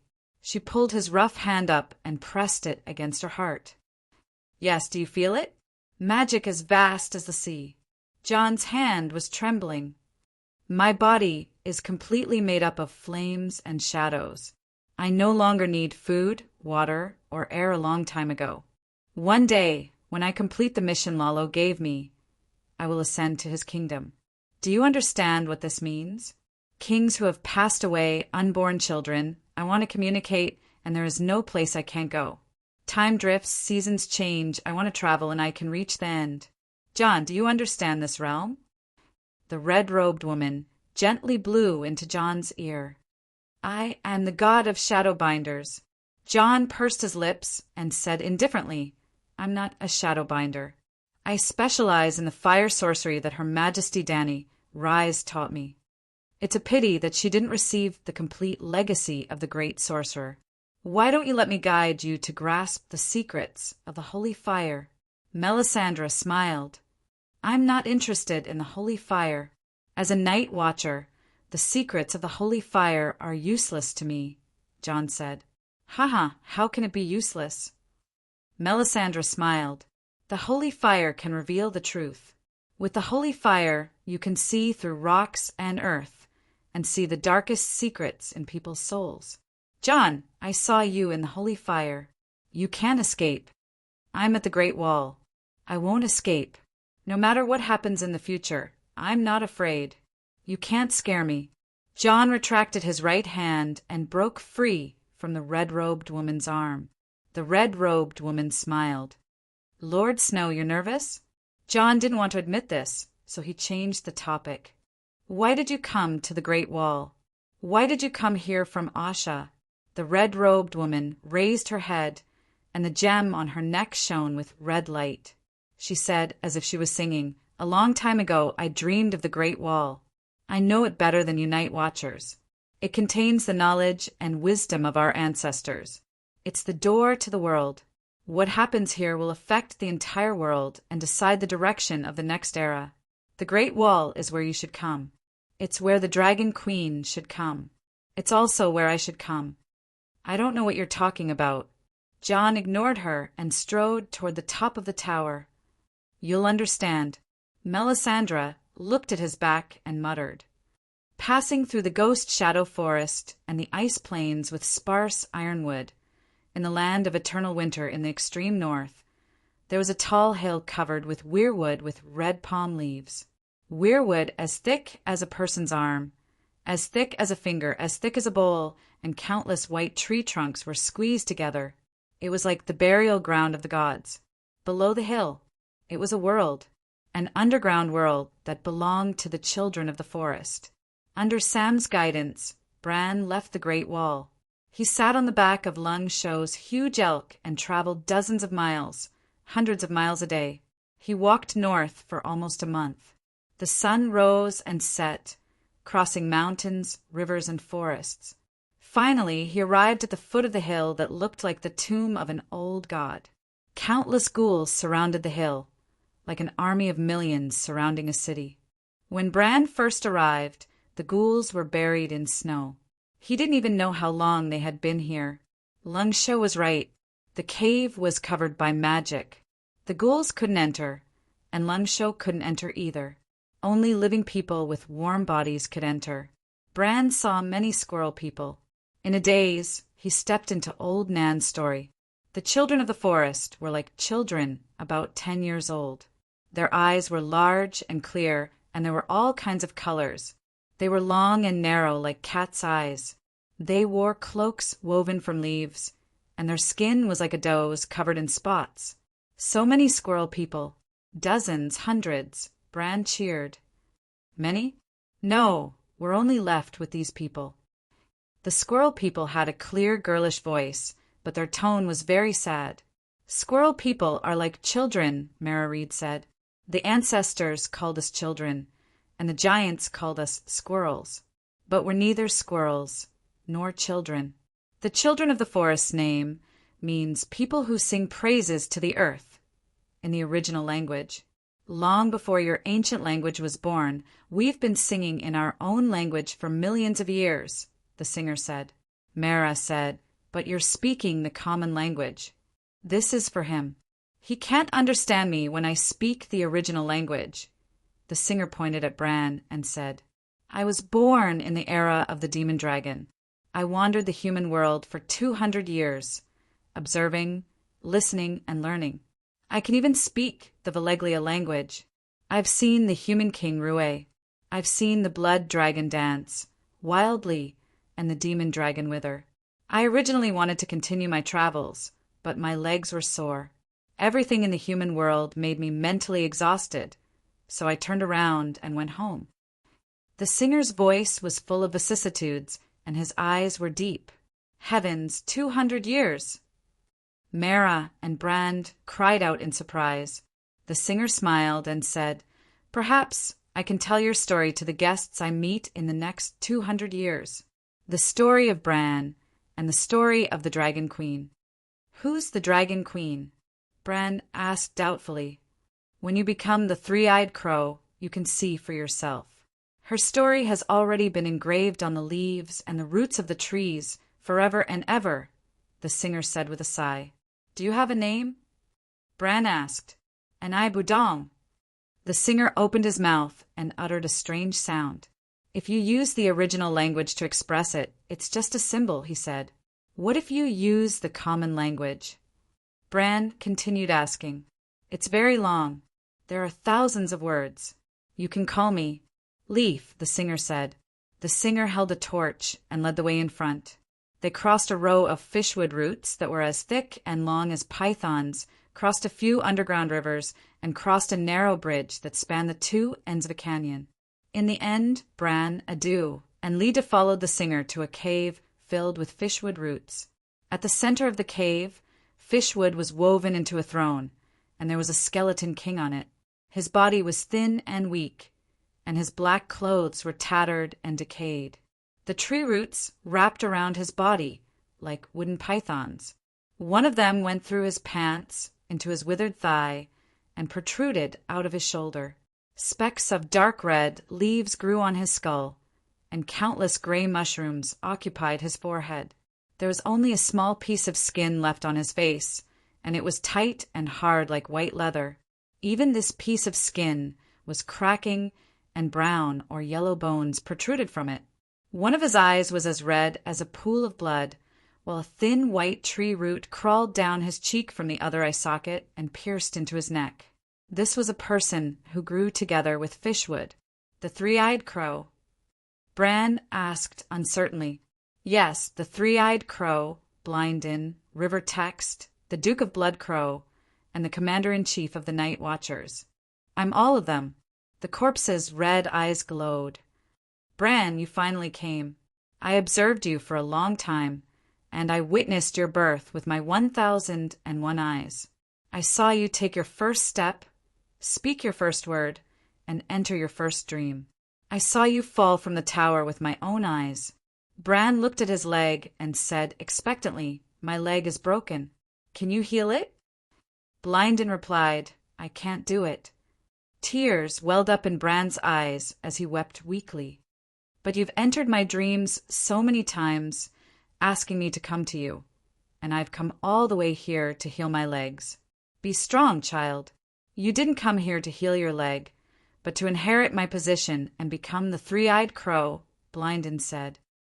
"Inherit your position."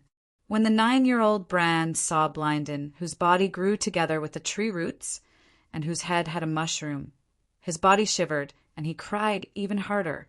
Chapter 433. "You will never be able to walk again, Bran, but you can fly." Blindin sighed. "I want to recover my health. I want to become a knight like the fearless Barristan." Bran cried, "The heavens have destined that you will never become a knight. Bran, becoming a three-eyed crow is your destiny." Blindin comforted him. "Boo-hoo-hoo." Bran cried very sadly. Beside him, Mara also felt sad for him. "Bran, when you learn how to fly, you will no longer miss the feeling of walking," Jujin said.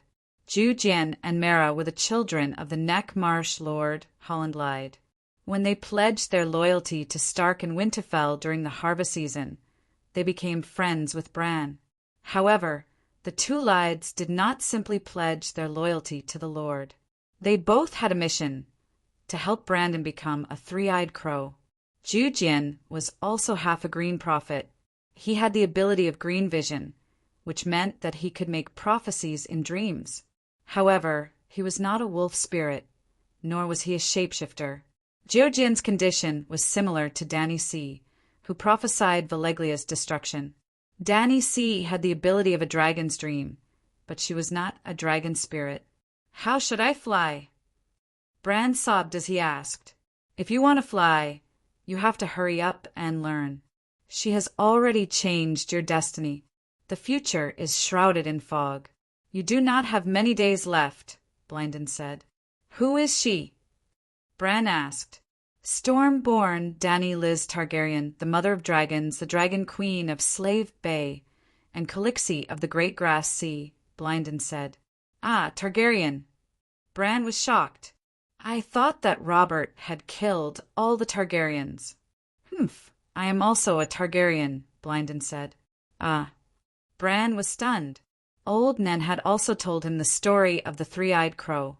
The blood crow Duke, who had 1,001 eyes, was Targaryen's illegitimate son. Why is that Dany Rise called the Mother of Dragons and the Dragon Queen? Does she have a dragon? Mara asked. Yes, bringing back dragons to this world is one of her missions. Unfortunately, she did not follow her fate. The future has become uncertain. Westeros are shrouded in a layer of cold fog, making me no longer omniscient. The long night could not be ended according to the trajectory of fate. Bran, your mission is very heavy, Blynden said helplessly. Why can she go against fate? But I'm destined to be a cripple, just like you. Bran shouted. Because she broke free from fate. I also want to break free from fate, Bran announced loudly. Blynden looked at Bran, who was full of fighting spirit, with his blood-red eyes, and said, You can. If you study hard and get all of my legacy, you'll have the ability to change your fate. Just like Guanyin Bodhisattva said to Joker, You want to change your fate? Yes, with power, you can change your fate. Joker asked, Then how can I have power? Guanyin Bodhisattva said, If you wear the golden circlet, you will become Sun Wukong and have the power of the great sage equal to heaven. If you protect Tang Sanzang and complete the mission of Journey to the West, you will become the victorious fighting Buddha and have the same status as me and Tethagata. Joker was overjoyed. Where is the golden circlet? Where is Monk Tang? I will go now. Bran was overjoyed. Teach me, I will study hard. Brynden did not respond. Sir Blynden, the three-eyed crow? Bran shouted in confusion. He is too tired. After talking so much, he needs to rest, Singer Yi said. Talking so much? Bran was even more confused. Singer Yi explained. He has already surpassed the lifespan of a mortal, but he is still on his deathbed. This is for us, for you, and for the human kingdom. His body only has a little bit of strength left, but his spirit will never die. You can communicate with him through other methods. What methods? Trees. You are the Green Prophet, and you can know everything through trees, Jiujian said. What trees? Weirwood? Bran asked. Jiujian said, Not only weirwood, but also oak trees, iron trees, elm trees. Even after you become the three-eyed crow, the earth and rivers, the land and the mountains, the wind and the rain will all be mediums for you to observe the world. They are eternal, and they have experienced the past and seen the past. They will also experience the future, and they will be evergreen forever. Compared to them, our life is like a shooting star, bright but short. After I die, they will still be there, recording the story of time, your story and my story. And my story. I will also die. Bran, you will see my past. What is the past to you may be the future to me, Mara said with a smile. Bran wanted to cry. He felt an indescribable sadness. He looked at the short 16-year-old girl in front of him and wanted to say loudly, I don't want you to die. If you die, I won't live either. He swallowed the words that almost came out of his mouth. Just like many times along the way when he wanted to say, I love you to her when he possessed a dew. Only when he was in a dew's beast-like strong body did he have the confidence to say, I love you to her.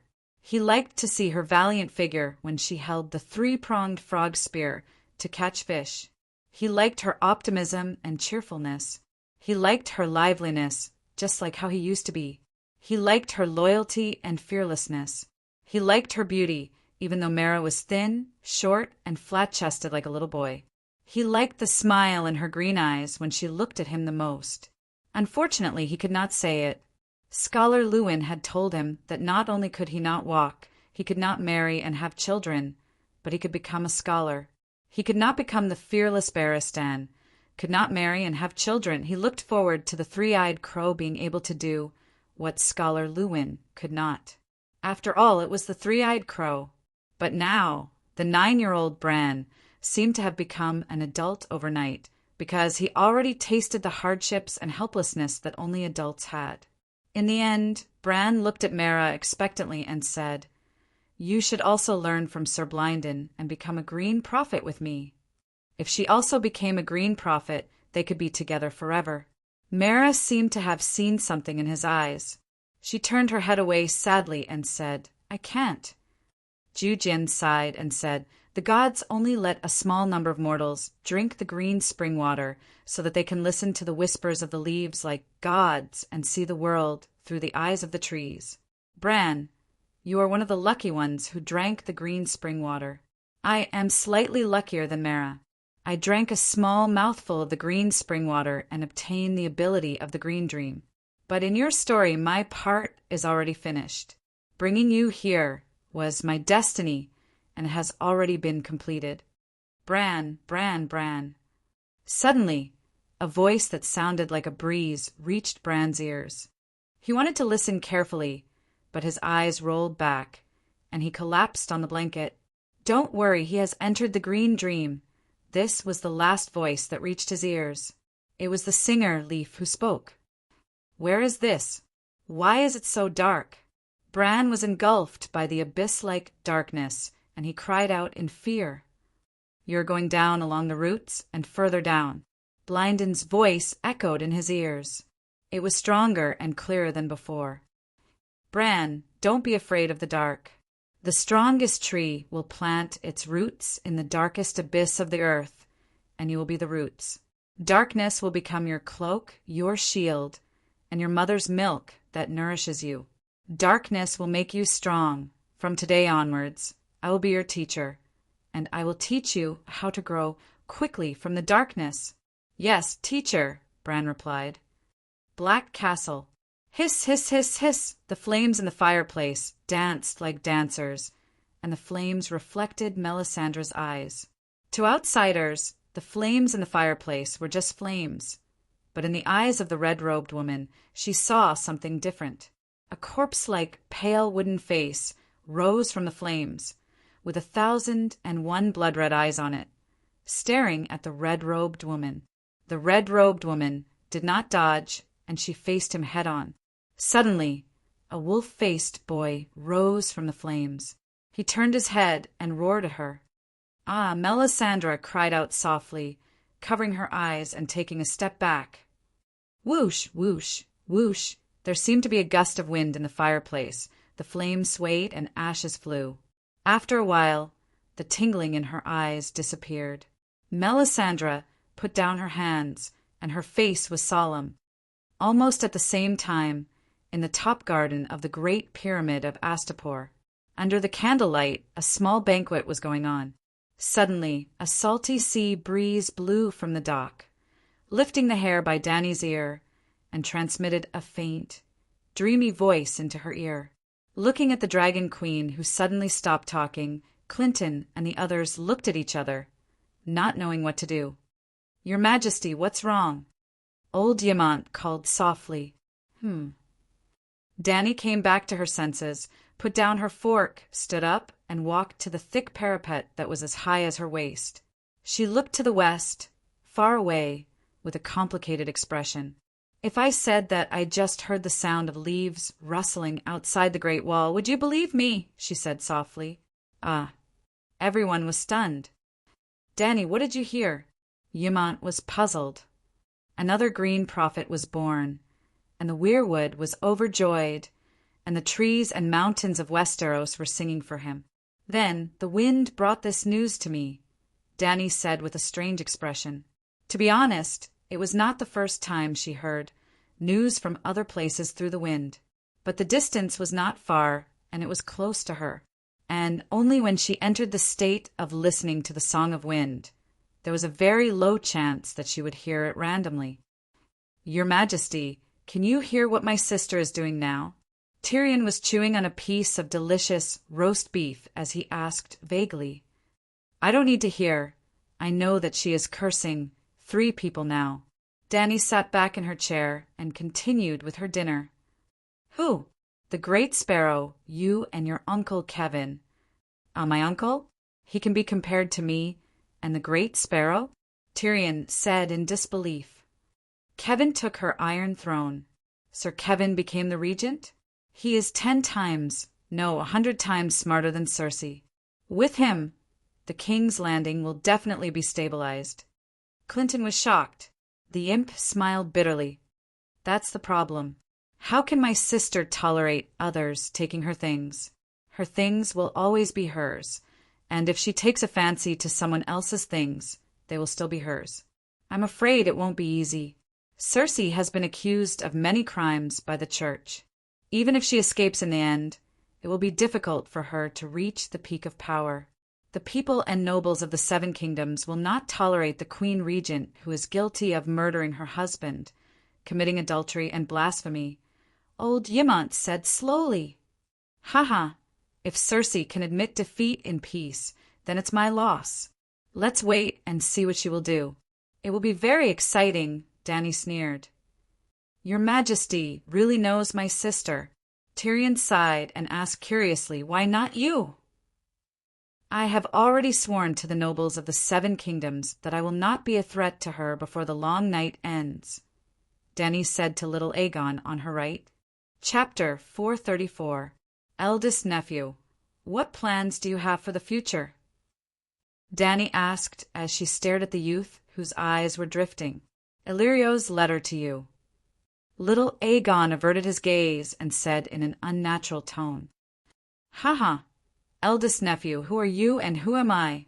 Dany smiled playfully. As a king, you should humbly listen to the advice of others. But if you follow the script laid out by others, would you still be a king? Little Aegon saw the mockery on her face and felt anger rise in his heart. He turned to look at her and asked, Dany, what do you think of Illyrio's advice? Dany? The smile on Dany's face widened. Kid, keep this anger in you. It will make you work harder. Then she retracted her smile and said seriously, Aegon, I don't have much trust in Varys, but Sir Clinton and Sister Ashera are true people with honor. I trust their words 100%. I'll admit that you are the son of Prince Rhaegar and Princess Illyrio, but there are some things that I have to make clear. Speak, Aegon said with a tense face.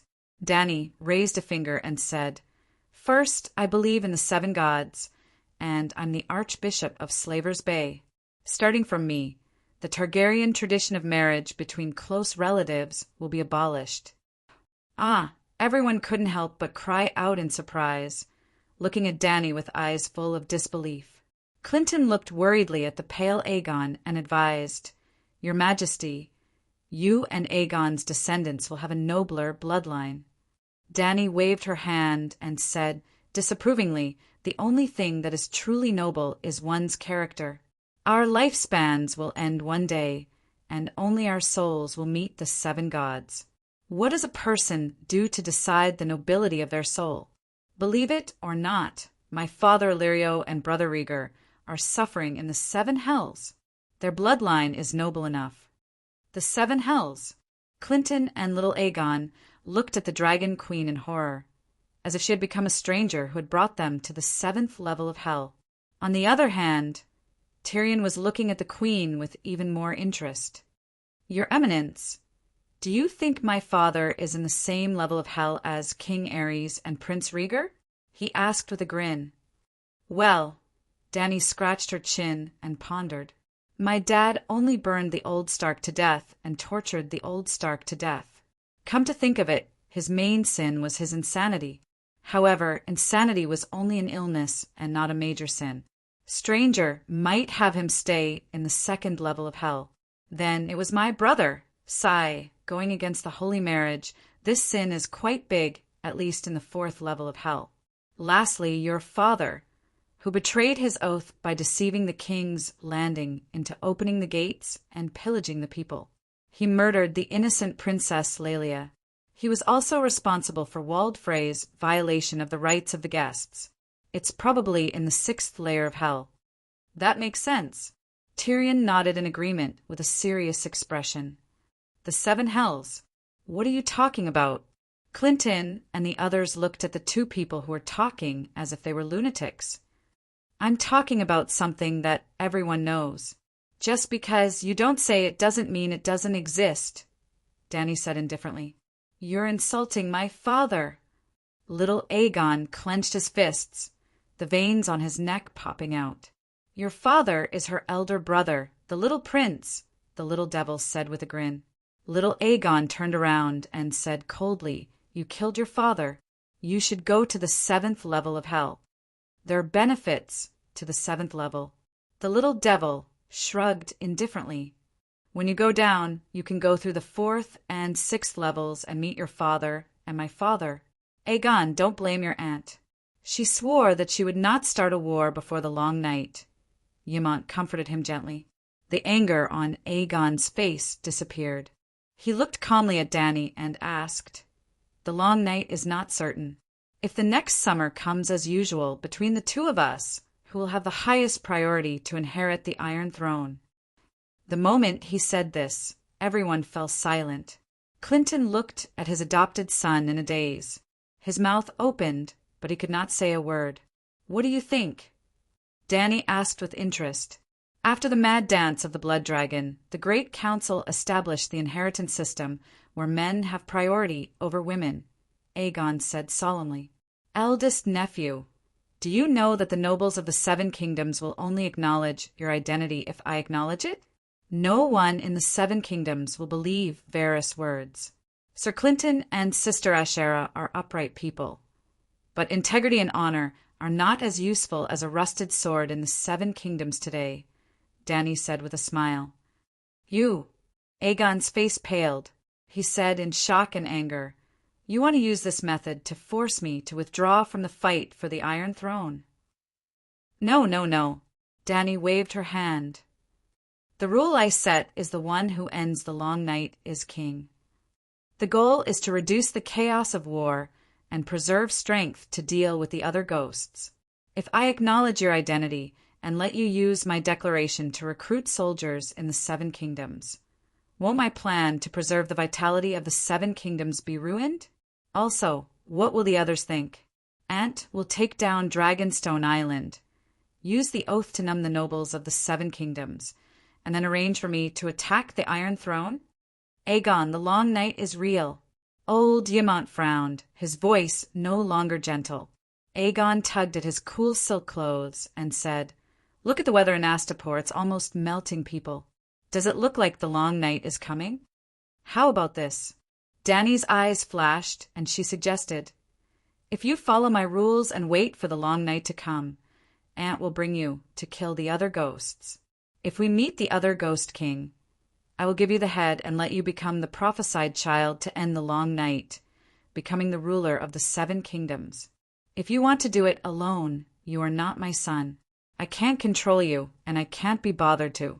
You can do whatever you want, but I won't endorse your actions, and I won't break the oath for you. Which option do you choose? Aegon's lips moved. He struggled for a moment before turning his gaze to his adoptive father, Clinton. Clinton frowned and thought for a moment, then said, Her Majesty is not wrong. Since you have made a holy oath, you must strictly abide by it. The problem now is whether the long night will come or not. Her Majesty trusts all of you. With just one sentence, she recognized Prince Aegon as her nephew, but you don't believe her? The centaur maid, Jichi, said angrily, Oh, she and Irri both trusted Calixi. When Calixi said that the long night was coming, they immediately began to worry. Would the world turn dark after the long night? Should they prepare more candles? How cold would the winter be? How much blankets and firewood should they prepare? Dany's Blood Alliance guards and Kars also immediately believed her. They began to suggest slaughtering the southern horses that could not withstand the cold, and going to the Horse King city to purchase a batch of northern long-haired horses. The north and south of the centaurs were divided by the Dothraki plains. Jichi's question made Clinton and the others feel awkward and ashamed. The long night is a little too sensational. It's not that we don't trust the queen. It's just that we find it hard to accept. Tyrion said something fair. Ashaya's eyes swept across the dwarf's ugly face and finally landed on the Dragon Queen's beautiful face. She asked, "If we don't immediately depart for the Westeros, how will Her Majesty arrange for Prince Aegon?" "Eldest nephew, what do you know?" Dany asked. Aegon swept his gaze across everyone's faces and said confidently and proudly, "Sir Duckfee taught me martial arts. Sir Clinton taught me the spirit of chivalry and the skills of commanding an army. Halden is my mentor. He taught me literature, history, mathematics, and etiquette. Lemore. Sister Ashaya taught me pious faith and the principles of being a person. She is my spiritual mentor." Tyrion supported his forehead with his hand and secretly observed the Dragon Queen's expression with one of his blue eyes. Fortunately, she didn't explode in anger, and her eyes didn't become gloomy, just a little calm. Varys is really looking for death, sending Aegon to the queen. Wasn't it to deliberately provoke her, to make her compare her experience with Aegon? Tyrion raised his hand and said with a smile, "Me too, I'll play chess with the prince." Dany glanced at the dwarf and said to little Aegon, "Tomorrow, as the archbishop, I'll confer you the title of honorary knight, and then arrange a position for you in Slave Bay." "Honorary knight? The church's armed forces?" Aegon asked excitedly. He wasn't a knight yet. "You'll understand when you take the oath tomorrow. Just in time, the allied army has begun to enter Mat Terrace. I estimate that they will follow the Valeglia Avenue straight to Borash. They will use the ruins of the Valeglia era as a stronghold, and cooperate with the fleet to launch an attack on Meereen in the east. The war is about to begin. I can arrange for you to go to Meereen, go to the front lines to gain experience and master your knowledge." Aunt Dany kindly made career plans for her nephew. "Will it be dangerous?" Ashera asked worriedly. "He doesn't have to participate in the battle and doesn't have to lead the charge, so he'll definitely be safer than me. Of course, he can also do nothing and just live in the Great Pyramid, and when the long night comes, he'll go to the Great Wall to fight the other ghosts." At this point, Dany asked curiously, "Nephew, your father also said that you're the child of prophecy. What do you think about the other ghosts and the long night? Do you want to fulfill your duty as the child of prophecy and deal with the other ghosts?" "I'm the child of prophecy? I don't know. And I haven't even taken back the Iron Throne. Why should I help the Night Watchers fight the other ghosts?" Little Aegon said blankly. "Sigh." Old Ymont sighed and turned his head away. Dany looked at Clinton and asked, "What plans do you have for his future? Tell us, and we can consult each other and try to reach a consensus." The wrinkles at the corner of Clinton's eyes deepened, and he sighed. "Her Majesty won't marry Prince Aegon, and doesn't plan to immediately send troops to the Westeros and the other ghosts beyond the Great Wall.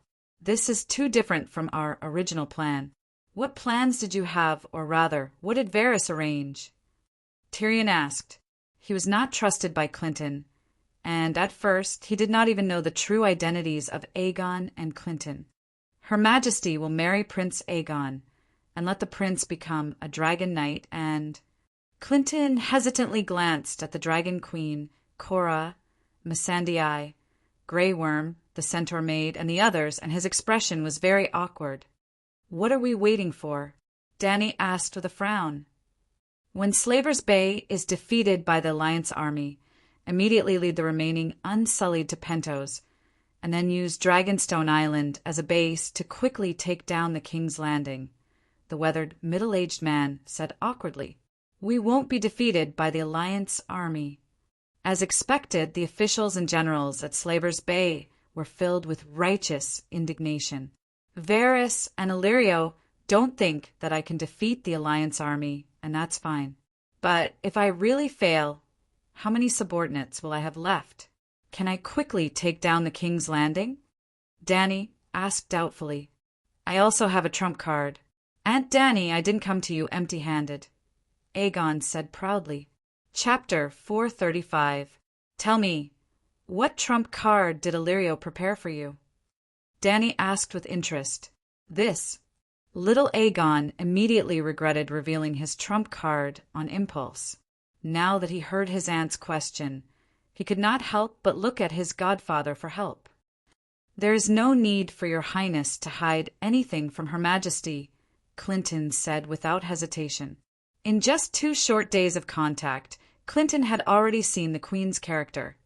Like himself and Barristan, she cherished her personal honor and was a true knight with the classical spirit of a knight.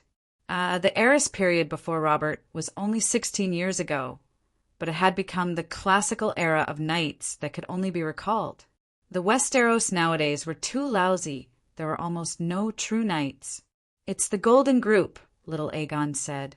"The Golden Group?" Cora, who had been silent all this while, exclaimed for the first time, because he clearly remembered that the Golden Group had clearly rejected Dany, Rise, and Second Brotherway. In order to treat the Golden Group, Second Brotherway had even sold Queen Layla's crown.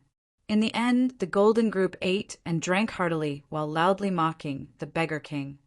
Is the Golden Group reliable? What about their employment contract with Myr? Dany frowned. She remembered that in Game of Thrones, the Golden Group had been hired by Cersei to deal with Dany and Rise. Clinton explained, the Golden Group's contract with Myr is signed once a year. There are less than 2 months until the end of the year. They will not be renewing the contract. As for their loyalty, you probably don't have to worry too much. The Golden Group was formed by the exiled nobles of the Westeros, the backbone of which are mostly the descendants of those nobles. They all want to follow the true dragon to take back their family's land and titles. Old Ymont said doubtfully the Golden Group was formed by Cold Iron. Those nobles' descendants and knights all belong to the Black Dragon, while Dany, Aegon, and I are the Red Dragon. The Blackfyre's rebellion has been going on for nearly 100 years. Can the enmity between the two sides be easily resolved? During the first Blackfyre rebellion, the 3 legitimate, illegitimate sons of the mediocre King Aegon IV were divided into 2 factions. Daemon Blackfyre plus Cold Iron, Igor Riverwind versus Blood Crow, Blind and Riverwind. The Targaryen flag was a red dragon on a black background. As a bastard, Demon Blackfyre changed his personal emblem to a black dragon on a red background. Therefore, the Blackfyre Rebellion was a red dragon versus black dragon. In the end, Daemon Blackfyre died at the hands of Blynden the Blood Crow. Cold Iron Igor Riverman fled the Westeros and established the Golden Regiment on the other side of the Narrow Sea. The will of the Black Dragon had been circulating among the knights of the Golden Legion. Their battle cry was gold above, cold iron below. Therefore, Dany was not too surprised that the Golden Regiment rejected Second Brotherway. Instead, she was shocked that the Golden Regiment was willing to support Aegon. How did Illyrio convince the Golden Regiment? Dany asked. Tyrion beat Clinton to it and said with a smile, regardless of whether it's black or red, "A dragon is a dragon." Bullshit. If the Golden Regiment had this kind of awareness, they would not have mocked Second Brotherway back then. This is what the spice merchant told me. Facing Dany's mocking gaze, Tyrion explained. He also said that some contracts are written in blood and cannot be changed, he added. A contract written in blood. Ymont secretly glanced at little Aegon with a puzzled expression. Illyrio thinks highly of you. He even told you this kind of secret. Dany smiled faintly. Of course. The The spice merchant is greedy and lustful, but he is definitely a smart person. He knows my value to your majesty." The little devil said proudly, "The value of chopping off your big head to make me feel a little happy? No, no, no." Tyrion shook his big head. "My big head contains a lot of useful things. Chopping it off is a complete waste." Dany leaned forward, her right hand supporting her chin. She smiled and asked, "What are the things inside?" "Intelligence, wisdom, knowledge as vast as the sea, monster strategy, and the key to governing a country." He puffed out his chest and proudly said, "I have been on the battlefield, and I have been the king's hand. I have done well. Someone like me, who can be a general on horseback and a prime minister off horseback. There's almost no one in Slave Bay, right? I heard that Her Majesty's hand of the king's position is still empty. Sorry you are not useful." Dany held back her laughter and shook her head. "In my opinion, you are one of the rare big idiots in Westeros, the kind that helps people count money after being sold." The little devil's expression froze. He pointed at his noseless nostril and said, "I'm stupid." "Let me ask you, how did the lion and the wolf start fighting?" Dany asked. "Don't tell me it was because of me." Tyrion laughed. "Is it not? I did not send anyone to kill little Stark, that Bran. Lady Catelyn went crazy, what could I do?" Tyrion argued. "Yes, it was definitely not you. But you still did not find the person who framed you. Why are you so sure it was not me?" Tyrion asked curiously. "I will tell you the truth. Don't be angry." Dany laughed. "Yes, I am not angry." Tyrion nodded. He was getting more and more curious. Dany looked at the dwarf from head to toe. She held back her laughter and said, "You can't beat Bran." "What?" Tyrion opened his eyes wide. "You might be stronger than Bran, but your head is big, your legs are short, your waist is thick, and your hands are thin. In terms of agility, you are not a match for Bran, who climbs walls every day. In other words, you can't throw him off the tower even if you wanted to. Since you did not throw Bran off the tower, you naturally did not hire someone to kill him. There is no need for that." This, Cora, Clinton, and the others looked at the little devil carefully. Their expressions were blank. "You are right. This is too obvious a flaw." "Why?" Tyrion looked down at his deformed legs. His ugly face turned green and red. He knew his condition the best. His legs would be sore and weak after walking a few steps, let alone running and climbing walls. "I really hope Lady Catelyn still has the chance to hear this." He smiled bitterly. "Don't worry, there will be a chance. Catelyn Tully is not dead. She was revived by the red-robed monk. I even chatted with her for most of the night. When you see her, you have to be mentally prepared," Dany said strangely. "Catelyn is not dead." Tyrion was shocked. "The dead can be revived? Have you not heard of the story of the Lightning King? The Brotherhood without flags of the Three River Basin? I thought it was a rumor." "I don't know if it can revive my father," Tyrion muttered. "It can," Dany said firmly. "It can. My father has been dead for more than half a year. Bring the deviant ghost to your father's tomb. I guarantee that no coffin can hold it down." Tyrion's mouth twitched. He returned to the original topic and said, "Your Majesty, you guessed wrong. The person who threw Bran Stark off the tower is not the same person who sent someone to assassinate him. I know. Your brother threw Bran. It was either Littlefinger or your sister who sent the assassin," Dany said confidently. She had watched Game of Thrones, so she should not be wrong. Unfortunately, she did not see the expected shock on the little devil's face. There was only confusion. Confusion? What are you confused about? How do you know it was Jaime, your Majesty?" Tyrion asked. "Bran must have seen something he should not have. At that time in Winterfell, other than your brother and sister having an affair, what else could second young Master Stark not have seen?" Dany said proudly, Tyrion was stunned again. Your Majesty, you are so smart. Dany was even more pleased with herself, but her expression was even more indifferent. However, the assassin was not sent by Littlefinger. If it was not Littlefinger, then was it Cersei? Dany was a little anxious. No. Tyrion shook his head again and gave an answer that shocked Dany.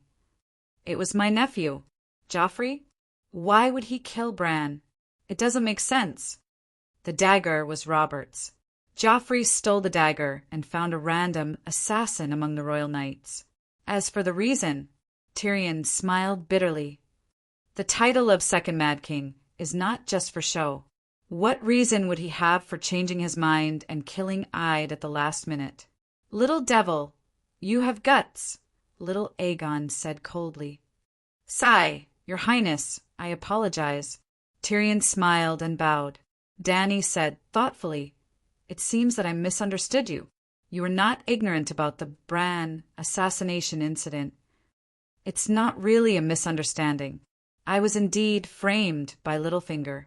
When Lady Catelyn confronted me with the dagger, she claimed that Littlefinger told her that the Dragonbone dagger belonged to me. Isn't that nonsense? How can I not know that it belongs to me? Tyrion sighed. Since you knew, why didn't you kill Littlefinger? Dany asked curiously. Kill? Weren't you the leader of the kings for a period of time? Isn't it easy to kill a small noble with no background? Sigh, at that time, I didn't even have the confidence to defend King's Landing. How would I dare to have internal strife? I even had to beg him to help me talk to Tyrell because he was eloquent and liked to talk.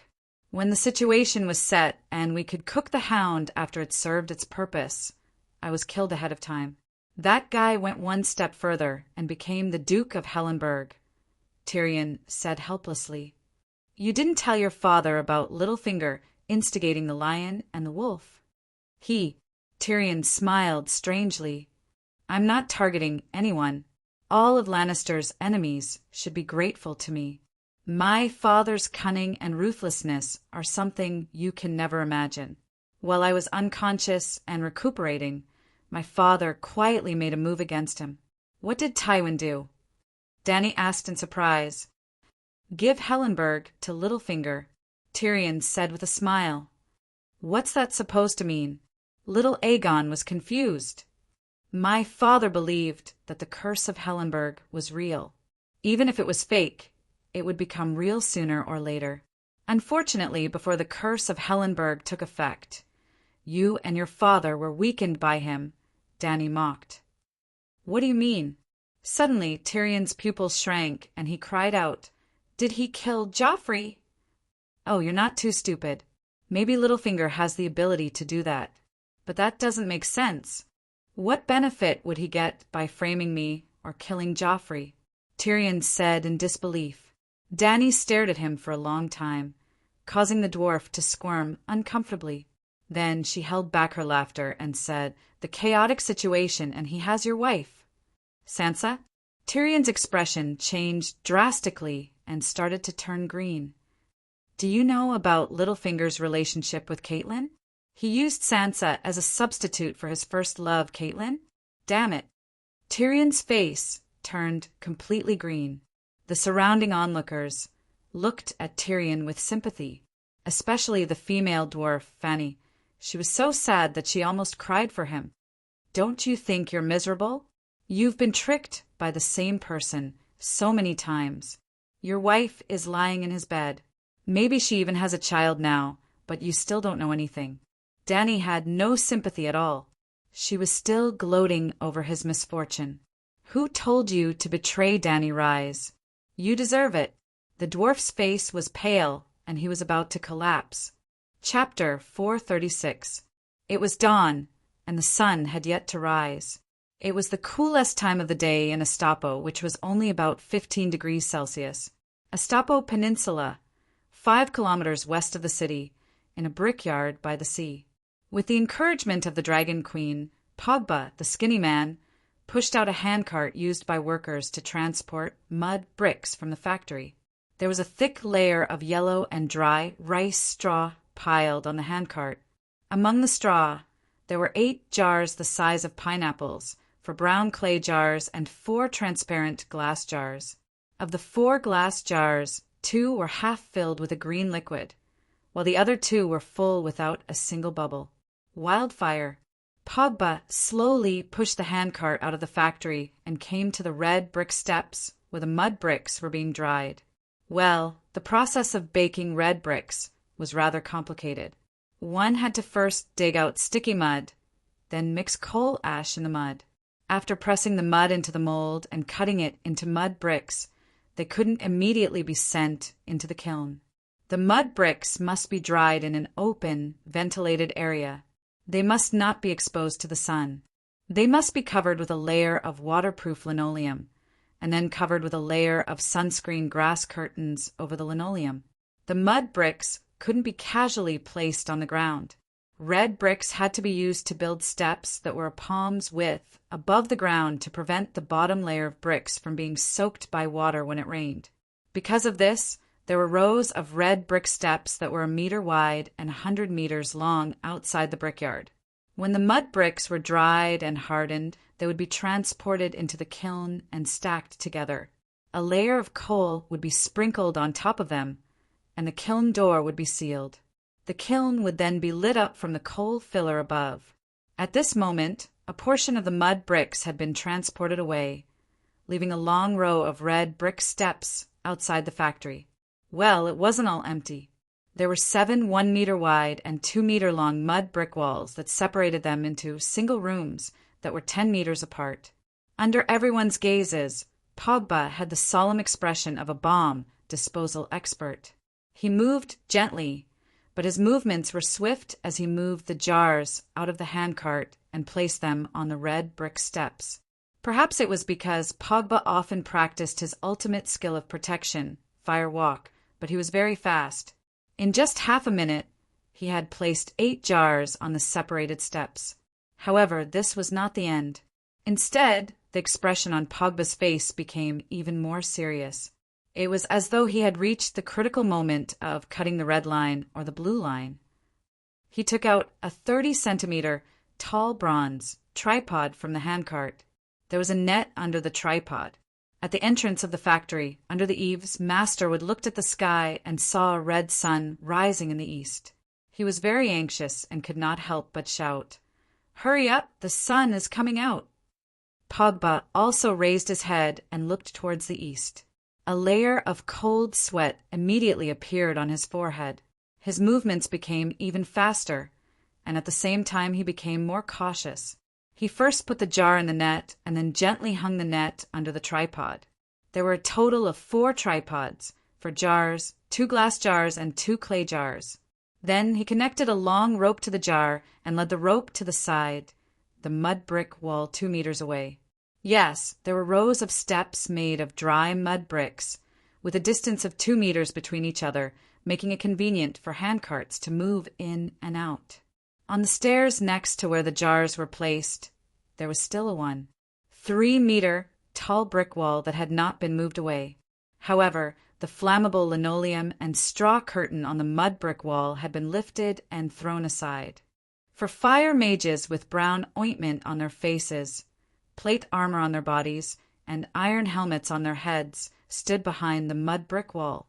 They took the rope from Master Pogba's hands with an expression of facing death with equanimity. Phew, this time Pogba breathed a sigh of relief. The solemn expression on his face became relaxed. "Your Majesty, it's done." He ran under the eaves and reported to the dragon Queen on the armchair with a smile. "Then let's get started." Dani waved her hand, and the fire mages hiding behind the mud brick wall began to pull the rope rhythmically on the red brick stairs across the mud path, for jars hanging under the tripod swayed gently. There were people standing on both sides of the Queen's chair. In addition to the 50 fire mages, there were also a dozen scholars. Even White Knight, Old Diamant, Larissa, Tyrion, Little Aegon, Clinton, and others were looking up. The red sun gradually rose, and the red morning glow turned into golden morning light. The temperature slowly rose. Tyrion's nose was sweating. He said nervously, "Isn't it a little too much?" One jar can hold 4 to 5 pounds of wildfire. What's too much? This kind of small jar is already the smallest kerosene bomb of the Megalosaurus bomber. You haven't seen the giant bomb I used when I took over Dragonstone Island. It was about the size of a water tank. It could even be used as a bathtub for you, Danny said casually. Wildfire is not kerosene. It's dozens of times stronger than kerosene, Tyrion emphasized. If it's not stronger than kerosene, why would I waste so much effort to torment it? If I reduce the amount of wildfire and let the wildfire jar burn with the same effect as the kerosene jar, I might as well use kerosene directly. At least it's safer. Tyrion was speechless. At this time, the little devil changed her clothes. She was wearing a gold-framed t-shirt with a black dragon embroidered on the chest. In the past few days, although Dragon Queen did not participate in Klein's trial, she was not idle either. She formed the Royal Megalosaurus Mage Guild and built wildfire refinery bases in Astapor and Meereen. She also went to Meereen, Cayuan, and Astapor to participate in a few great leap forward in agricultural production. She reformed the centaur tactics and changed the breed of cattle and horses. She also made adjustments to the government at Slave Bay. She was very busy, so busy that she did not have time to interact with Nephew Gu. While optimizing the authority of the government, Danny also made changes to the official titles. She established a 7th-rank official title system and unified the government's uniforms. The black dragon pattern on the little devil's t-shirt was actually a patch. Just like the beast in human clothing of the ancient officials in China, the civil officials' uniforms used birds as patches to show their virtue. The military officials' uniforms used ferocious beasts as patches to show the military officials' prestige. She had to admit that compared to the beast in human clothing court meetings, the Western country's casual wear of the government meetings was a few levels lower in class. It looked more like the grandpas and aunties in a street mahjong house. Furthermore, the king did not even have an exclusive dragon robe. In the future, Danny, who became the empress of the world, would collect a gold coin, a copper pot, and an iron sword from various cities and melt them to create a throne. She hoped that when she sat on the throne, it would not be a messy market below, but a solemn, well-dressed, orderly civil and military officials. Therefore, she first unified the officials' uniforms. The 7th-rank officials had a red dragon, the 6th-rank officials had a golden dragon, the 5th-rank officials had a green dragon, the 4th-rank officials had a white dragon, the 3rd-rank officials had a black dragon, the 2nd-rank officials had a dark red, 3-headed dragon, Targaryen's previous clan emblem, and the 1st-rank officials had a 5-colored dragon with its head and tail connected. Originally, Little Green and Little White were neck and neck. However, after following Danny to the Westeros, there were thrills and rewards. Little White became a magic dragon. As such, Little Green became the 3rd. Little Gold was the 4th, and Little Red was the 5th. Of course, Dragon Queen did not forbid the civilians from wearing clothes with the Megalosaurus pattern, but they were not allowed to completely imitate the government officials. At least, they were not allowed to add a 7-pointed star embroidered with gold borders around the Megalosaurus pattern. The little demon was wearing a t-shirt with a black dragon embroidered on it, which meant that he had become the Dragon Queen's subordinate. He had even recommended himself to the queen that day. He had professional experience in the hand of the king, and Slave Bay was currently lacking a prime minister, so why not just put up with it? Then he was mocked by the Dragon Queen and had a miserable life. Although he failed to apply for the hand of the king, the Dragon Queen also took pity on his talent. The little demon had used wildfire to turn the tables in the Battle of Blackwater Bay and defeated the 2nd most famous general of the 7 Kingdoms, Stannis, with an absolute disadvantage. It could be said that Tyrion was the only person in the world who had used wildfire on a large scale in war and won. After the Megalosaurus became extinct, Targaryen had also funded the Alchemy Guild to create a steel Megalosaurus that could shoot wildfire, preparing to use the Iron Dragon to deal with the Dorneys. In the end, the iron dragon that was equipped with wildfire self-destructed midway. Therefore, in the field of wildfire, Tyrion was really a rare talent in the world. Emperor Dany knew how to make use of people, and specially created an official position for him. General of Wildfire, responsible for supervising the refinement, storage, and transportation of wildfire. Today, General of Wildfire Tyrion accompanied the Dragon Queen and began to test the stability of wildfire. Look, the wildfire in the bottle is boiling. Suddenly, little Aegon pointed at the shaking bottle of water in the distance and shouted in horror. Be careful, the wildfire is about to explode. Tyrion's pupils contracted as he shouted at the fire mage behind the mud wall. Glug, glug, glug. Under the sunlight, the glass bottle that was being pulled by a rope released green bubbles. The bubbles grew from the size of a rice grain to the size of a broad bean, then rapidly expanded to the size of an egg. Boom! From the sound of it, it sounded like a grenade had been detonated. Looking at the fire, green flames that were 4 to 5 meters tall suddenly rose under the bright sunlight. The ground and brick walls nearby were covered in green flames. The effect was like a barrel of oil that weighed hundreds of kilograms, suddenly exploding. The enchanting green flames were clearly extremely hot, setting off waves of heat. But in the eyes of the crowd, it did not make them feel warm. They only felt a chill in their hearts. This is magic fire. Little Aegon's face turned pale. Targaryen is afraid of fire. Dany glanced at him and said calmly. Little Aegon was stunned. He stood up straight, puffed out his chest, and said firmly, I'm not afraid.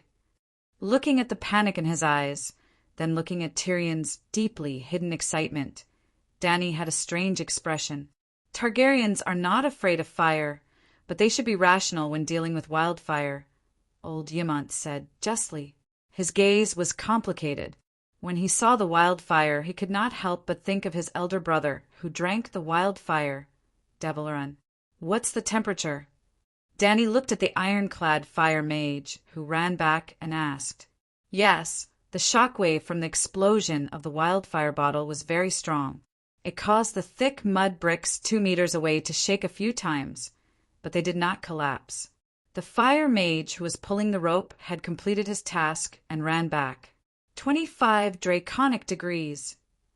The fire mage's face was filled with fear. Your Majesty, it's too scary. It exploded at 25 draconic degrees. The highest temperature in Astapor is 45 draconic degrees. 45 draconic degrees is the ground temperature. The highest temperature is only about 32 draconic degrees, a scholar said. Remember, intense shaking, direct sunlight. 25 draconic degrees is the critical point, Dany instructed. Immediately, a scholar picked up a pen and started writing on the document. A thermometer was not difficult to make. Back in the Ming Dynasty, Galileo had invented the first thermometer. It was very simple. It was a glass tube connected to a glass ball at the bottom. It was also open, so the error was relatively large. Not long after the first thermometer appeared, an accurate thermometer that could measure the temperature of the human body was invented. Simply put, the invention of a thermometer required a flash of inspiration, not technology. As long as they could forge a glass tube, technology was enough. Chapter 437. In this world, even stargazing mirrors could be made. Measuring cylinders and measuring cups were standard equipment for scholars. The technology to make thermometers was already sufficient. Therefore, when Dany needed it, she only needed to ask the glassmaker to experiment a few times to make a very accurate mercury thermometer. In fact, not long after she took down Astapor, she invented the thermometer. Because she knew that the long night was coming, she needed to know when the long night would come. She arranged for scholars to record the temperature for 24 hours in a day and draw 24 curves on the x-axis time, y-axis temperature coordinate chart. She could roughly calculate the trend of temperature change. If the data changed linearly, she could even predict the arrival of the long night in advance when the lowest temperature was below zero. It was a perfect plan. However, the temperature recording team had been established for 2 years. The 24 curves fluctuated almost on a horizontal line, which meant that the temperature in Slave Bay did not change much. Of course, it was not completely ineffective. In the past 2 months, the lowest temperature had been decreasing. There was only one point. According to the current rate of temperature decrease, it would be difficult to see snow in Slave Bay in the next 2 years. Well, in the past few thousand years, it had never snowed in Slave Bay. As for the dragon degrees, the temperature was calibrated with Celsius because the first scientist who proposed the standard temperature was surnamed Celsius. Obviously, Danny did not need to use Celsius in this world. Otherwise, she would be annoyed to death just by explaining who Celsius was. The calibrating temperature was also very simple. Mixing ice and water was 0 degrees. Boiling water was 100 degrees. Boom! About half an hour later, the second green flame rose. This time it was the glass bottle that exploded.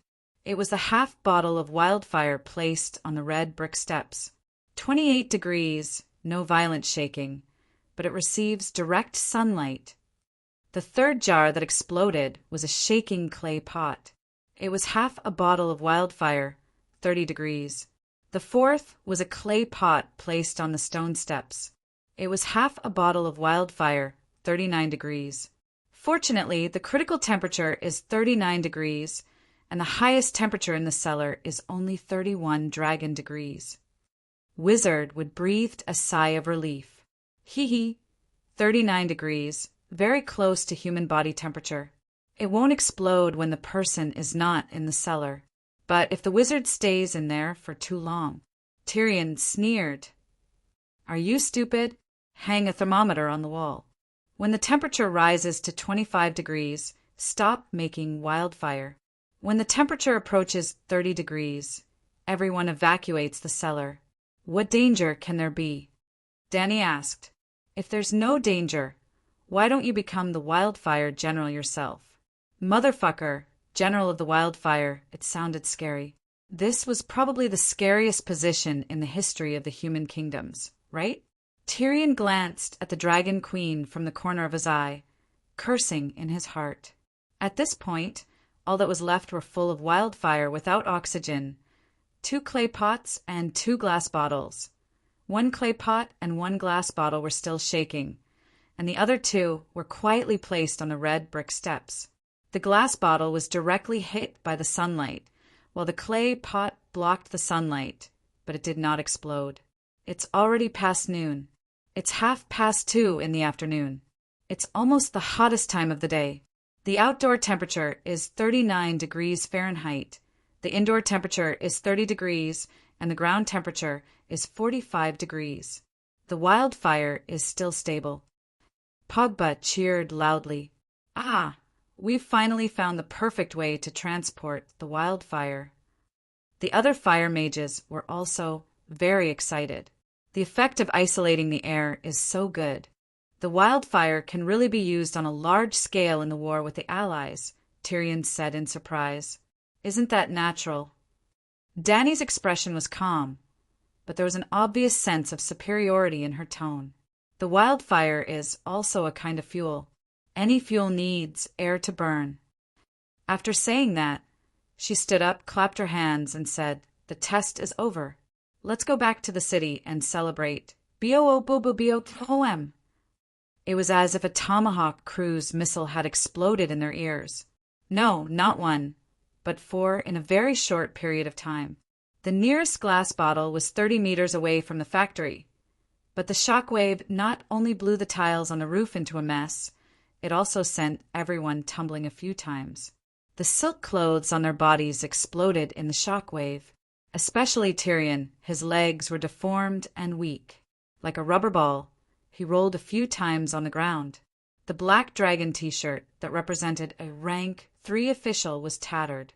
The loose silk pants on his lower body were nowhere to be seen, revealing 2 short, fluffy legs that were disproportionately short. Even the burly Mormont, who was fully armored, had his cloak torn. He took 3 steps back and supported the old man Yimant, whose gray robe had fallen apart. On the other hand, Dragon Queen's performance shocked everyone.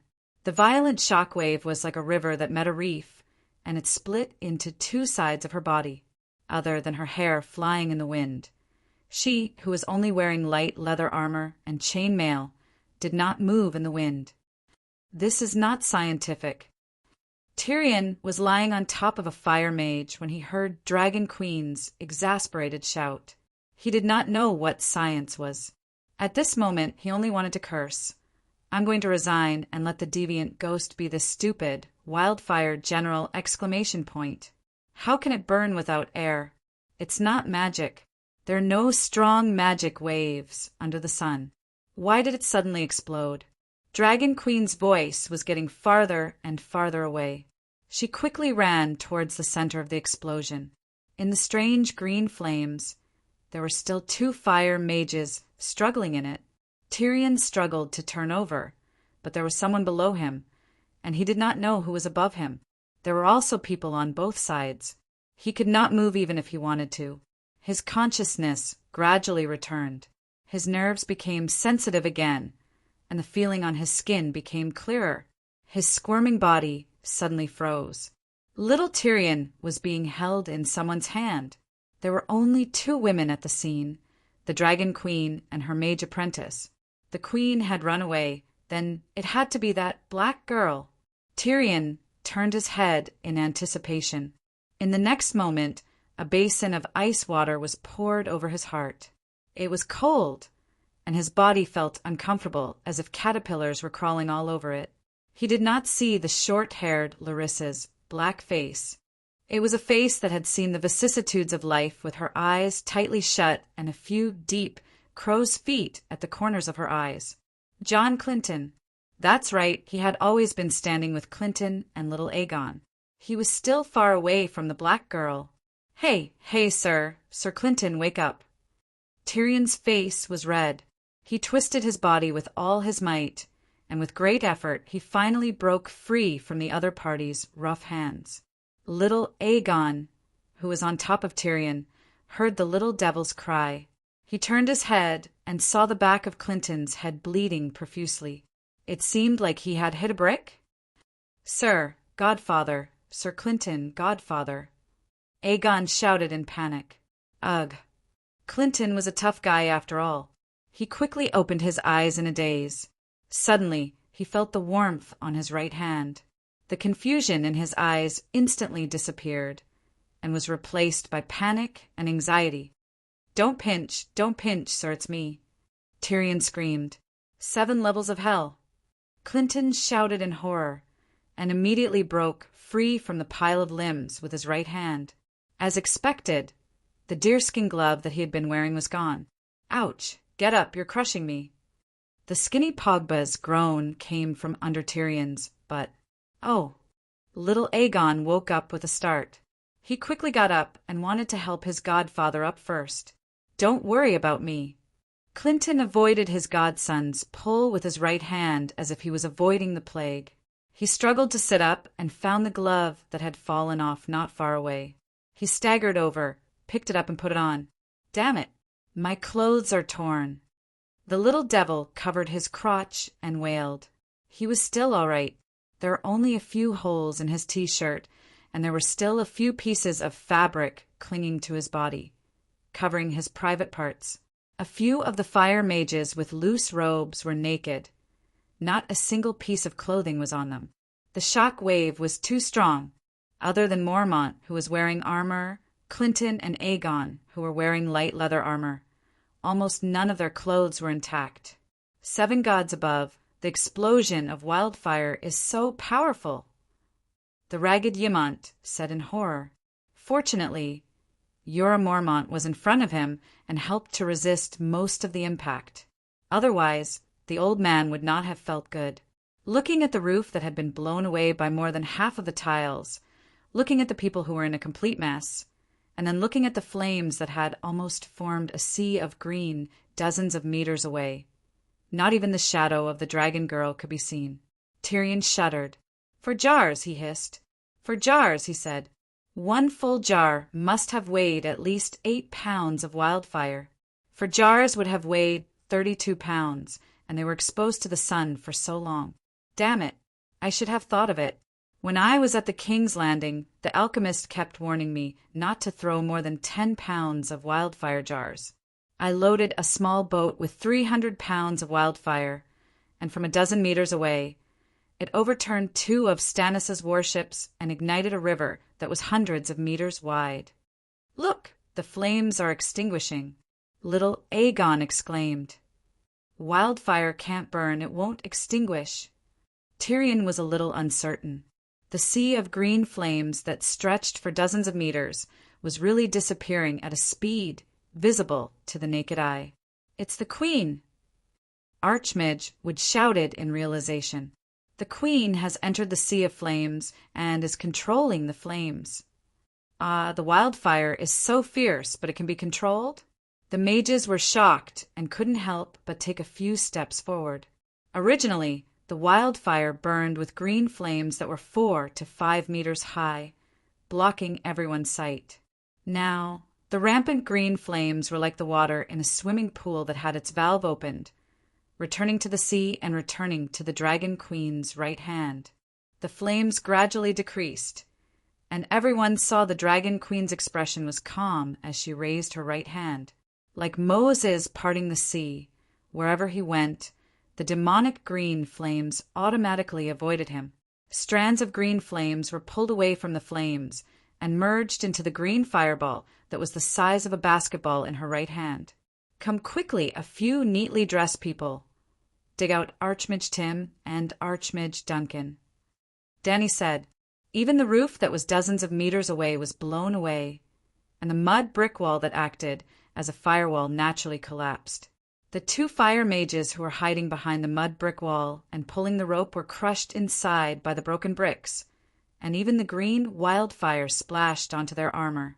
If Dany hadn't come quickly, they would have been burned to ashes.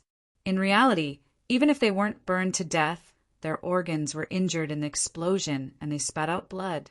Archmidge walked over while holding his pants and said with a respectful expression, "Her Majesty the Queen's magic power is monstrous to be able to control such a crazy wildfire. I wonder if you have any tricks?" "Save them first. I'll give a magic lecture in 2 days and teach you the truth of fire witchcraft," Dany said with the aura of a big boss. "Your Majesty, can I learn?" Tyrion heard from afar and was about to run over to ask, but was stopped by Clinton.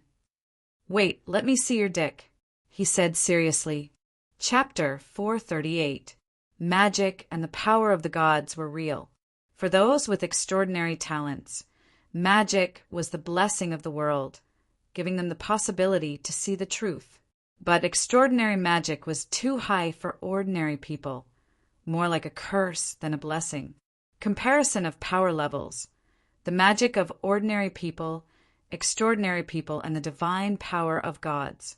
The magic of extraordinary people could curse ordinary people. But in the face of the divine power of gods, even extraordinary people could not resist being contaminated. In this world, there were 5 places suspected to be contaminated by high-energy divine power: Asia, Thunder Island, the land of long summer, Valeglia, Sosros, and the heartache of the Lone River. Among them, Valeglia and the heartache of the Lone River were the most famous curses. During the cataclysm of Valeglia, the magic of gods and fire witchcraft wreaked havoc. Humans and dragons close to the center of the cataclysm were directly swallowed by the high-energy heat, and those far away were also distorted and deformed by the subsequent magic radiation. Chillon of the Lone River, known as the capital of festivals, was the richest and the greatest city along the Lone River. It was also the center of the Lone civilization.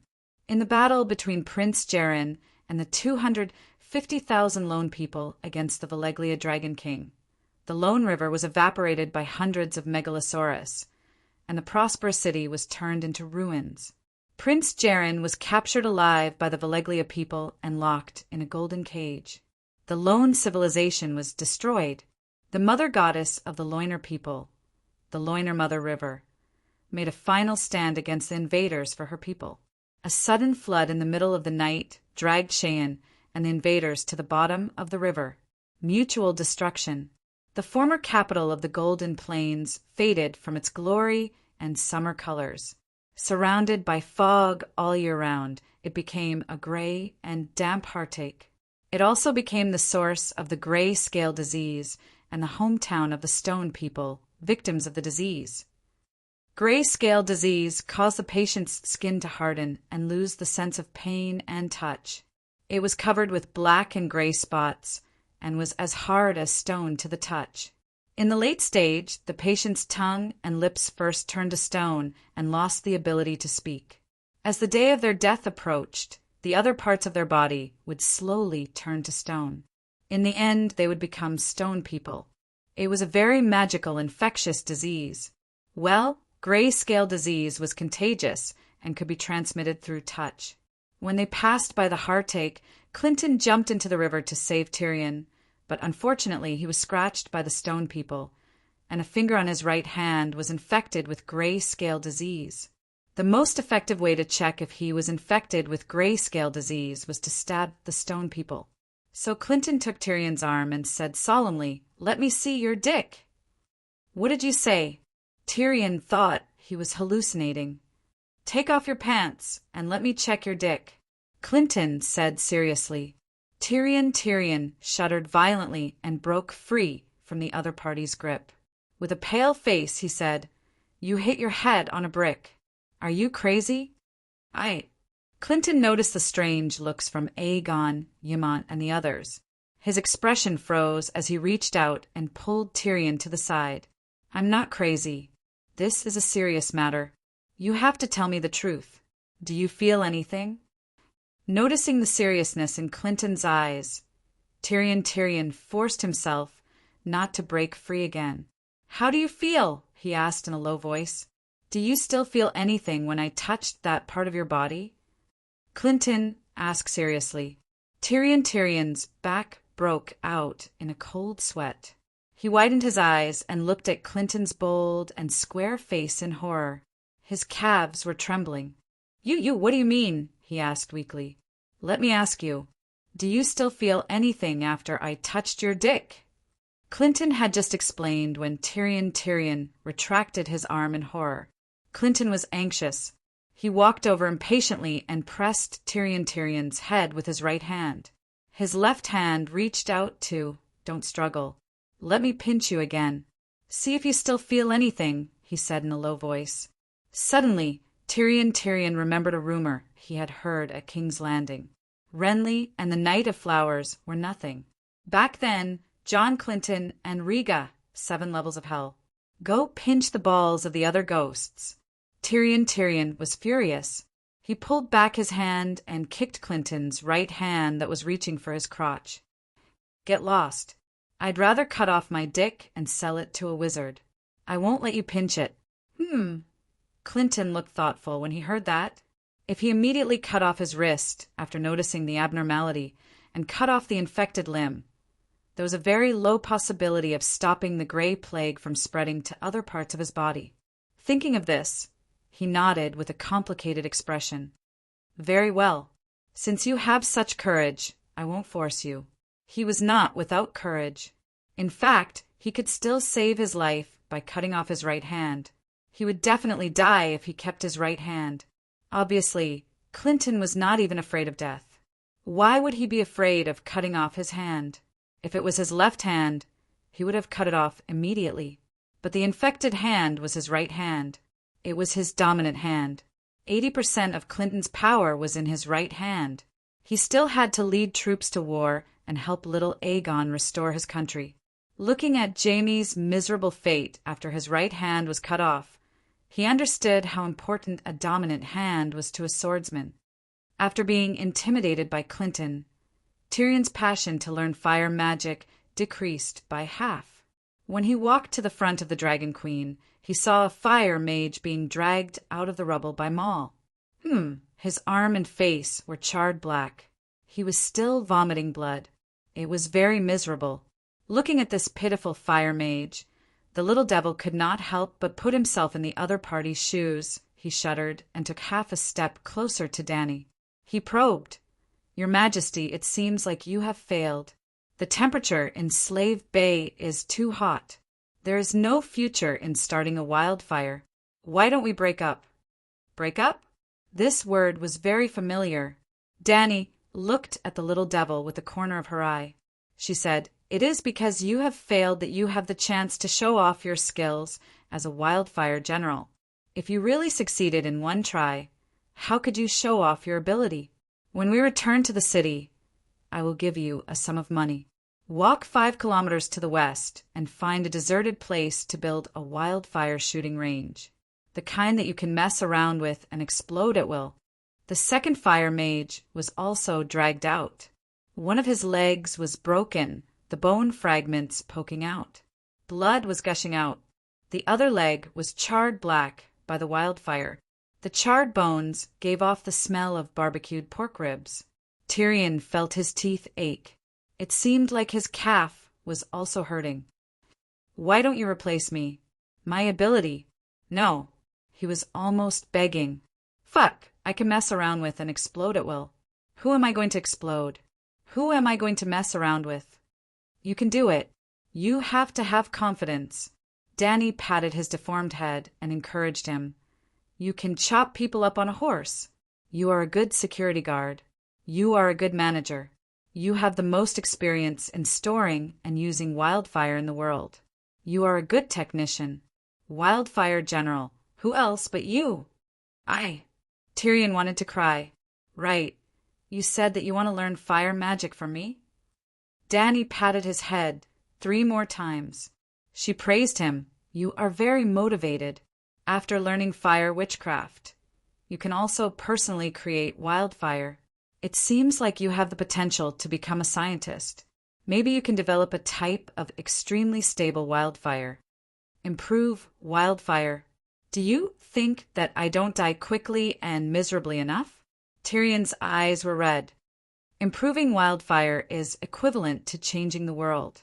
If the wildfire maintains its current burning value, but has the stability of kerosene, there's hope for a steam engine. You can even directly develop a wildfire engine and advance the world's civilization by 1,000 years. No, with the speed of this world's technological development, it can be advanced by 1,000,000 years. Moreover, with the efficiency and power of wildfire, it can even be used as a space fuel. If you can create a wildfire in a space vehicle, you are small. Eat less, drink less, and keep flying to the moon. Maybe you can even become the first person to land on the moon. Danny became more and more excited as she spoke. Originally, she wanted to tease Tyrion, but in the end, she was moved by the great scene she imagined. Wildfire is created through magic. If you can develop a magic formation that can create wildfire and inlay the magic formation into a wildfire engine made of steel, if the magic formation can automatically absorb the magic elements in the universe. Danny's eyes widened as she exclaimed, 7 gods above, wildfire might really be the hope for this world to transcend. Looking at the fanatical Dragon Queen, Tyrion took a few steps back in fear. 7 gods above, to be so crazy about wildfire, as expected of the Mad King's daughter. Sigh, the chance to be immortalized in history is yours. If it wasn't for the fact that I am busy with work and have such a large country to manage, I would want to become a wildfire scientist myself. Danny looked at the terrified dwarf and sighed. Why don't we switch? The little devil really wanted to say that. I can share your burden, he said tactfully. Very good, Danny said emotionally. There are too few officials as responsible as you. General Wildfire, I know that you are responsible for this accident. Dragon Queen suddenly raised her voice and immediately attracted the attention of the people around her. Tyrion's strange eyes were filled with confusion. As the General Wildfire, you underestimated the explosive power of wildfire after being exposed to direct sunlight for a long time. You mistakenly assigned a dangerous mission to the Fire Mage. Sigh, you should have arranged a sheep to pull the rope. But even if you made many mistakes, you can't ask to take all the responsibility. I am also at fault. We are all at fault. Dragon Queen sighed. When did I ask to take all the blame on myself? Tyrion was stunned.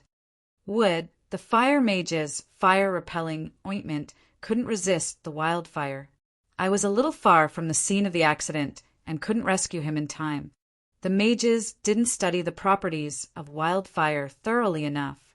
We are all at fault. General Wildfire, you only have 60% of the responsibility at most. I just took office. Tyrion argued. Yes, you shouldn't have made such a big mistake when you just took office.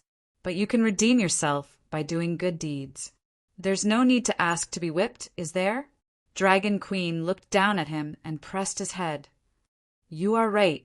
Tyrion closed his eyes and said with a sigh. And so, Dragon Queen made the final judgment for this accident.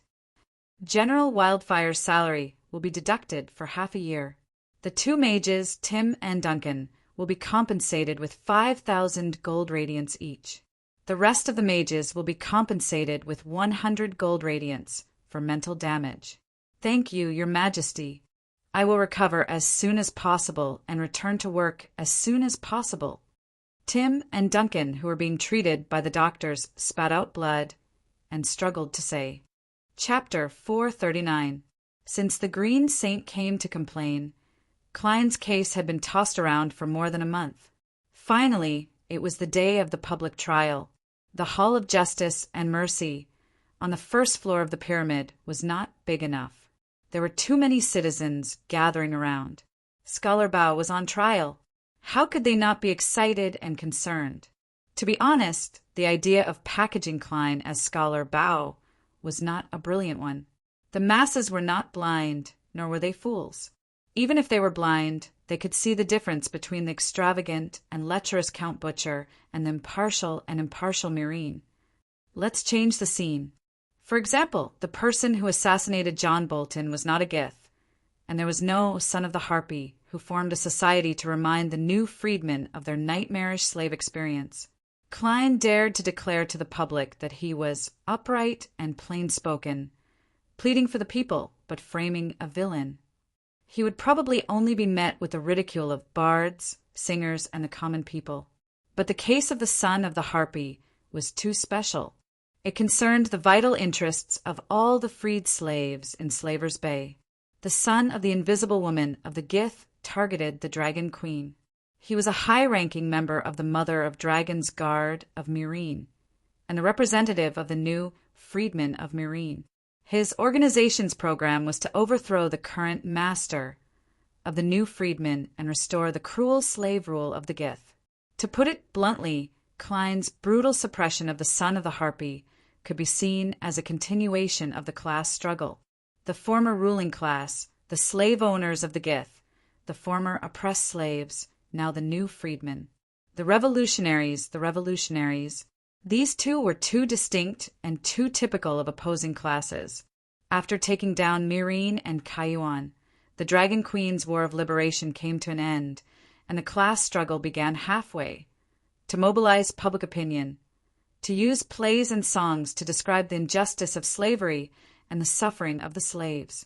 In other words, to arouse the people's hatred of the former ruling class.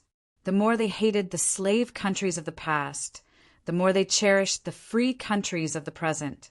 The more they hated the slave owners of the past, the more they supported the current Dragon Queen. This kind of emotion aroused by public opinion could turn the onlookers into revolutionaries, thus strengthening the Dragon Queen's resistance to the Allied forces and the stability of her rule. Logically speaking, once the hatred was triggered, the next step would be to settle the score. The revolutionaries had both hatred and hostility in their hearts. While they were settling the score, they were also venting the hostility in their hearts, killing many birds with one stone. Everyone did the same. However, Dragon Queen could not do it. First, her enemies were not only the guise people of Slave Bay, but also the slave owners of the whole world. In other words, the Dragon Queen was still at the stage of establishing a united front against slavery. Weak slave owners, big slave owners who sympathized with slaves, and neutral forces who only wanted to make money were all targets of the united front. just like everyone did. If the entire world was a country, then the Dragon Queen only occupied a small county as the base of her revolution. When she really completed the unification, the united front would no longer be needed. Those who had cooperated with her before, the weak slave owners, the big slave owners who sympathized with slaves, became class enemies, the neutral forces who only wanted to make money, the free people who did not have their own opinions, became XX doctrine. In short, the Dragon Queen could not be too ruthless to the Guy's people. Otherwise, the slave owners of other city-states would not surrender again. Instead, they would erupt with great energy to survive when they thought they had no way out. The second reason was that when the long night came and the Guy's people were settled, who would come to farm for the Dragon Queen? Therefore, the Dragon Queen stopped abruptly halfway through the class war, leaving the hearts of the newly liberated free people in a state of uncertainty. At this time, Cleon came out of nowhere. Standing in the wind, pigs could also fly. Cleon stood in the wind with a pair of invisible wings. A hero met the times. In another way, he continued the next step of the class struggle. He overfulfilled the settlement of the Guy's people and helped the new free people vent the hostility in their hearts. Therefore, he became the righteous master in the hearts of singers, poets, and the free people of the Guy's people. The so-called righteous master wasn't just asking for the people's orders. Cleon did so well. Why couldn't he be considered a righteous master? There was only one point: his methods were too cruel.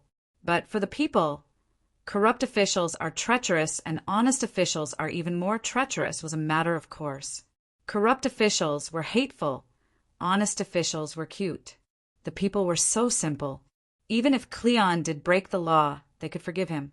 It was because Dany understood this that she came up with the bad idea of come to the scholar and wear the scholar's vest. Facts proved that the effect was not bad. Cleon the impartial and impartial. Cleon the loyal and righteous. Meereen's clear sky Cleon. Cleon the nemesis of evil.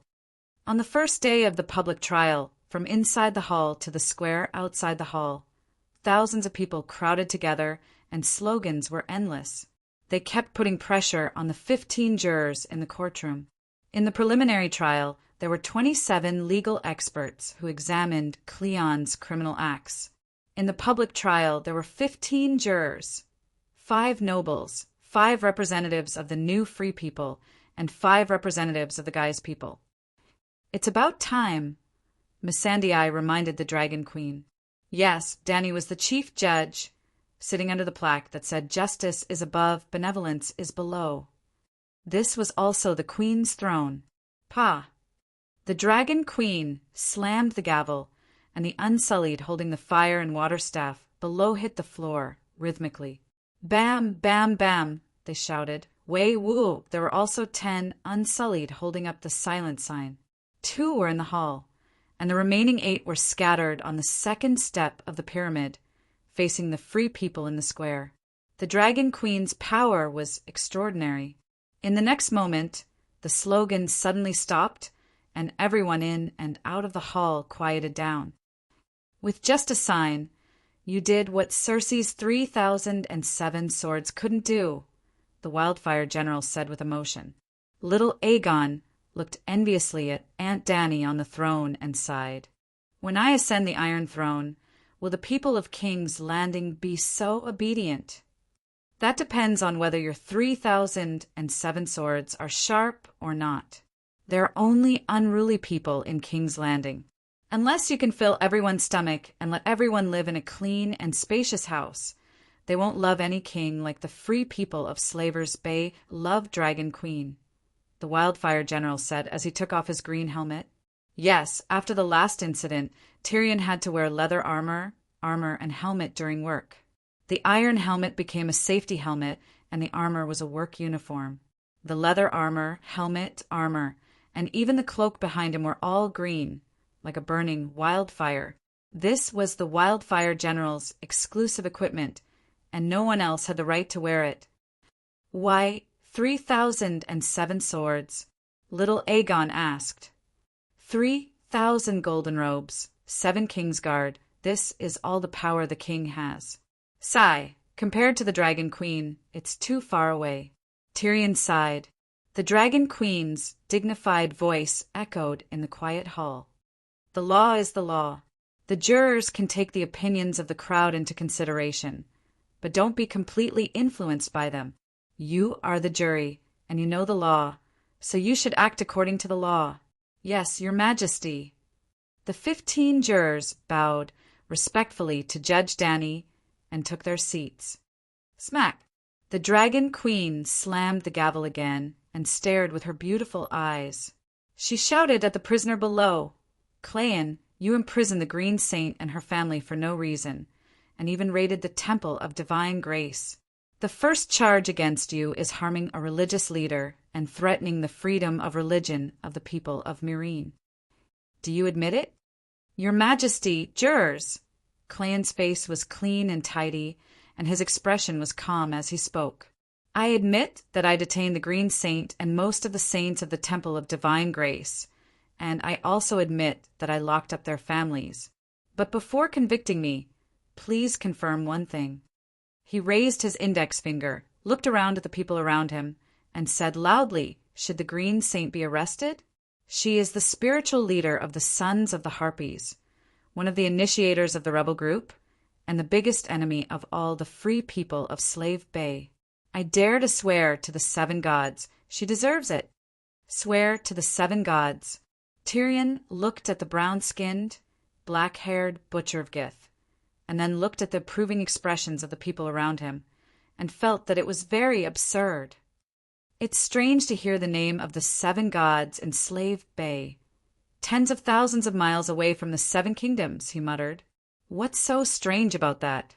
You have never been to the great cathedral of Divine Grace, and you don't know how many believers of the 7 gods come to pray every day, especially to the free Light Maiden. The believers here are thousands of times more devout than the 7 kingdoms. If you walk around the city more, you will find that the teachings of the 7 gods have penetrated into every household in Astapor. Now, the marriages and funerals of the people are all presided over by the White Nun. Sister Ashera said disapprovingly, but I heard that the great cathedral of Divine Grace has holy prostitutes. Is this in line with the teachings of the 7 gods? Duckfield said awkwardly, the church needs money to survive, and not all women are determined to serve the 7 gods. Also, the Red Saint and the Garden of Desire are a cultural tradition of the city of Ursus. Ashara's face turned red, and she explained calmly. Tyrion's eyes lit up. I have heard of the name of the Red Saint in the Garden of Desire, and I thought that this profession was taken away by the Dragon Queen. As he said that, he punched the Duck Knight's thigh and scolded in a low voice. Duck, you are too disloyal. You didn't even tell me when you went to find the holy prostitute. A nun, that's so exciting. I also accidentally found out about it when I was drinking at the docks. Also, you are busy experimenting with wildfire bullets all day long. I often don't see you. Duck said. Clinton's heart skipped a beat, and he pulled Tyrion aside and asked, Can you do it? Do what? Tyrion was confused. The day before yesterday, after I touched you, your dick, and before he could finish, Tyrion's expression changed and he growled. I said it clearly, unless you are as beautiful as the Knight of Flowers and wear women's clothes. It is impossible between you and me. Don't harass me again. Clinton's stiff, square face turned white and red, and he gritted his teeth. You never look in the mirror? That's right. Normal people, including yourself, would be so disgusted that they wouldn't be able to eat if they didn't have nightmares when they saw your deformed face. Then I'm really relieved. I was worried that your taste was so unique that you would ignore my appearance and take a fancy to my noble and rich soul, Tyrion said. You. Little Aegon and Duckfield took a few steps back, looking terrified. Smack! The shock block interrupted Tyrion and Clinton's explanation, and they heard the Dragon Queen say, The Green Saint Grazdan Cowell! Chapter 440. Grazdan Cowell, more than 80 years old, the Green Saintess of Meereen.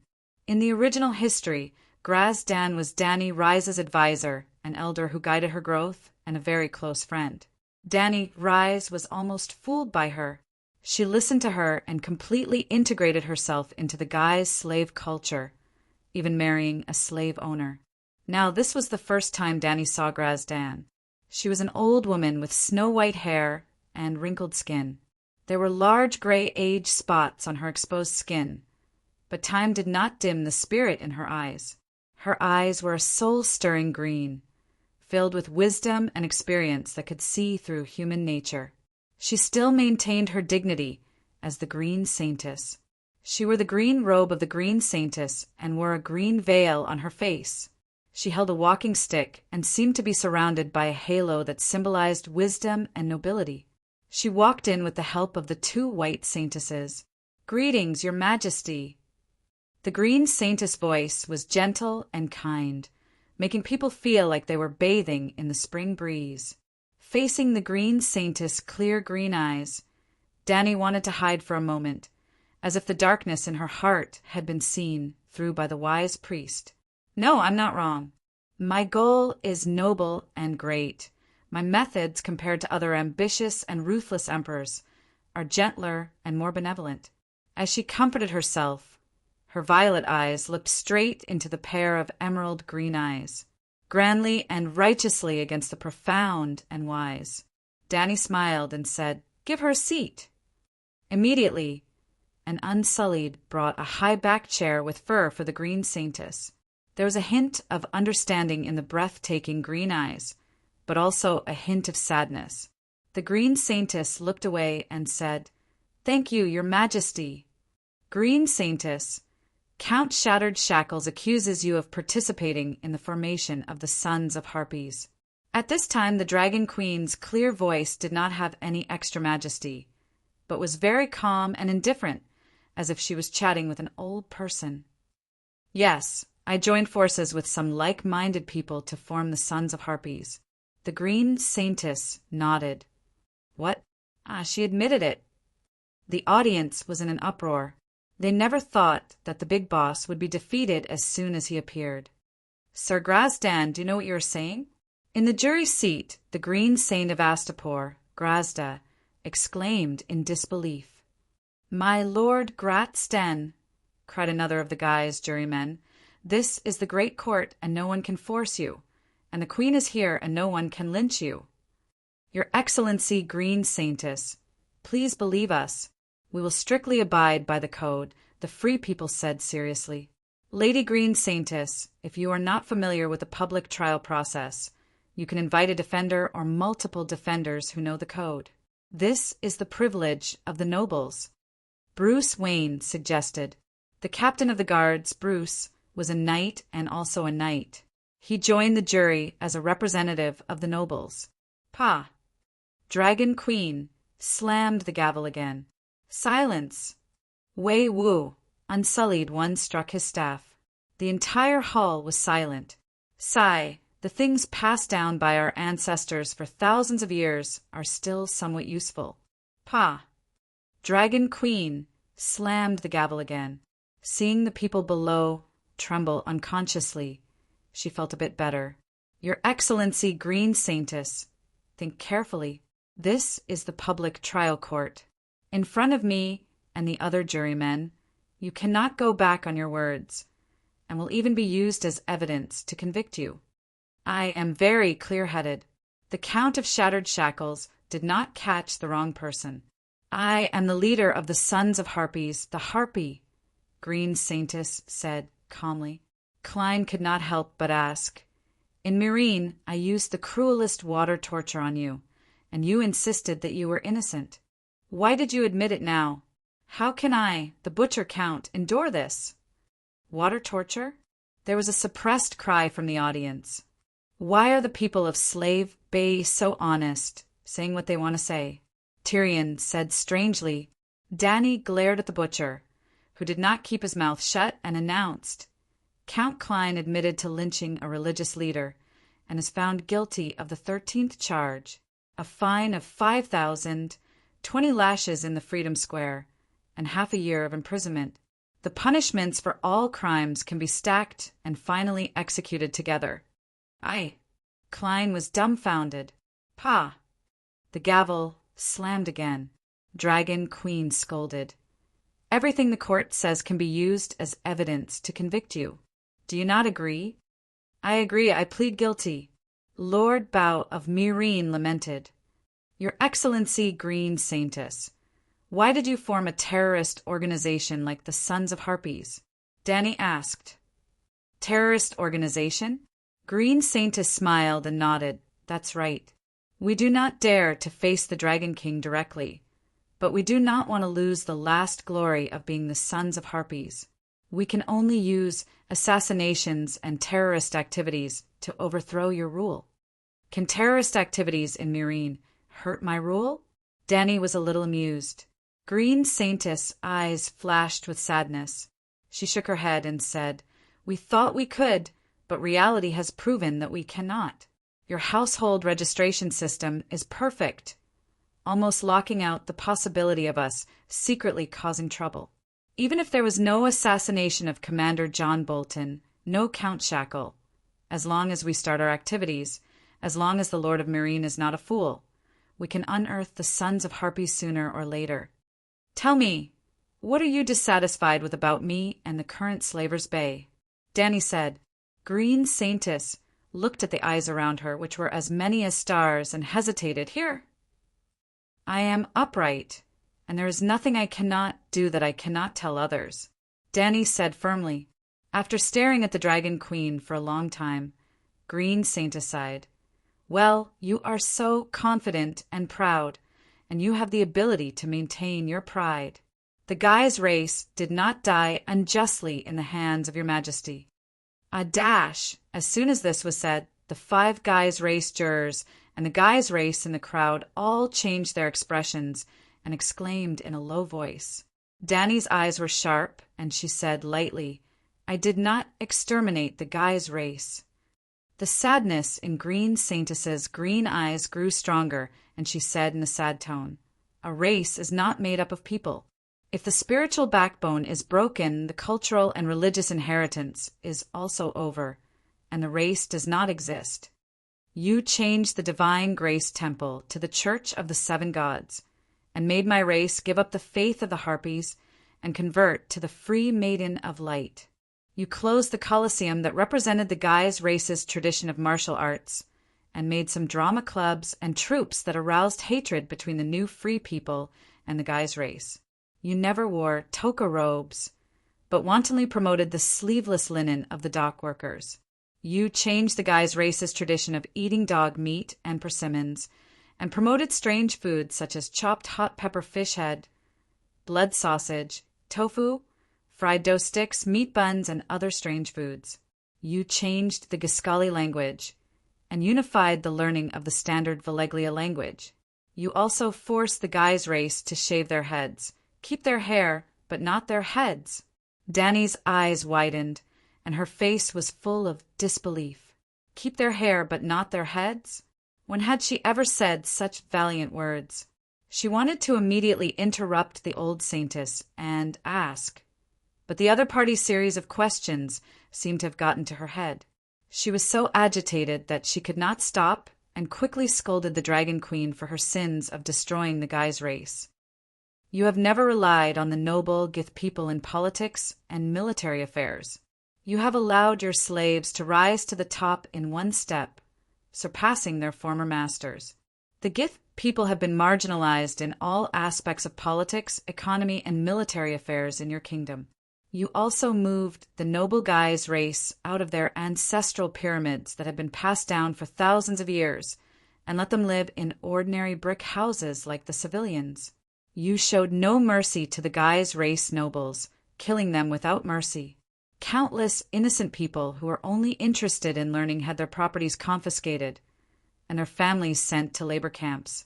What you did was to strip the Guy's race of Slave Bay away step by step. The Guy's race's culture, traditions, beliefs, and spirit were all destroyed one by one. If we did not resist, one day the Guy's race would merge with the slaves from all over the world, and their bloodlines would be mixed up, their civilization would be tampered with, and their land would be taken over. The last trace of the Gai's empire's existence would completely disappear. The Green Saintess spoke for a long time, and many of the Gai's race people were deeply moved after hearing it. They looked at the Saintess with complicated eyes. The 5 Gai's race jurors could not help but cry. Her Majesty the Queen is so ruthless. If the old woman is not lying, then she really intends to wipe out the Gai's race, Tyrion said in shock. Your Excellency Green Saintess, I wonder what I should do to be a qualified Queen of Slave Bay in your heart? Without waiting for the old Saintess to answer, she asked herself, should I wear a toga robe and learn the dialect of Slave Bay? Live according to the Gai's race noble's way of life, open the arena, or even buy one yourself, and raise a group of gladiators like horses? It would be best to find a marriage alliance with a noble Gai's bloodline and completely integrate yourself into Slave Bay. The old Saintess' eyes flashed with wisdom, and she sighed, isn't that good? If you are willing to integrate into the Gai's culture of Slave Bay, the other free cities will not be so hostile to you. With the help of a royal husband of a noble Gai's bloodline, the new Gais would no longer attack Slave Bay. Your ancestors, Aegon and his sisters, didn't they also give up Valeglia's beliefs and traditions, convert to the Church of the Seven Gods, and completely integrate into the culture of the Undals? There are also the 14 Fire Peak nobles of Valeglia. After their bloodline descendants left Valeglia, they entered Slave Bay, Quills, Coer, Norfoss, and the various coastal cities. They brought advanced technology and culture to the local area, and they also integrated into the local culture. They married the local noblewomen and worshipped the local gods. The most typical example was the marriage between Nymeria and Dornmartel. She led the remaining Loener people and took the initiative to give up some of the Loener traditions, integrating herself and her people into Dorne. From bloodline to culture, Loener had integrated into Dorne. At the same time, Dorne had also absorbed some of the culture and traditions of the Loener people. The two races lived in harmony, without conquering or being conquered, and there would be no disputes or conflicts. Are these seniors not worthy of learning from you? You can reform the old Slave Bay, but you can't completely throw the previous owners of Slave Bay into the trash can. That makes sense. Tyrion was deep in thought. What makes sense? Clinton glared at him and said, the Queen promoted the great culture of knights in Slave Bay and used the 7 gods to reform the suffering and confused slaves. What's wrong with that? Yes, I swear Her Majesty feels that she is worthy of the title Saint Dany. Sister Ashera looked at the Queen on the throne with a look of worship in her eyes. Sigh, Saintess, you are mistaken about something. The Dragon Queen smiled. Chapter 441. Dany stood up from the throne and looked down at the Green Saintess. I am different from Aegon and Valeglia's Dragon King. I am not a conqueror. I am also different from Nymeria. I am not a refugee. I am a reformer. I am a revolutionary. I am the nightmare of evil slavery. I am the Misha of all the oppressed slaves in the world. I am not targeting the Gith tribe in Slaver's Bay. My enemy is the entire rotten slave world. I want to build a new world without slaves where everyone is free. I will not compromise. I am not afraid of fighting. When I decide to become the enemy of the world, there is nothing in this world that can make me feel afraid. I will come, I will see, I will burn everything of the old society. I do not need to conquer you, nor will I integrate with you. I am a flood that will rush past you. Either you wash away the filth and join me, or you sink to the bottom of the river. Do you understand? This is your choice, not mine. I grant you the choice. The Green Saintess' body trembled, her eyes filled with fear. This is the true Targaryen, the true queen. Tyrion felt an unprecedented shock. At this moment, he even wanted to kneel down to the queen, who looked down on everyone. Dany has surpassed Aegon. She has surpassed all the ancestors of the Targaryens. In the crowd, old Yemont was proud. I am not as good as her. little Aegon said with a defeated expression. You are still young. Clinton retracted her admiring gaze from the Dragon Queen and comforted him gently. I am 1 year older than her. To be able to serve such a queen is also an honor, Duckfield muttered. Misha, Misha, Misha. Torrent, Torrent, Torrent. The new freedmen in the hall were stunned for a moment. Then, as if they had gone mad, they shouted themselves hoarse and hysterically. Many people's eyes turned red and tears flowed down. Dany smiled in relief. Pa! She slapped the gavel. Silence! Wei Wu, the Unsullied, began to strike with his staff. Your Excellency Green Saintess, other than my personal will, I can also explain the policies you proposed. After all, this is a court. As a judge, I have to abide by the laws of the Codex. I can't use my own will to sentence you. He picked up the wolfberry tea on the table and moistened his throat. She began to blabber. First, I advocate religious freedom. Astapor and Cayuen's Church of Divine Grace voluntarily carried out religious reforms. So the temple became the Church of the Seven Gods with the characteristics of Slave Bay. For example, the Red Saintess was considered blasphemous in the doctrine of the Seven Gods. The temples of Meereen insist on believing in the Harpies. I didn't force you to change your faith, did I? More importantly, everyone knew that the Harpies' claws were holding the slave shackles, which represented the slave masters' enslavement of the people. Could it be that you want the new freedmen to believe in the Harpies who represent slavery? You can ask the people in the city if I have ever forced them. Force them to believe in the seven gods instead of the Harpy. We are willing. We believe in the Maiden of Freedom. We believe in light and freedom. Immediately a new freedman said excitedly, We are not idiots. As the new freedmen, why would we believe in the Harpy? Before the temple was reformed into the Church of the Seven Gods, I never went there. The Green Saintess looked at the excited audience and sighed. The light in her eyes dimmed. Second, the Colosseum. The Colosseum needs gladiators. Gladiators are mostly slaves. I even abolished slavery. Why would I allow gladiators to exist? Moreover, I didn't close the Colosseum. Don't you see that every evening hundreds and thousands of people enter the Colosseum to do square dance? That's right. The Colosseum that occupied a large area in the city became a place for uncles, aunties, and young ladies to do square dance. As for how the people of the other world learned to do square dance, a certain queen firmly denied that she knew how to do square dance. Third, the toga robe.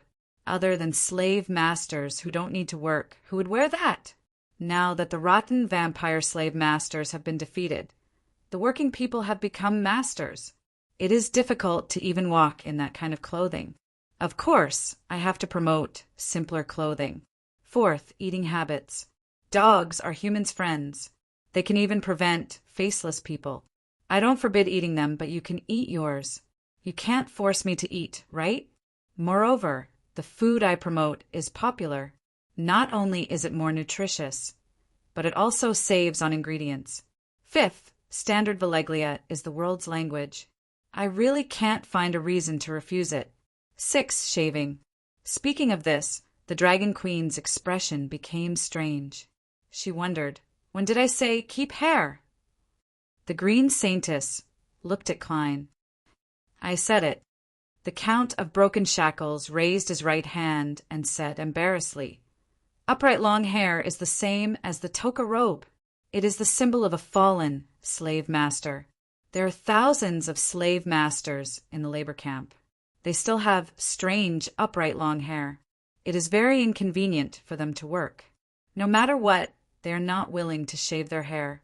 In desperation, I can only use keep hair to scare them. Prisoners have no political power and can be forced to shave their hair. When they complete the labor camp and regain their freedom, they can continue to grow their hair. Dany nodded. Continue. Seventh, don't use the Gith people. This, isn't Klein a Gith?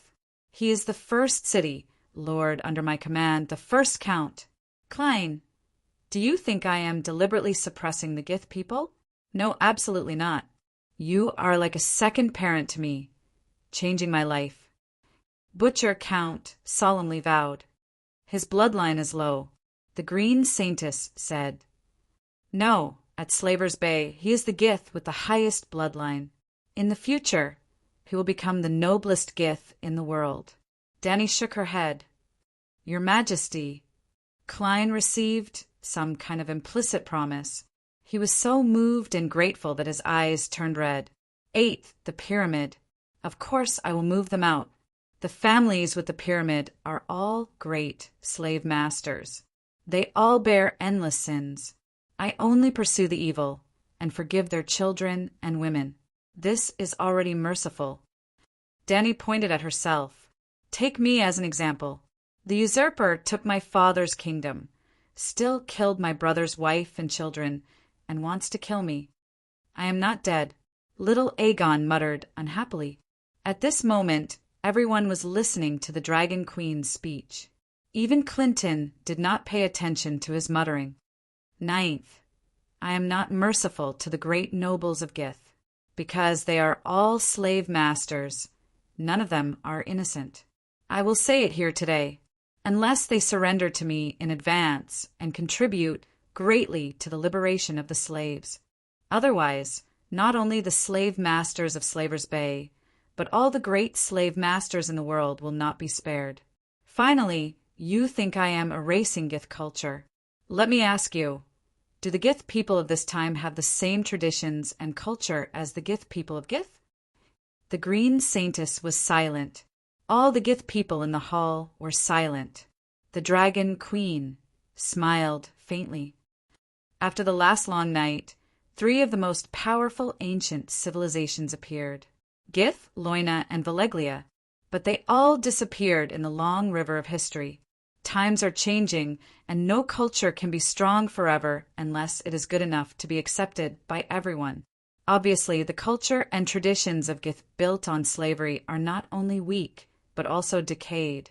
As a liberator of slaves, most of my people are new freedmen. How can we support your traditions? The Green Saintess Grazadin pleaded guilty as soon as she appeared. New freedmen, Gith freedmen, Gith jurors, the Gith people of Meereen who asked the Green Saintess of Astapor for help, and even the Dragon Queen. Everyone was surprised and puzzled. After the trial ended that day, the Green Saintess of Astapor, Grazadin, took 2 Gith representatives from Meereen and walked into the basement of the Great Pyramid with a grim expression. They met the old Saintess of Meereen in the dungeon, a 40-square-meter room with bookshelves, a bedroom, a bathroom, and a small reception room. This was a high-level prison for high-level prisoners. The old Saintess in her 80s was reading a thick book by the yellow light of the candle, the new 7 Stars Bible, written by the Dragon Queen. Grazadin's face seemed to be covered with a layer of ice, and her eyes were as cold as ice, especially after seeing the calm and indifferent look on the old Saintess's face. Her body seemed to begin to emit a burning anger that was the opposite of ice. Why? The Green Saintess asked the old Saintess of Meereen. Why what? The old Saintess said. Why did you form that useless son of the Harpy? The Green Saintess asked. Why did you admit the crime directly and give up all your companions? The old Meereen immediately asked. The old Saintess stared into the eyes of the Green Saintess and said, The son of the Harpy is the last resistance of the Gith people, the last backbone of the Gith Empire. The reason why I resisted the rule of the Dragon Queen has been explained clearly in the public trial hall. I don't want the civilization of the Gith people to be destroyed. I did what a Green Saintess and a religious leader should do. Although the Green Saintess did not avoid the green eyes of the old Saintess, the coldness on her face and the anger on her body dissipated. She said sadly and helplessly, You also heard the answer given by the Queen in front of everyone. Well, what she said is very reasonable. The old Saintess nodded gently and then shook her head firmly. There was deep wisdom in her green eyes. But so what? No matter how decadent and decaying the civilization is, it is still the mother civilization of the Gith people, the legacy of our ancestors for thousands of years. Our civilization can die, because it is indeed not suitable for this era, the new era created by the Dragon Queen. But we Gith people can't do without a little resistance, because we are Gith people with ancient Giscully blood. Once, when the great lord died, slaves were buried with him. Now a country, a race, a civilization is dying, and we can't do without sacrifices. My children and I are willing to be buried with the Gith civilization. The old saintess said in a flat voice. The three Gith people were silent and sighed. After a while, an old saintess asked, Since you have such a fearless spirit of sacrifice, why did you plead guilty directly without even a trial and betray the members of the entire organization? Chapter 442. Is there any point in hiding it? The moment I saw the Dragon Queen, I suddenly understood that being honest is the only way out. I am not afraid of death. We should not be afraid of death. From the moment they became the sons of the Harpies, they should be like me and have the resolve to be buried with the Gith race. The old saintess smiled faintly. In the court, the queen also has to abide by the code. As long as one lives, it's one life. The elder said woodenly. The old saintess smiled bitterly and said, That's the problem. We first violated the laws of the code. Assassinating John Bolton caused the sons of the Harpies to be completely exposed. As long as the queen has the will to adhere to the code, none of us can escape. In her eyes, I saw a will stronger than steel, so I simply surrendered. At the very least, the innocent among the 80,000 people who were arrested would be able to escape imprisonment. As you said, as long as one lives, it's one life. The two elders had nothing to say. They did not join the sons of the Harpies, nor did they think of rebelling against the Dragon Queen. To put it bluntly, they even hated and feared the sons of the Harpies from the bottom of their hearts. If not for the fact that they were all Gith race, they would have shouted incorruptible Klein. Because the targets of the sons of the Harpies were three types of people: the outstanding representatives of the new freedmen, the officials and generals of the Dragon Queen, and the traitors. It was because of the arrival of the Dragon Queen that these commoners with talent but no bloodline had the chance to become the representatives of the Gith race and become famous. Like Klein, they were the beneficiaries of the new country. In the eyes of those with noble bloodlines who had lost their power and wealth, they were the traitors of the Gith race. The kings of the Westeros are also called the kings of the Undals, Loinars, and the Ancestors. The 7 countries are a mixed country of many races. The Gith race of the Slave Bay are not pure Gith race. I believe that Her Majesty will bring a glorious future to the Slave Bay. I believe that Her Majesty will lead the Gith race of the Slave Bay and the new freedmen to the light and glory. Before leaving, the Green Saintess of Astapor said to the Old Saintess, I sincerely wish that she can do everything you say. The Old Saintess said, The sudden confession of the Green Saintess, Grazdan, stole the limelight of the impartial Clyde and disrupted the trial of Lord Bow of Meereen, because, with her confession, the case of the son of the Harpy was almost immediately concluded. Even the Five Guys jurors voted unanimously to convict the son of the Harpy of treason. In other words, Cleon did not frame the loyal. He was only sentenced too harshly, but he didn't make any fundamental mistakes. As such, the entire trial process was greatly simplified. Originally, Danny thought that it would take 1 or 2 months. In the end, Klein would use public opinion to blackmail the jurors and come up with a verdict that the death penalty can be avoided, but the punishment cannot be avoided. Perhaps he would be stripped of his position as Lord of Meereen, and his title would be downgraded from Earl to Knight. Now that the Green Saintess had confessed, of the remaining 20,000 guys' death row prisoners, although a large number of them were wrongly accused, more than 90%, there were also many sons of the Harpy of treason who had committed treason. In the final closed-door closing process, the jury voted unanimously in favor of the Dragon Queen's verdict. Count Shackle solved the case of the son of the Harpy of the Harpy of the Harpy of Meereen and made outstanding contributions. He was honorably promoted to Marquis Shackle and awarded 100,000 gold. However, Cleon Shackle was too cruel in the trial process and ignored many of the laws in the Code of Law. He was beaten into a confession. He was demoted by 1 rank, fined 80,000, and given 48 lashes. He was changed from Lord of Myrine to Great General of the West. Cleon was promoted and demoted, but his title did not change. His position was changed from Lord of Myrine to General. He earned 20,000 gold radiance coins and received 48 lashes from the Devil's Tail Hathatar. There were also 60,000 prisoners arrested by Cleon and 20,000 death row prisoners. About 73,000 people were innocent.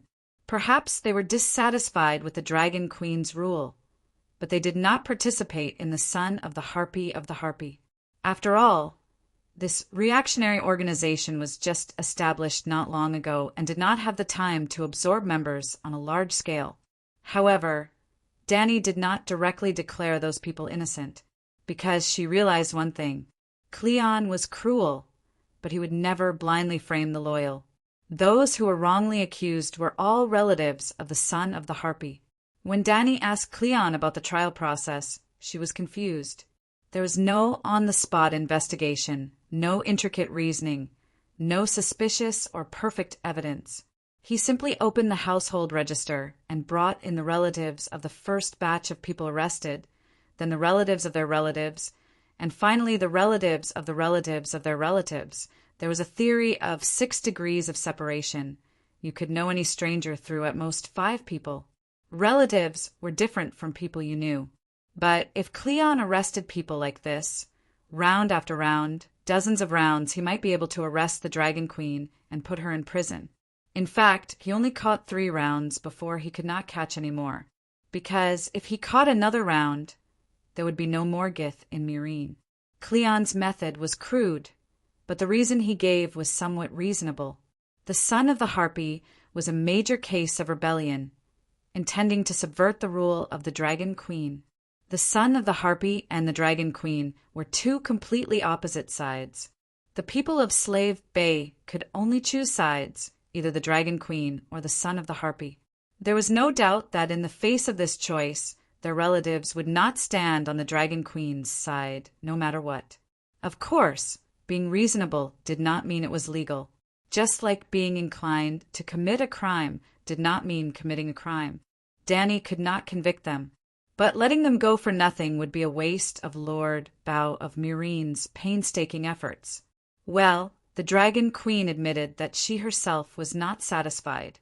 Apart from the innocent, there were more than 7,000 people left, and only 200 or 300 people directly participated in the case of the Son of the Harpy. The other 6,000 were their family members, and those who could not prove their innocence, they knew of the existence of the Son of the Harpy and were willing to help them, but they did not personally join.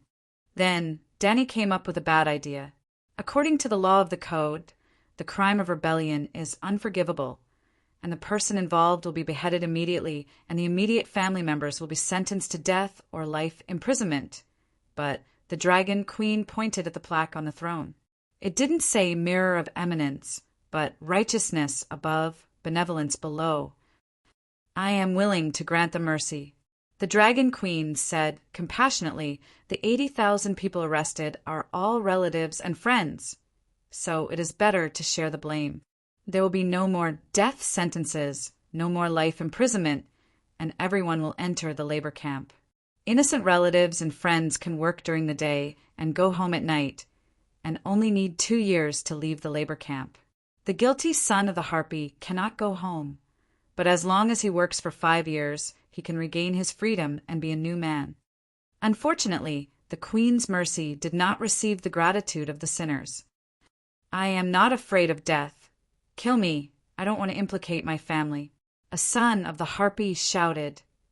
I'm not guilty. I'm a cousin 2 generations removed from Graz, and I don't want to be a convict for him, cried an innocent relative. Bastard, the Queen's mercy is not to be rejected. The Dragon Queen angrily roared and made an arbitrary decision. After completing the trial of the case, the Dragon Queen found the bedridden Klein. Yes, he suffered 48 lashes and was lying on the bed, recuperating. Klein's face was pale, and he lay on the bed with his eyes closed, as if he wanted to use silence to express his protest against the Dragon Queen's injustice. After working for a few months in vain, he only received 48 lashes from the Devil's Tail and lost the super lucrative position of Myrene City Lord. Lord Bao of Myrene was bitter. Sigh, do you understand the significance of the Western General? There was once a great King Chao who was willing to give up the throne to become the Western General. The Dragon Queen sighed. Klein's attention was attracted by the King Chao, and he could not help but ask, "What is the significance of the Western General?" Western General, as the name suggests, is to conquer the West. The Allied army is divided into sea and land. The navy is gathered at New Guise, and the army is gathered at Materis. They came with great momentum, but they can't do it again. If we can't take down Slavers Bay in one wave, it will be my turn to conquer them next time. Where will we go? Of course, we will follow the Allied army's invasion route, starting from Myrene, heading west, Toros, Materis. Finally, we will pass through the land of long summer, enter the western plains, and enter Volantis. The Dragon Queen looked at the count of broken shackles meaningfully. So do you understand? I will become the city lord of Volantis. Klein was surprised. Danny gave him an encouraging look and said, "No, you will become the Grand Seneschal of the West, the Lord of Volantis, the Lord of Kal, the Lords of Pentos, Mir, Tarosai, Lys, and the other cities. They will all be under the jurisdiction of the great General of the West." The light maiden above. Klein's sickly white face instantly flushed red, and he said excitedly, "No wonder King Chao would rather not be a king and want to be the Western General." Then he asked suspiciously, "Your Majesty, why don't you become the Western General yourself? Are you really going to let me manage such a large piece of land? Do you think I will let New Guise and Queers go?" Danny asked back. "Of course not," Klein said angrily. "So, not only will there be the Western General, there will also be the Eastern General, Northern General, and Southern General. And I will sit at Slavers Bay and lead all of you generals." "I see." Klein suddenly understood. As the saying went, once the rabbit was caught, the hound would be cooked. If the hunting ground was big enough and there was enough prey, the hound would die of old age before it was cooked. Klein was far luckier than Scholarly. The Queen's vision was far, and there was a vast and boundless hunting ground waiting for her to conquer. The Dragon Queen conquered the hunting ground, and Scholarly helped her tame the prey, cooperating well. And in this magical world, with the Megalosaurus, extraordinary magic, and long lifespan, the Queen would never have to worry about not being able to suppress him. As long as his brain wasn't damaged, he wouldn't be disloyal. This way, the friendship between ruler and subject would continue, and Klein would have a 99% chance of having a good ending. The case of Klein and the Harpy was solved, and the conversation between the Dragon Queen and the Green Saintess in the court was spread, known by the freedmen and the Guise people. Strangely, Slavers Bay became peaceful. Yes, it was very peaceful before, but after this, the restless people completely settled down. The fact that Slavers Bay was the Dragon Queen's kingdom began to be accepted by everyone, whether it was the freedmen or the Guise people. The Guise people no longer thought about fighting the Qing and restoring the Ming, and the freedmen no longer thought about settling the remaining evil. Chapter 443. To the south of Astapor, there was a stretch of green peaks. Danny chose a straight mountain 150 kilometers away from the city as her training ground. Big Black and Little Green transported a group of unsullied people up there. It took them a week to build a garden called 5 Dragon Cave on the peak. The 3,000-meter high mountain was almost vertical among the mountains, as if a god had left his sword in the human world. The gray granite stones were dotted with green pine trees and green vines. At the peak, under a huge rock, there was a wooden house facing north. It had 2 rooms and 1 living room, covering an area of about 80 square meters.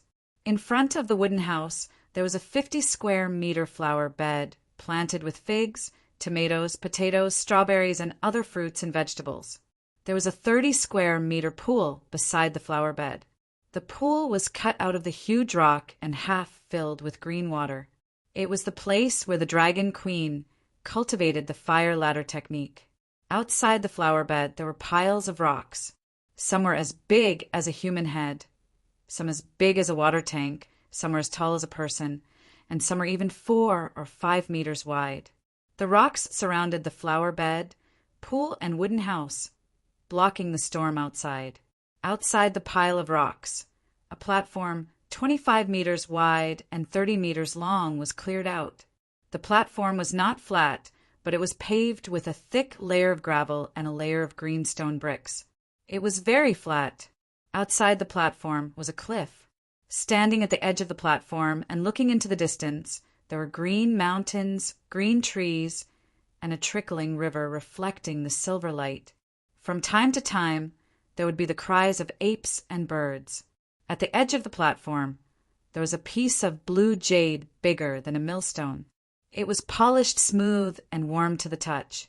Beside the jade, a thunderous voice said, "Autumn is here. The weather is cold. Yellow leaves fall from the trees. A flock of big. He was stuck. Danny was wearing a thin green dress, with a small braid on both sides of her head. Her silver hair was fixed at the back of her head, and when the breeze blew, her hair and green dress swayed gently. At this time, she was sitting cross-legged on the blue jade. Her eyes were slightly closed, and she was facing the mountains. Her white and delicate cheeks shone with a transparent halo under the sunlight. "Geese, yi and yen, wild geese," she said. Then the coarse and loud voice continued. "A flock of wild geese is flying south. One moment they're arranged in a figure 8, the next moment they're arranged in a..." Danny's eyes widened. "8? You can't even recognize a person. Are you still human?"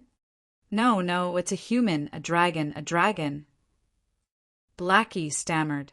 "You are a dragon, but you have to have humanity. You are a dragon with humanity." Mother Dragon corrected. "Well, ever since he ate the rat chef, Danny had been teaching him language and writing every day for more than a month.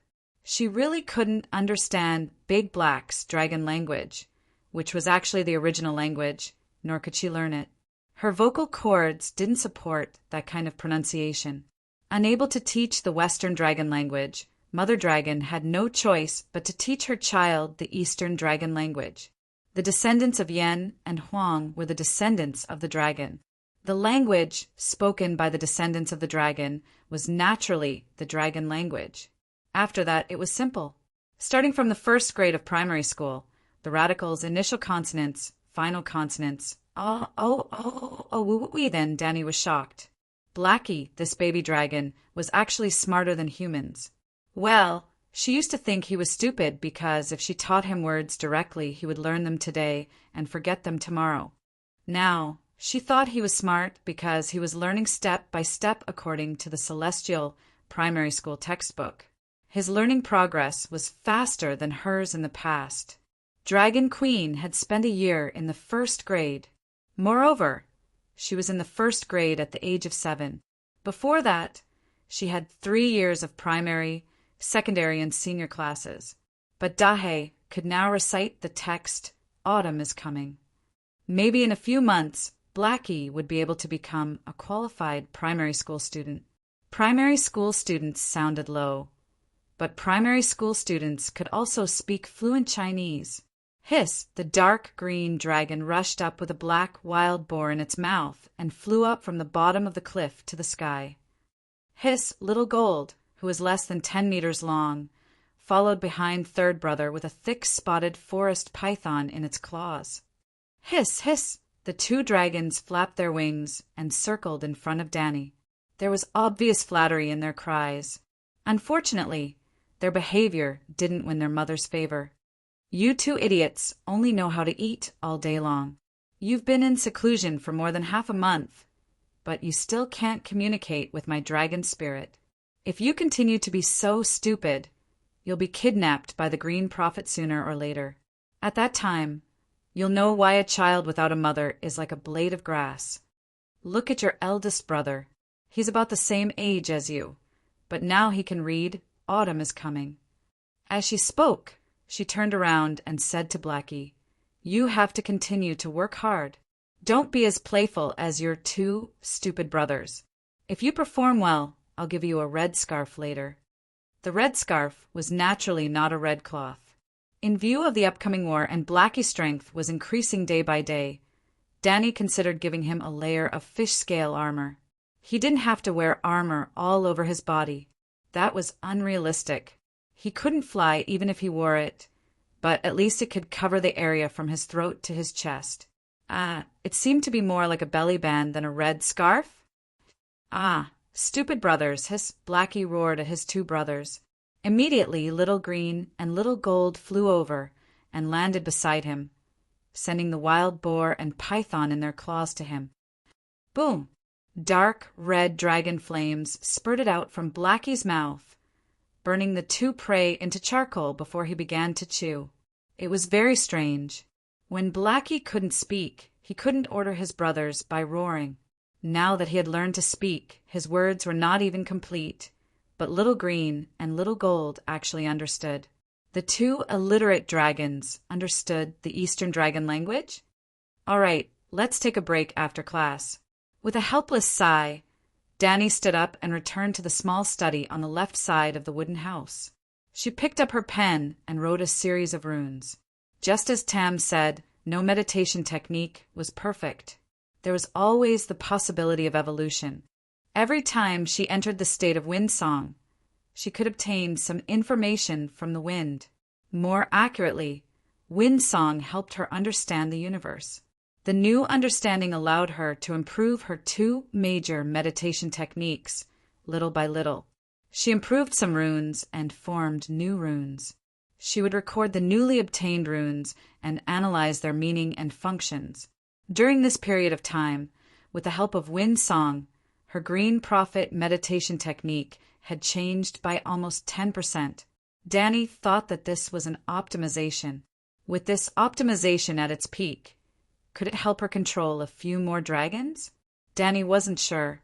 However, the new meditation technique was more compatible with wind song, allowing her to enter the state of wind song more easily and maintain it for longer. Compared to the Green Prophet meditation technique, the change in the Grand Wizard meditation technique was less than 4%. However, she could clearly feel that her ability to control flames was improving. For example, she could control the wildfire last time. When she was in the City of Knowledge, it was difficult for her to even control the burning bonfire. Now, she could twist the wildfire into a large fireball. Even if she wasn't as skilled as the dragon flames, it was enough for the group of fire mages to worship her like a god. This meant that Danny wouldn't be hurt by the wildfire. In addition to the 9-colored whirlpool and Green Prophet meditation technique, Danny also spent a lot of energy on necromancy and deviant ghost meditation runes.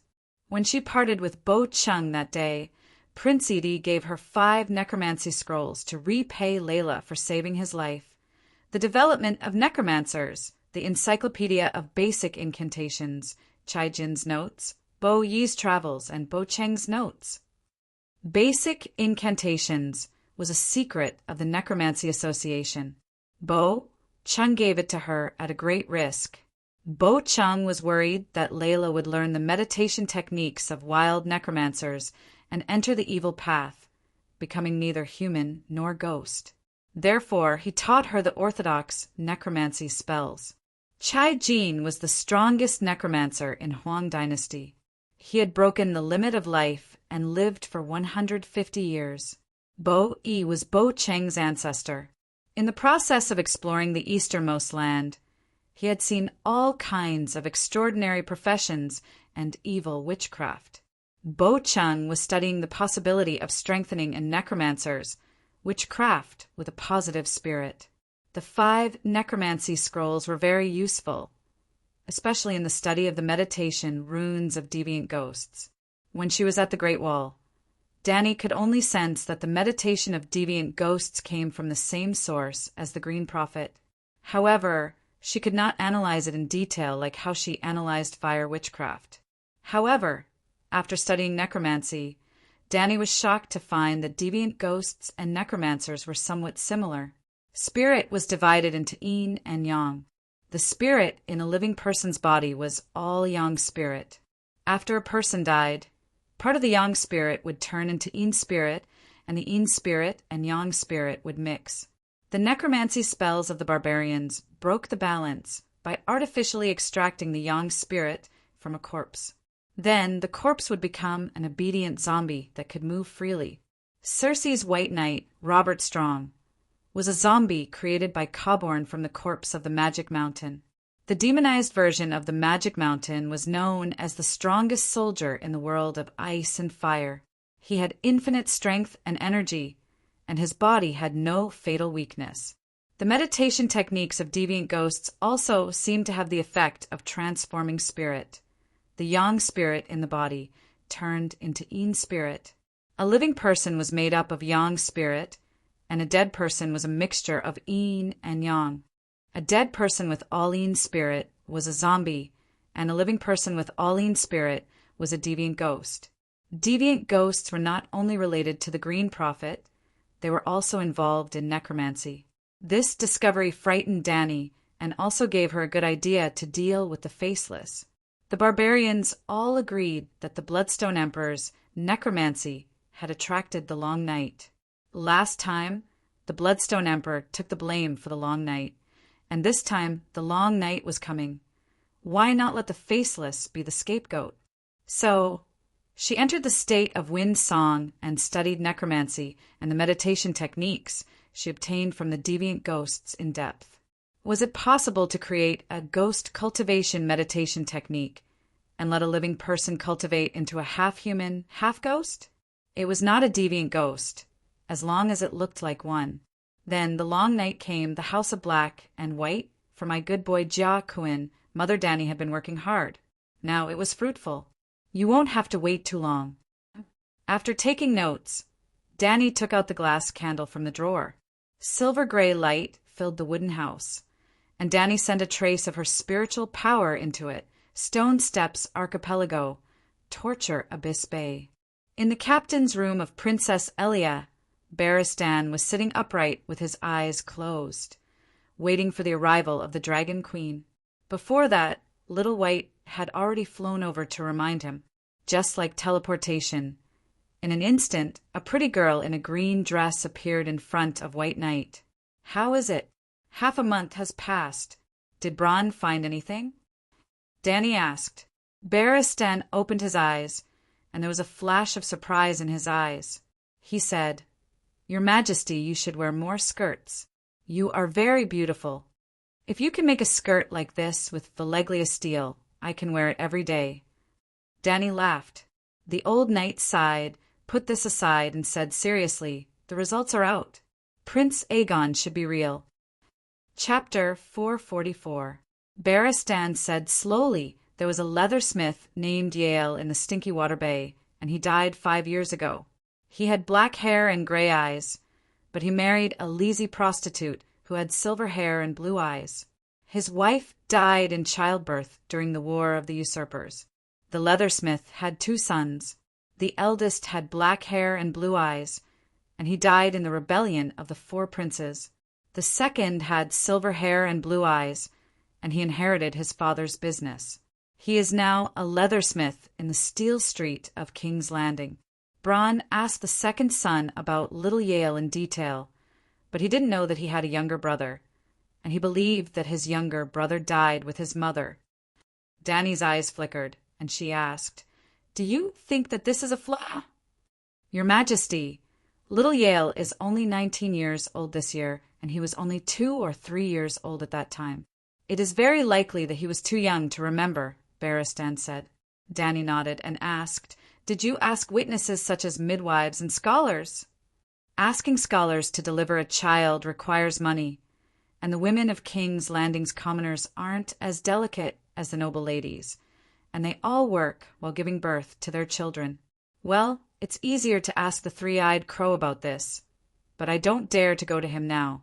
I won't dare to believe his words unless I cripple him and put a knife to his neck, Dany said with a sigh. Why do you always doubt Prince Aegon's identity? Barristan asked in confusion. Do you believe in Varys?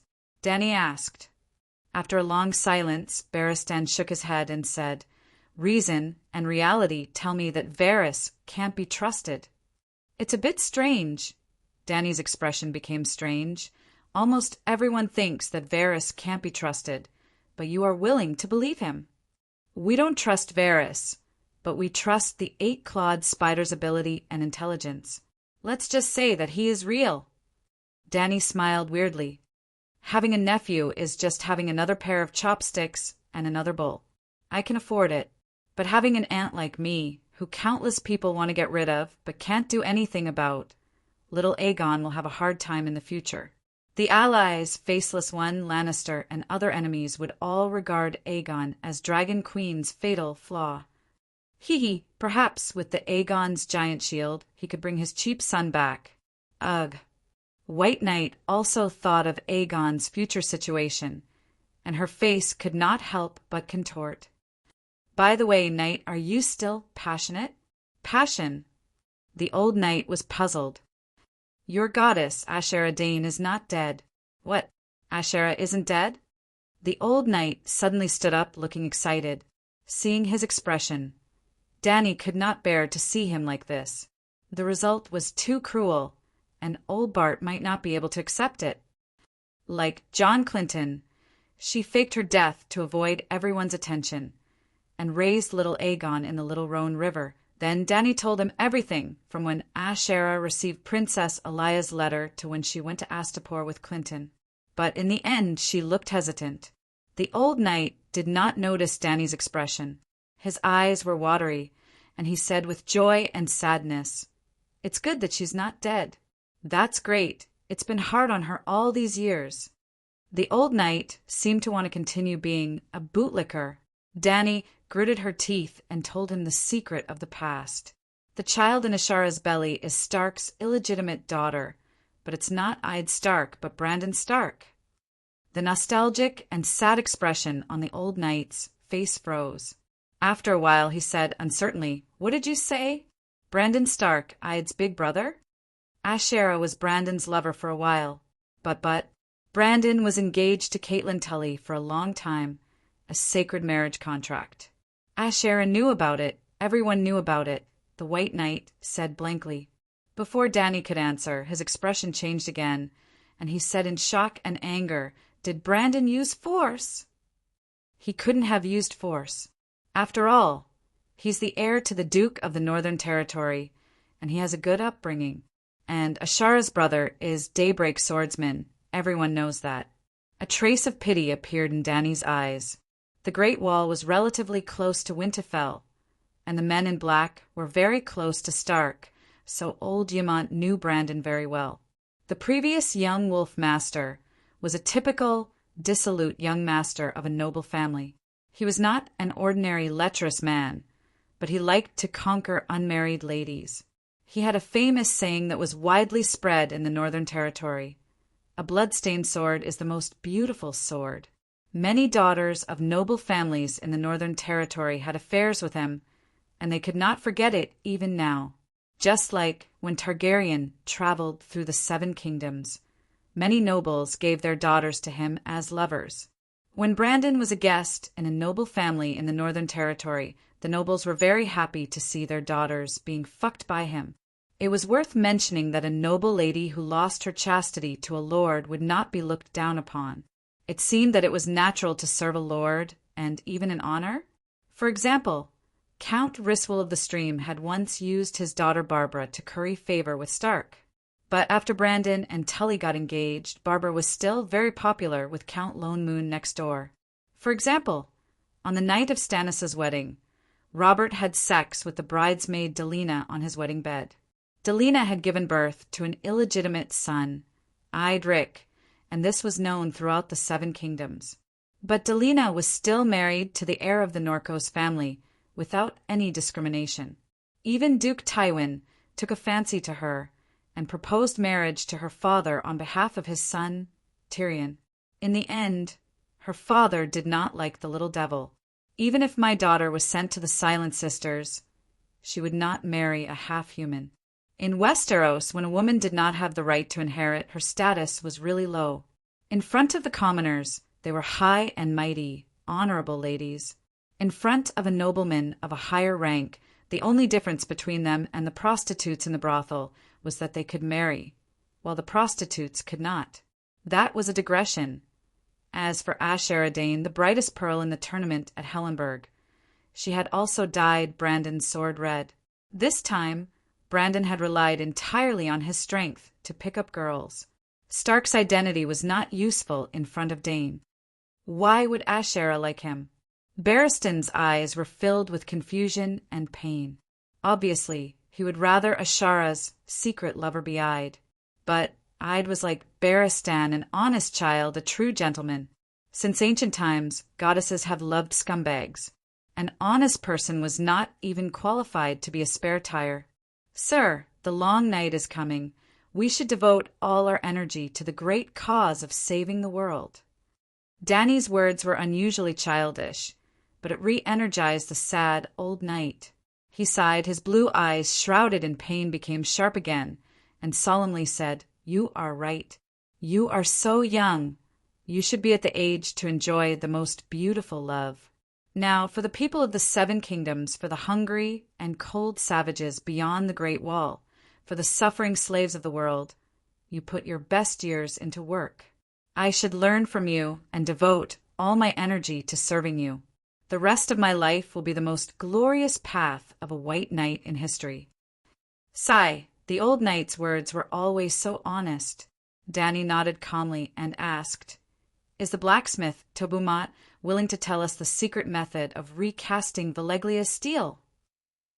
In order to strengthen and improve the dragon crystal weapon industry, Bronn and his subordinates kidnapped a large number of master blacksmiths in Blacksmith Street when Cersei was parading the streets. One of them, Tobumat, was the best blacksmith. He had studied in Khal and knew two skills that Dany coveted: coloring metal and recasting steel. House of Stark's frost greatsword was smelted and recast by Tobu into Joffrey's widow's howl and Brenn's oathkeeper. The most amazing thing was that he had colored the steel swords. Dany's exclusive armor and weapons were most likely with him. Barristan temporarily put aside the matter of Ashera and began to get into work mode. He said solemnly he agreed to serve you and recast your steel weapons, but he refused to divulge the secret method of the Khal Blacksmith Guild. "Did you beat him?" Dany asked with a frown. "Beat him?" The old knight's eyes widened. "Your Majesty, Master Mutt is a master blacksmith, not a prisoner. We shouldn't have kidnapped him. How can we torture him? Didn't you hear? He wants to keep the secret for Khal. Khal has joined the United Nations and forged dragon-slaying crossbows for the Allied army. He is our enemy." This, seeing the old knight hesitating and not being straightforward at all. Dany sighed and said, "Forget it, leave him to me. Let Blackie go to Dragonstone Island and bring Tobu to Bravos. Devil's Tail, Hattar can't deal with a faceless, but can he deal with a blacksmith?" "Your Majesty, I have to remind you that a master blacksmith has a very high status and is widely respected by the nobles all over the world. If outsiders know, the long night is coming. Who cares about such a small matter? You can just ask him to recast the steel swords for you. Why do you need his secret method?" Barristan was puzzled. Dany said helplessly, "I also want a set of strong and light steel armor, but the dozens of swords are not enough to kill the deviants. How can they melt the swords to make armor for me? I want to try and see if I can deduce the technology of making steel through the magic spell of melting steel. If I succeed, we will all be wearing steel armor and holding steel swords, not to mention deviant ghosts. Even Frost God and El Hiller could be killed if hundreds of armored knights charged at them together." Dany was so excited that her cheeks flushed. There was one more thing Barristan told Dany before he ended the conversation.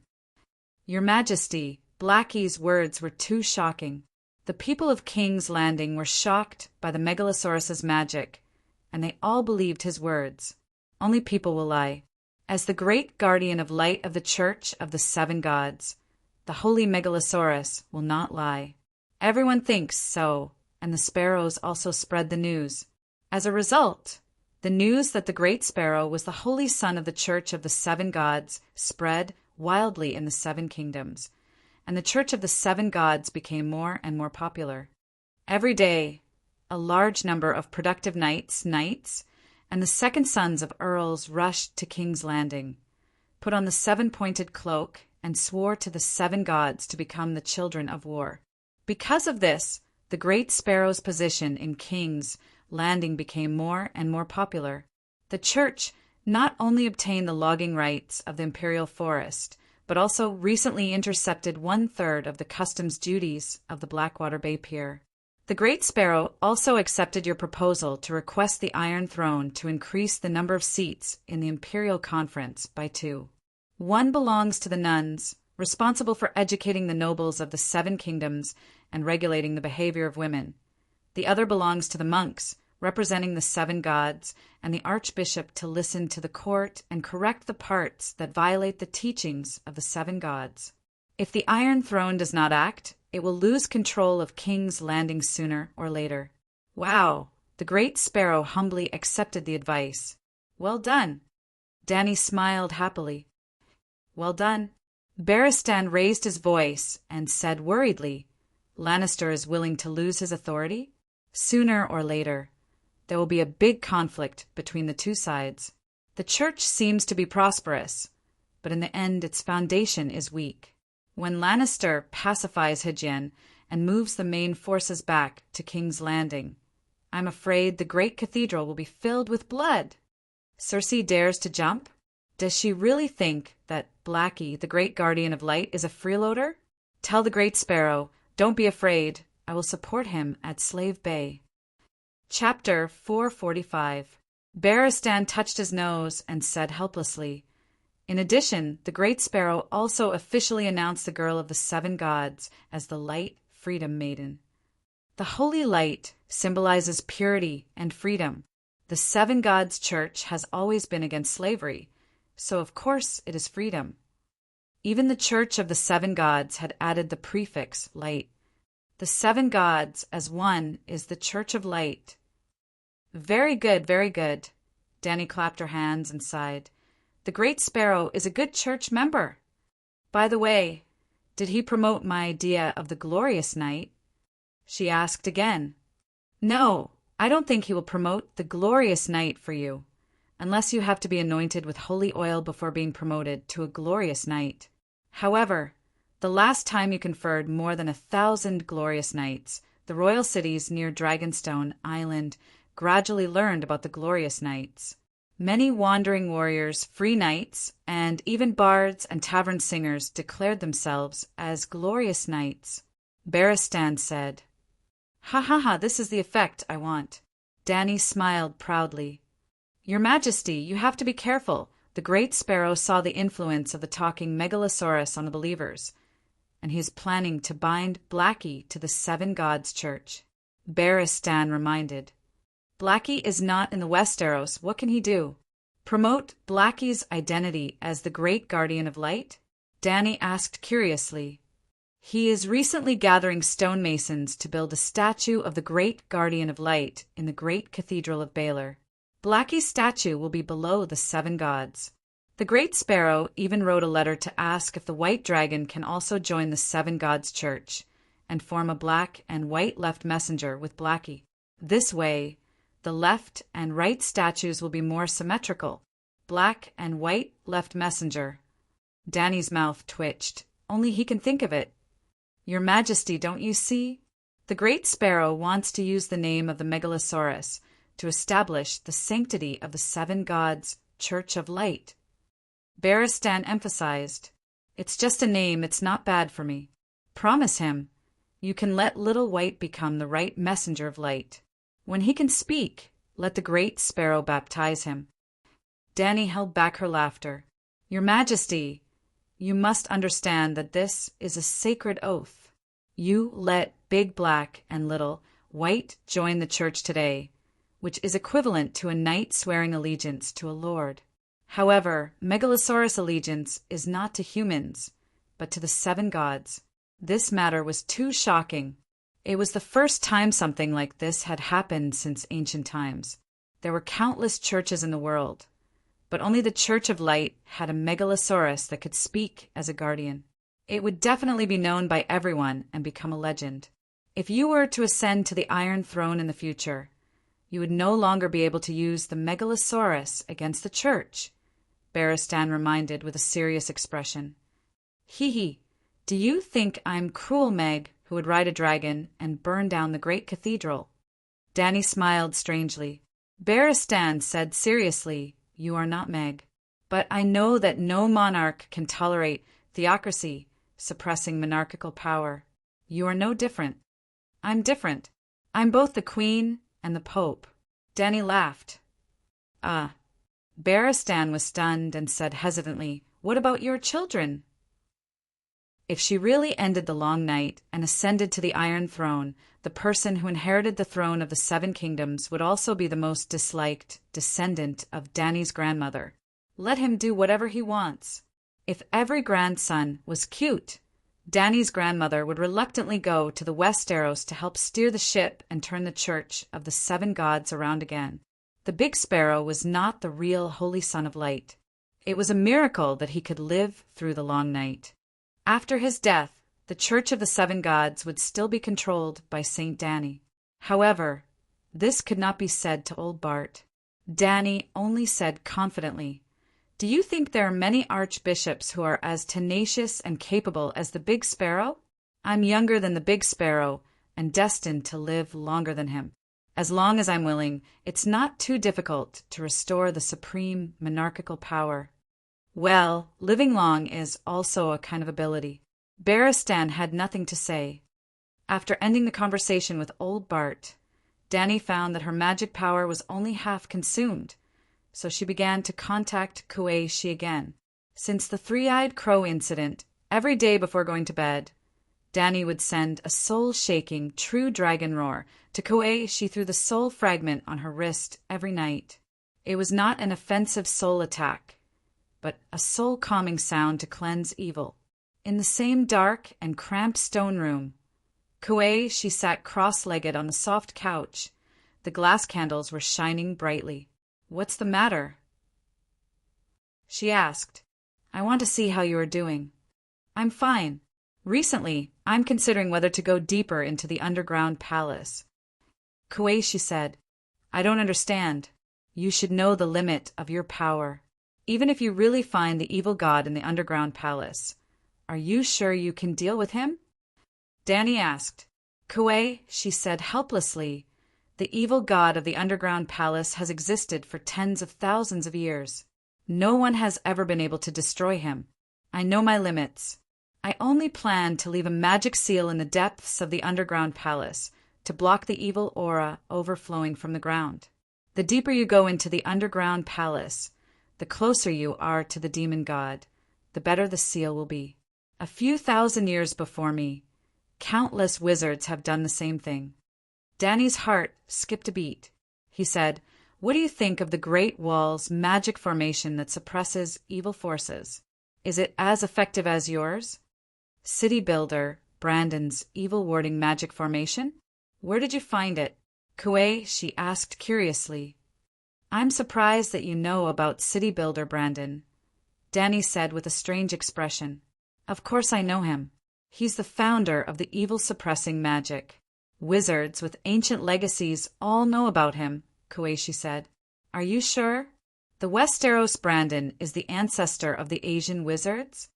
It's only limited to the evil-suppressing magic. After a pause, Kuei-shi said, besides the Great Wall, Winterfell and the Stormstop Fort have the power to suppress gods and demons. If you have the chance, go to the Stormstop Fort or Winterfell and try it out. Standing outside the walls, you won't be able to use magic to attack people inside the walls unless you enter the castle. There's no need to go to the Stormstop Fort. If it's really effective, I'll refurbish my Great Pyramid, Danny said. Where did you find Brandon's legacy? Kueishi asked. I crossed the river of time in the Song of Wind and saw him leading a group of green prophet to carve the magic formation stroke by stroke. I know the magic formations inside the Great Wall very well, so I can help the collapsed Great Wall to recharge quickly. Danny could not help but sigh as she recalled what she had seen. What song is the Song of Wind? How can you cross the river of time? Kuei, she asked in surprise. It seems that you don't know everything, ha ha ha. Danny laughed proudly. I never said that I know everything, Kuei, she said coldly. All right, it was my assumption. I thought you were a big shot and knew everything. Sigh, unknowingly I've become a big shot. A real big shot, Danny said with a smile. All of a sudden, Kuei, she felt like punching that smug, smiling face. Why are you looking for me? She asked in a muffled voice. If there's nothing, leave quickly. Danny couldn't see her expression and didn't seem to understand the meaning behind her words. The smile on her face grew wider and she said, I've recently formed a royal mage group with 50 famous grandmasters both in and out of the country. With your ability and reputation, you're completely qualified to be the leader of the group. How about it? I can send a megalosaurus to pick you up from Thunder Island. It'll only take a day or two. I'm not going. I've said a long time ago that I won't interfere too deeply in your life. Moreover, you were very afraid of me back then, weren't you? Kuei, she said stiffly. Danny didn't deny it and said confidently, that was then and this is now. A person's tolerance will grow along with their strength. Then she said in a tempting tone, the Westeros did encounter a lot of danger, but my gains were even greater. The City of Knowledge's secret arts of Alleglia, the Green Prophet's meditation, the foundation of deviant ghost spells, and even the Barren Land's necromancy spells. I've made some breakthroughs. Come here, we'll talk, study secret arts together, and explore the truth of the universe. What do you think? This time, Kuei, she was a little tempted. In just 2 years, the Dragon Queen had turned from a muggle into a rare, great wizard. This talent and opportunity made people envious and impressed. If they could sit down and discuss with her, they would definitely gain a lot. The Thunder Island's Empress is not in a good state. I must fulfill my promise to Emperor Bogon. Kuei said. How long will it take? Danny asked. 1.5 years is not short. 3 to 5 years is not long either. Danny licked her lips and said thoughtfully, the evil god of the underground palace, is it a demigod or a true god? Theoretically, true gods can exist in the human world. Kuei, she said hesitantly. The astral plane is just a legend. No one has ever been there. No one knows what it's like. Maybe the astral plane is just a dimensional dimension connected to the human world. Danny guessed. What's a dimensional dimension? Another world, a small world. Danny's guess was well-founded. When the door god was still alive, his original body was in Hedjian. When the Great Wall was built, 100 ancient royal girls were sacrificed. Royal blood had power to transfer the will and divine power of the weirwood into a branch. Maybe, after the door god became a god, his spiritual will lived in another space, which was the divine kingdom. His weirwood body was a coordinate and channel that connected to the real world. Whether he's a true god or a demigod, you and I can't afford to offend him. No matter how powerful your megalosaurus is, can it enter a narrow underground palace that's 1,000 meters underground? Kuei, she said. Are you sure it's 1,000 meters deep? How did the ancient people build this kind of project? Danny was surprised. The underground palace I'm in now is at least 1,200 meters from the surface. Did you notice that I'm in the underground palace every time I see you recently? If it's not too deep and too far from the exit, why don't I rest in the luxurious palace at night and work during the day? Do you know where there are demigods? Don't be too powerful like an immortal. Danny asked. Why? Kuei, she asked curiously. Danny thought for a moment and decided to tell the truth. My dragon likes to eat demigods. In corals, Blackie ate an immortal and grew tall and strong. In the Great Wall, Blackie ate the rat chef and became smart. I don't have to worry about his studies anymore. So I was thinking, can I let little white, little green, little gold, and little red grow taller and smarter? Danny said with an expectant expression. You, Kuei, she pointed at Danny, her voice and arms trembling. Eat gods. You're crazy. Is your Targaryen mad blood acting up? Sigh, you don't know how hard it is for a mother to raise her children. She has to worry about their meals, teach them not to be bad, and be constantly on guard against dragon traders who might kidnap them. Then, when they grow up, she has to worry about their studies and worry about them getting shot on the battlefield. Mother Dragon said helplessly. Kuei, she's face turned pale behind the wooden mask. After a while, she recovered and sighed. I've told you before that with a dragon by your side, you'll be immune to any curse or magical damage. But there's no shield in the world that can't be broken. When I said any, it obviously doesn't include the gods. If magic power is divided into levels, there's no doubt that the gods are of a higher level than the Megalosaurus. Not to mention the true gods, even the Megalosaurus can't handle some powerful demigods, such as the three-eyed crow. Danny smiled confidently and said loudly, In the past, I could only rely on the dragons to protect me. Now I can protect them. If the Megalosaurus can't handle the gods, I'll handle them. I have 3 blood guards, 7 4-half white knights, and more than 20 steel swords. What kind of gods can't I kill?